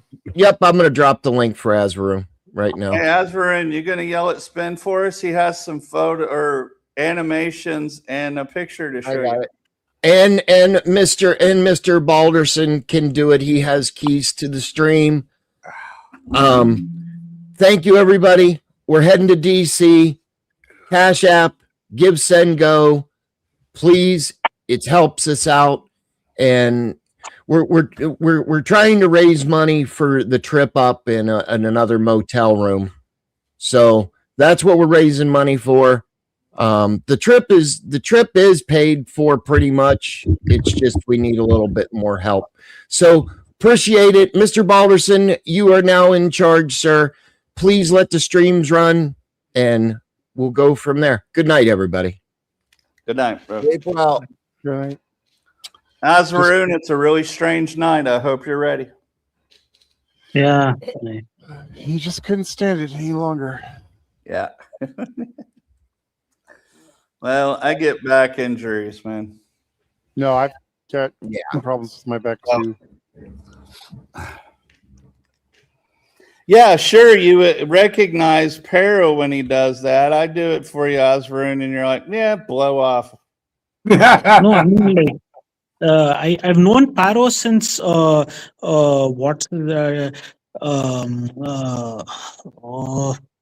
what's his stream's name? I forgot. Difficult Denzen stream. I've known El Paro since then. So Digital Denzen sometimes goes by the name of Difficult Denzen and Flow State stream. So I've known them since then. Oh, back when last week? Powder Dusty was Flow State. I don't know. I'm new to the YouTube stream space, so I listen to history. He decided he didn't have enough PTSD. And he Yeah, exactly. Hey, let me hang out with some guys and argue about shit that doesn't really matter. Yeah. So it's just kind of therapeutic. Sure, I could see that too. Well, Not for me. Well, if it's done with You're beautiful, Aunt. Beautiful. If Well, I'm learning. If you do it with some kind of cordiality and etiquette, some kind of decency, respect, and reverence for each other, it comes out so much better. Yeah, I think that's honestly what I'm working on. The Hitler mustache. Yeah. So, see, even with coloration, it still looks that was like a weird speech from the guy with the Hitler mustache. I'm just saying. Hey, let us all come together. But no, I was just playing with you, Oscar, and show the respect for him. I guess I'll earn it in a few decades. How'd you like that passive aggressive there, Osroon? Was that solid? Yeah, I'm fine with it. I'm fine with it. It's like, I'm so fine with it because I don't care, Santa. Yeah, he's a lot like me. He's one of them gray rocks. You ain't gonna move him. Yeah, I heard he got animated. 2 weeks ago? Yeah. Bones of Doom can get anybody pissed off. Oh. Bones. I didn't like. I was arguing with Bones, and then we both tried to speak over each other, and then after that he called me dipshit or something, and then I tried to make my points clear to him, but he spoke over me, and then that's it. I didn't say anything bad to Bones, but Bones used a bad word on me. That's it. We tried to argue over each other, and we ended up not being able to convince each other in any way. Well, you're right, Ant. This is therapeutic. Hearing Osvaroon going, well, he said something and got live. I'm like, okay, yeah. So you're right, Ant. Therapeutic. Yeah, Bones is not can be. I'm not guaranteeing anything. Bones is not pleasant to one-on-one with, and it made me laugh because you're normally such a very soft-spoken. Well thought out guy, and to see even you get pissed off and fucking have the fucking whole bullshit thing with Bones. I'm like, holy fuck, that guy, this is like a superpower with him. Yeah, he actually like spoke some half truths. So then I tried to correct him, and then we ended up arguing. Yeah. Yeah, he does. Bones is a Dude, he beast. manages that with every single one-on-one that he gets into. It's the same thing. It's like his superpower. Yeah. Yeah. Yeah, like the first time I was on the stream. Not like Well, that. it's because you both want the evidence and you guys drive together, Ant. That's why. But the first time I saw Bones, I jumped on the stream and then someone kicked him out and everyone was like, "Thank the Lord, Bones is gone." I'm like, "Is this guy really that bad?" And then the next night, I was like, "Oh." Well, there's wanting the evidence, and then there's, you know, maybe Also, a stronger I drive. just remind everybody, like, Bones isn't here. I mean, that is fact. That is a fact. Right. No, what I'm saying, I'd say to his face, and I don't think that's unkind. I understand. I'm just saying he's not here to defend himself. So I don't know how far we really want to go with this, to be honest. Okay. Cool. I met him when the gal who was Brahmin or whatever. That was one of the first streams. So that was a hell of a welcome thing. I'm not speaking English, but I was surprised.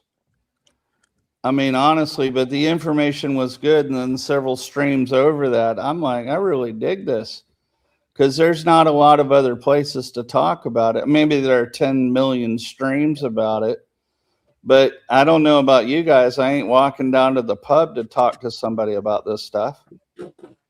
No, but I don't think we'll ever have Bones on the stream. Like I told fucking Effigy, I was like, I'll fight for you guys to come on and you guys to have your open platform to speak.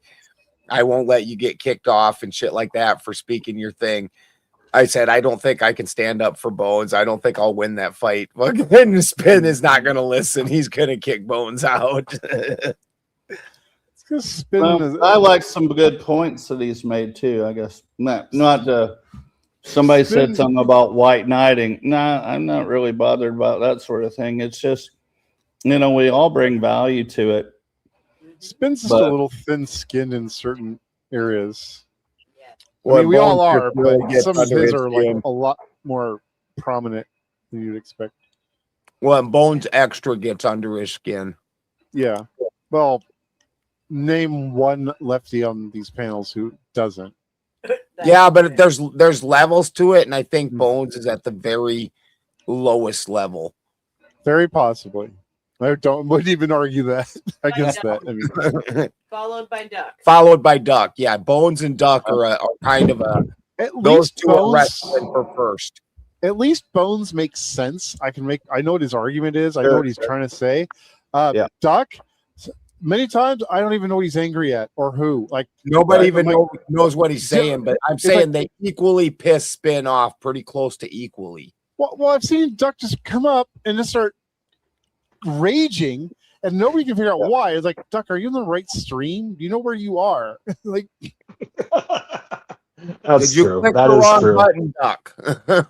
Yeah, but like he'll be hanging out in the back, and then he'll be like raging crazy shit on the chat, and then Sarah's like, "Get the fuck out, dude! You didn't even make it to the panel, dude." Like, what the fuck? You guys can't see the chat. I can see all your pictures when because I'm like on Sarah's. I can, I'm part of Sarah's stream, and so I can see you guys backstage. Fucking Duck sits back there, and he is animated. He's screaming at his fucking screen. He's like, "Oh, you're like, God dang!" So maybe not therapeutic for everybody. Okay, check. I need like a backstage avatar just to fuck with whoever's actually paying attention. We do pay attention too, because you don't know who's going to sneak in under a fake name and shit like that. Yeah, I do kind of wish, like, for us, we can see who's actually backstage. All we can see is, oh, there's 13 people. Who are the other two with me backstage? Right. Yeah. So you know who to vote off? or whatever, however that goes. Yeah, Well, yeah. Then it'd be nice if people knew what order they're in. But that all takes having the green room level, and that's like fucking $200 a month or something. Holy shit! Oh wow. Yeah. And that's StreamYard. Yeah. There's another service. I think Tootie was talking about it, but I don't know much about it. Well, from the way I understand it, StreamYard is the most easy interactive for the user, but there's a couple other ones similar to like OBS where if you're good at doing these things, they're going to have more options for you where you can do more things. StreamYard's more for beginners and shit. Well, if I ever did have a channel, I guess Elf will have to set that crap up for me. Quietly, and I don't like bucking your wishes on that one, Fourth Wiseman, because you definitely paid for it. But I think that's like somehow Duck's line in the sand. So I quietly cheer him that he won't cross it. He's like, fuck no, I'm not doing it. And it's a weird line in the sand, but Duck is a fucking weird dude. So I don't ever tell it to him, but part of me cheers him. Like, if you're going to hold a line, you got more balls than I thought you did. I kind of backed off about teasing him about it because some of the chatters were kind of feeling like I was taking it too far. I was like, okay, we take a break from it. I'm bringing it back one of these days. You just won't know when. Dude, I'll still give him shit about it. But even while I'm giving him shit, I actually respect him just a tiny bit for fucking having a line that he won't cross. He's like, nah, I'm not making that big of an asshole of myself. Like, never mind that he'll come into a room like Ant was just explaining, angry as fuck, and whatever he says is completely non sequitur to anything else that's been said the whole show. So true. Like, and then as he's saying it longer, you can see the panel. A lot of us will be sitting there trying desperately to figure out what the fuck he's talking about or how it fits with anything. And then eventually you're just like, well, eventually I'm usually the one like, what the fuck, Duck? Like, what are you even saying? Yeah, that one time, like I was saying, like in the back chat, he's just like saying the most racist shit. And you're like, why? You didn't even make it to the show, dude. You got like kicked off backstage. Like, you didn't have to do that. Yeah, he doesn't have to do a lot of things that he does that don't make sense. I think he thinks that being a lol cow is like, it's almost part of it is almost like an act for him. Maybe. Well, I don't get the whole thing about trolls. I mean, what's interesting about talking on stuff and irritating people? And then I'm going, wait. I've argued with everybody but Azvaroon and El Perro. Maybe it's me. Trolls can be fun or horrible. Yeah. Like that night that. Go ahead, Ant. Oh, I was just say I am 100% troll. Yeah. Yeah, I don't. But you. Well, I see. I think that's different because it's adding to it. I'm not going to say that. Well, like let's take the night that fucking Shaman Omar came in as a Scottish dude and was just straight trolling that fucking geologist, just trolling him. It was fucking hilarious. I was kind of trying to listen to it. It sounded interesting. Was that the night when he was like the Nigerian dandy, or was that a different night? He was a Scot. He was a Scot. Yeah, Scott. And he's like, let me ask you this, laddie. Have you ever seen two rocks kiss? Yeah, Tell me. Like, oh, fuck. He was just just hilarious. He's like, everybody else up here is trying to have a serious talk, and you're talking about rocks kissing. Yeah, PhD guy didn't seem to enjoy it as The much. PhD guy was actually a strange person. He took his anger out on me, and like he's saying that yeah. I forgot that Asperoon took the fucking brunt he of that. actually had measured. I totally You asked him a question. I was just trying to make some points about evolution to him, and yeah. I forgot that you took Yeah. the fucking that you were the collateral damage on that. That dude, I laid into the dude. Yeah.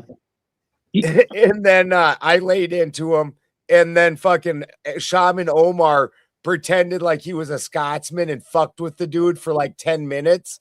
So by the time he got to you, that dude was butt hurt. Yeah. He was not enjoying things. But it was kind of cool. I think it's cool that he stayed anyway, you know. Well, he quit.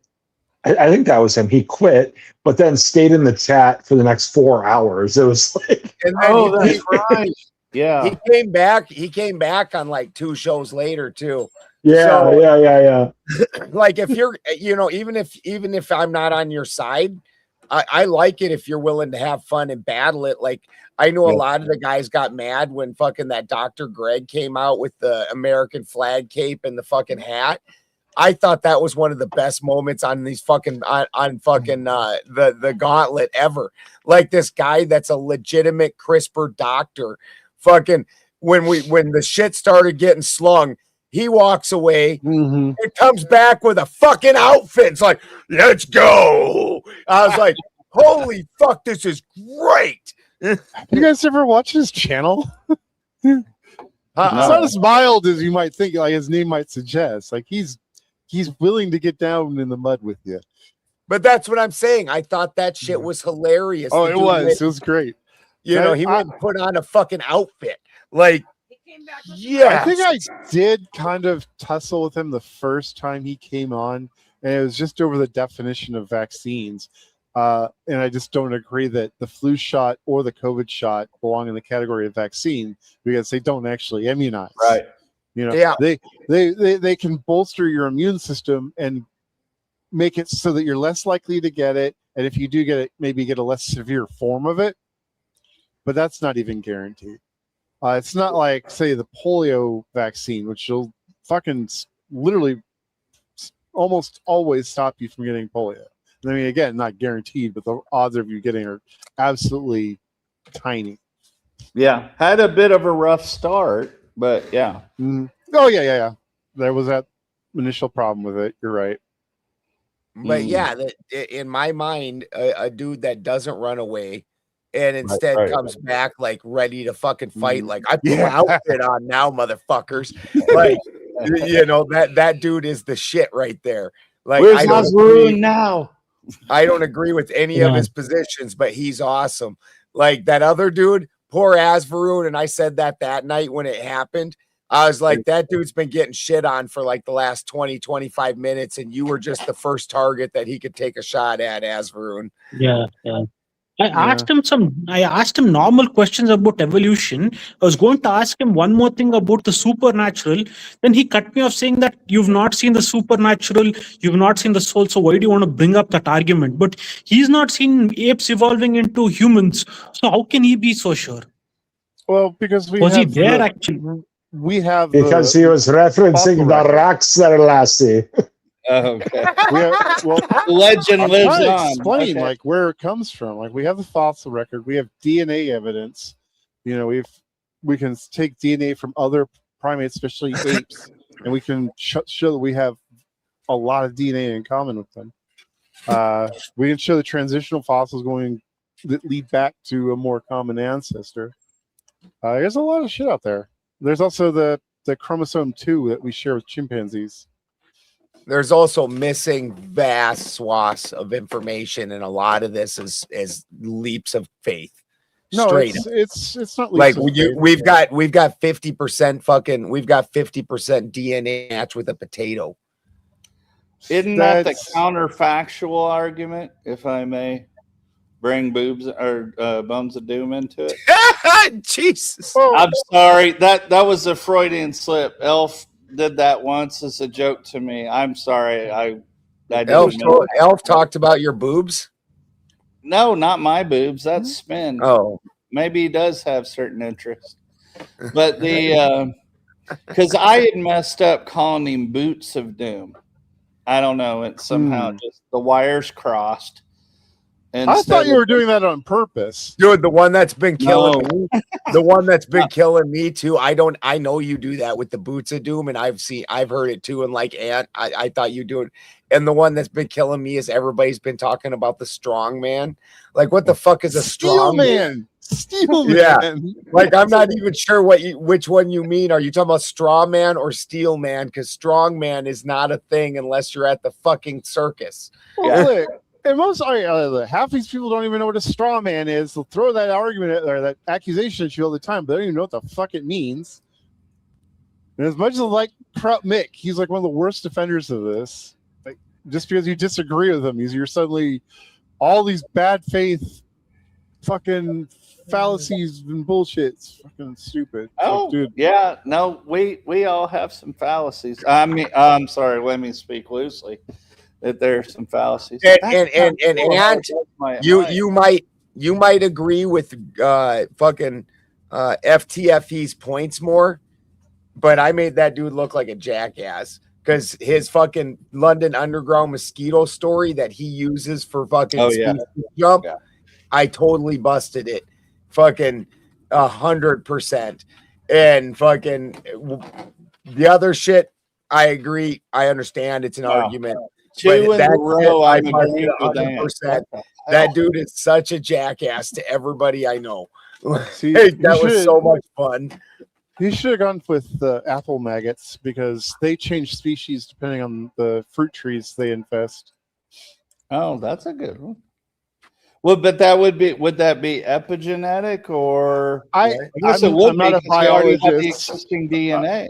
I'm not a biologist. I don't know the exact process. I just read about it when I was researching it. I'd have to dig back into it because I thought that was interesting, but it wasn't the focus at my time, so I didn't get that far into it. But what did you call it again, Ant? I'm curious. So there was an experiment done with apple maggots and showing how they change. They literally have to change species to the apple trees that they're infesting. So if they go to a different region, for example, you get a whole different type of apple maggot than the ones that came from. Well, see, instead of being on streams, I was like watching shit about apple maggots and medieval Europe and how the alphabet was created. Oh yeah, and then this one, he absolutely didn't know that either. And pigs are weird that way, dude. Pigs, they will go from a fucking docile domesticated pig to a wild pig inside like a year. It's fucking crazy. Like literally, they'll grow tusks. They'll fucking get crazy fucking hair. They just look like a completely wild pig. And they think it's something like the testosterone or something with people who are in those environments bulk up. Something triggered and like they rewild. See, here's my problem with where they even say that you can't regress genetically. Well, if the primary driving factor for what you would call evolution is fucking environmental, then if the environment goes back to what it was before you made this change, wouldn't it you naturally go back not necessarily and make that change to suit this environment once again? Just setting the environment back to like what it previously was isn't going to just suddenly make you start to gradually go back to whatever you were at that time. Why would changing the environment slightly make you change slightly? It might not. Logical break here. It might not. It's going to be slight changes over time. Right. So if that change was driven by environment, if the environment went back to what originally drove the change, then you would gradually go back to suit this other environment. No, because you have to ask the question: do the members of the population that have this adaptation, are they still able to reproduce? Because if they can, they're going to continue passing on that trait. Okay, and if it's still an advantage. Well, now you're talking about if it's still now an you're talking about advantage. breeding preferences. You're not talking about a genetic fucking. No, I'm talking about survival of the fittest, basically. Like, now you're talking about if it's fit enough to have offspring, it will survive until it can no longer produce offspring. Sure, that seems reasonable. So you're just going against the entire evolution idea. No, I'm not. Where it's making alterations to suit its environment. No, it's there's no like persona behind this, like manipulating the strings. You're just seeing things adapting to nature, right? There's no reversing time. There's no reversing genetic modification. Exactly. I didn't say there's a reversing time. I'm saying that what they say is environment is the driving factor in this. But they can't enter the same environment that environment is the driving factor in this, in that you're evolving to suit your environment. And so if you went in one direction and the environment changed, then you would go back to the earlier, more suitable to that environment. The environmental change that happens fast enough for you to be in an environment during your lifespan is not going to create a lot of difference. But if over 7 I'm very aware that your own DNA doesn't change.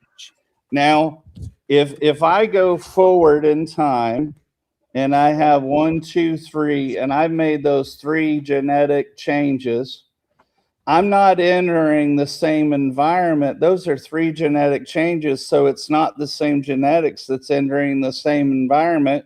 And then on top of that, it's stochastic. It's random chance. They're not chosen attributes. It's not entirely random, because like you can't develop something that didn't already have some kind of structure in place for it. Like you can't just evolve like a tentacle as a mammal. I would agree with that, but intentional variation doesn't happen. There might be there's no intent behind it. You're biological or whatever. I see what you're saying. You're trying to say there's no intent. I agree. Yeah. Okay.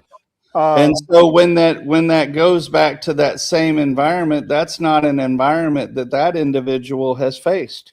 Correct. So it's not going to go back. But its genetic line has faced it, so its offspring would then start drifting back toward manipulations might be order. But the manipulations might have occurred where the genetics differed, so the genetics aren't identical. They're not identical, but it's still in its genetic line. It depends on whether that adaptation. Here's where you guys. Here's where we have a real evolution disconnect, because when you're talking about adaptation, those adaptations can be turned on and off. We know that. Oh, absolutely. The DNA is just a toolkit for us to make different things. RNA for the proteins and all the messenger shit. But where I'm going, even those delineations are, if you have progeny, especially say 3 generations later, and the environment changes, the genetics facing that environment are not identical. That's why we don't produce vitamin C. It's because our ancestors and those before them ate so much fruit. Our genetics just shut off the whole vitamin C production thing. Because why spend on energy on something you're already getting external? How would they even know that we ever had our own vitamin C production? I don't know. Because we have DNA for it. It's incomplete DNA, but it's there for vitamin C production. So then at some point, if we weren't eating enough vitamin C and it was causing a problem in our system, it again with these, and here's where there's a real problem with the shit you guys are saying. Anything that like that in our genetic sequence, we can turn them markers right back on, and then that shit works again.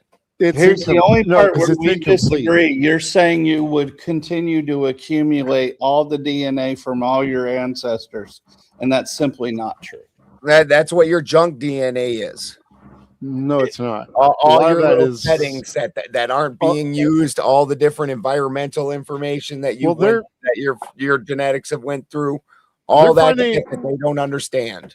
They're finding out a lot of that, what they were calling junk DNA before, isn't junk. It's not junk, yeah. Well, I'm aware it's not junk. Well, no, science even agrees with you now that it's not junk.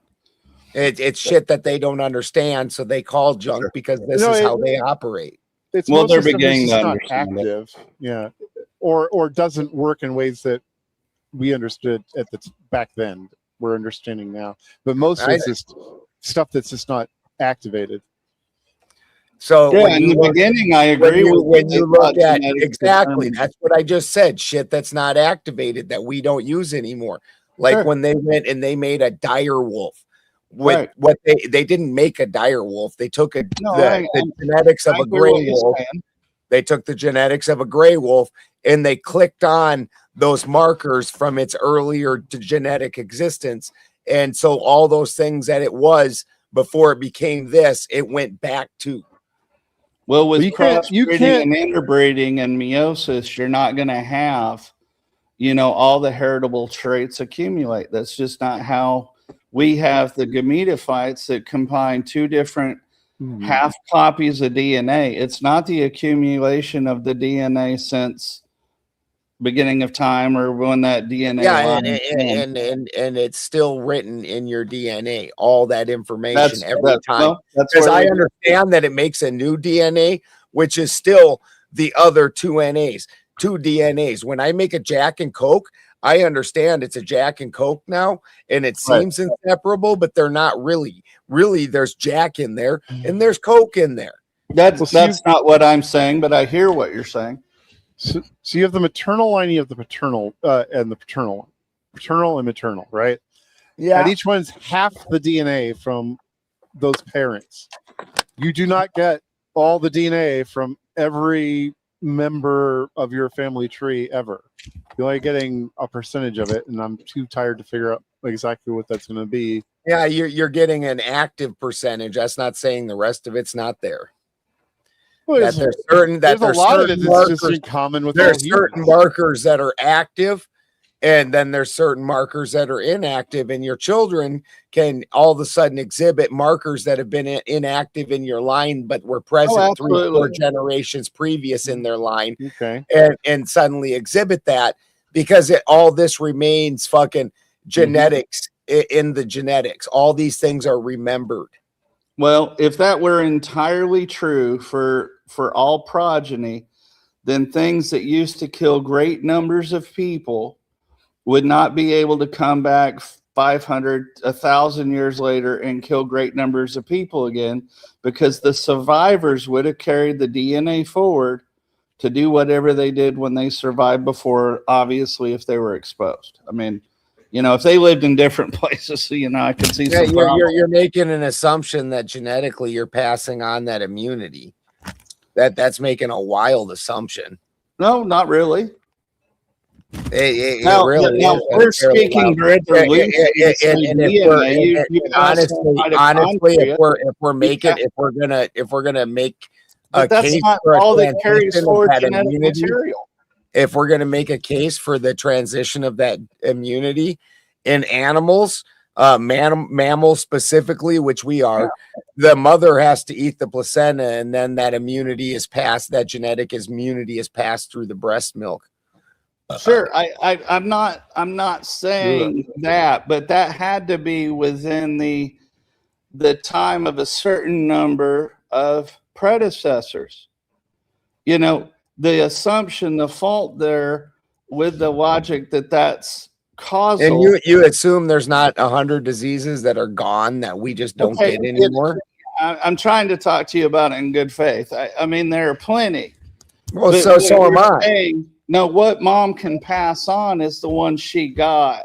She's not getting the ones from every predecessor.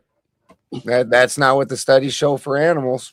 I'd be happy for you to send me a link. I'd be happy to read up on it. And with that, guys, I'm out. Thanks for having me. Yeah, it is about that time. It's 1:30. They say so. El Perro. Goodbye. Night, El Perro. Good night. Now, but the only genetic, to say that DNA is the only genetic material or influence is faulty. I'm not saying that it's. I didn't say that at all. I didn't say that. Didn't mean to communicate that you said that. Now, I am saying that mom eats the placenta. Yes, familiar with that. And, growing up on a farm too, I'm familiar with placenta. Yeah, sounds horrible, right? Yeah, well, it probably, it is pretty strange to take in.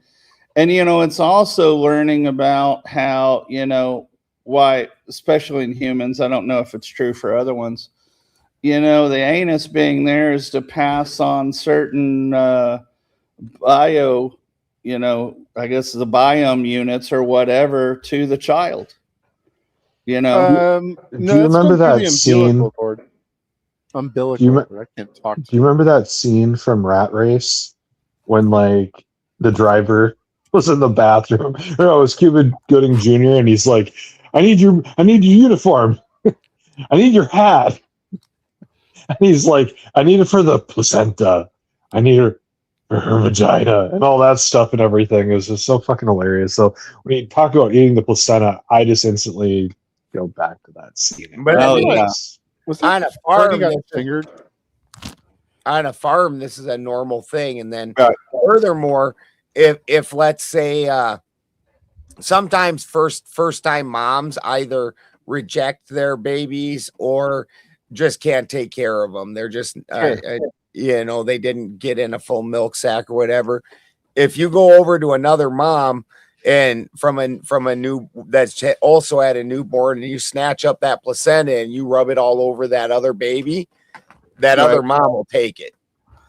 And so all the people who are saying that I'm only saying that DNA is doing heritable traits and that, multi-generational, please remember I'm the same guy who's told you that, yes, that is going generational trauma, generational experiences. I know those are real. Not a popular thing in the science community. I would assume Ant doesn't believe it. It's actually, there's scientific studies that have the generational trauma in it. Yeah. There's the rat studies that are fairly well known. Yeah, rat studies were good enough for a vaccine to 700 million people. It's good enough, I guess, for genetics. But absolutely, there's an epigenetic memory that's carried on also on top of all the other stuffs. Well, I'll try to be clear. DNA. I absolutely agree. I'm just saying we don't have ancestral memories to the first sentient being known as human. We might say Homo sapiens sapiens in science. I don't think that there's a one singular human, but definitely wherever your line started, there is a smidge of you in that. Or a smidge of that. I would say, yeah, a smidge of them in that. But so you and I just said the same thing. I'm just saying that you wouldn't carry their full genome forward. That is their full genome's going to be in you. All the things that they went through is written into you.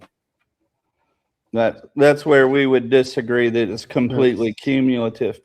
But I do believe that resides in a different manner. That would require massive inbreeding. Well, there's a hell of a lot of it information. Definitely gets watered down with the non-inbreeding. But that requires a long, heavy conversation, because most people don't understand the inbreeding and how natural that is, but how also have you seen the Habsburgs? That that's again, this is where science departs normal people. I do genetic breeding. The Habsburgs is a case of you have a genetic defects and you're crossing it with the genetic defects. And that isn't something any responsible breeder would do. But on the flip side, every responsible breeder inbreeds in order to get characteristics that they want. Sure. So they find ones that don't exhibit bad characteristics and they cross them again. And this is how you get stabilized characteristics in any type of plant or animal. And then you turn around, and eventually that line, if you do that too long, will quit thriving. And so then you have to now mix in another genetic, which is going to be then an F1 crossbreed. And you have to do this entire inbreeding process again in order to restabilize the genetic. Now, remember, we're talking about humans. We're not talking Humans about is livestock. exactly like every other animal. And Yes, but the then we don't Royals treat them like every other animal. That's why the Royals We don't only treat marry animals their like fucking livestock. cousin. That's why the Royals only marry their cousin. We don't treat humans like livestock. Yes, they do. No, we don't. Benjamin? Yes, ask Varun. Regarding, I wanted to read one more thing that day, but he actually got angry with me and I couldn't read it. Can I read it? And can you, it's just one page regarding the evolution of mankind. It actually says, it presents it in a negative way. Can I just read it and have your opinions on it? Yeah, I'd love to hear it. Have at it, Yeah. Asburn. Have at it, Okay. brother. Okay. It is, thank you.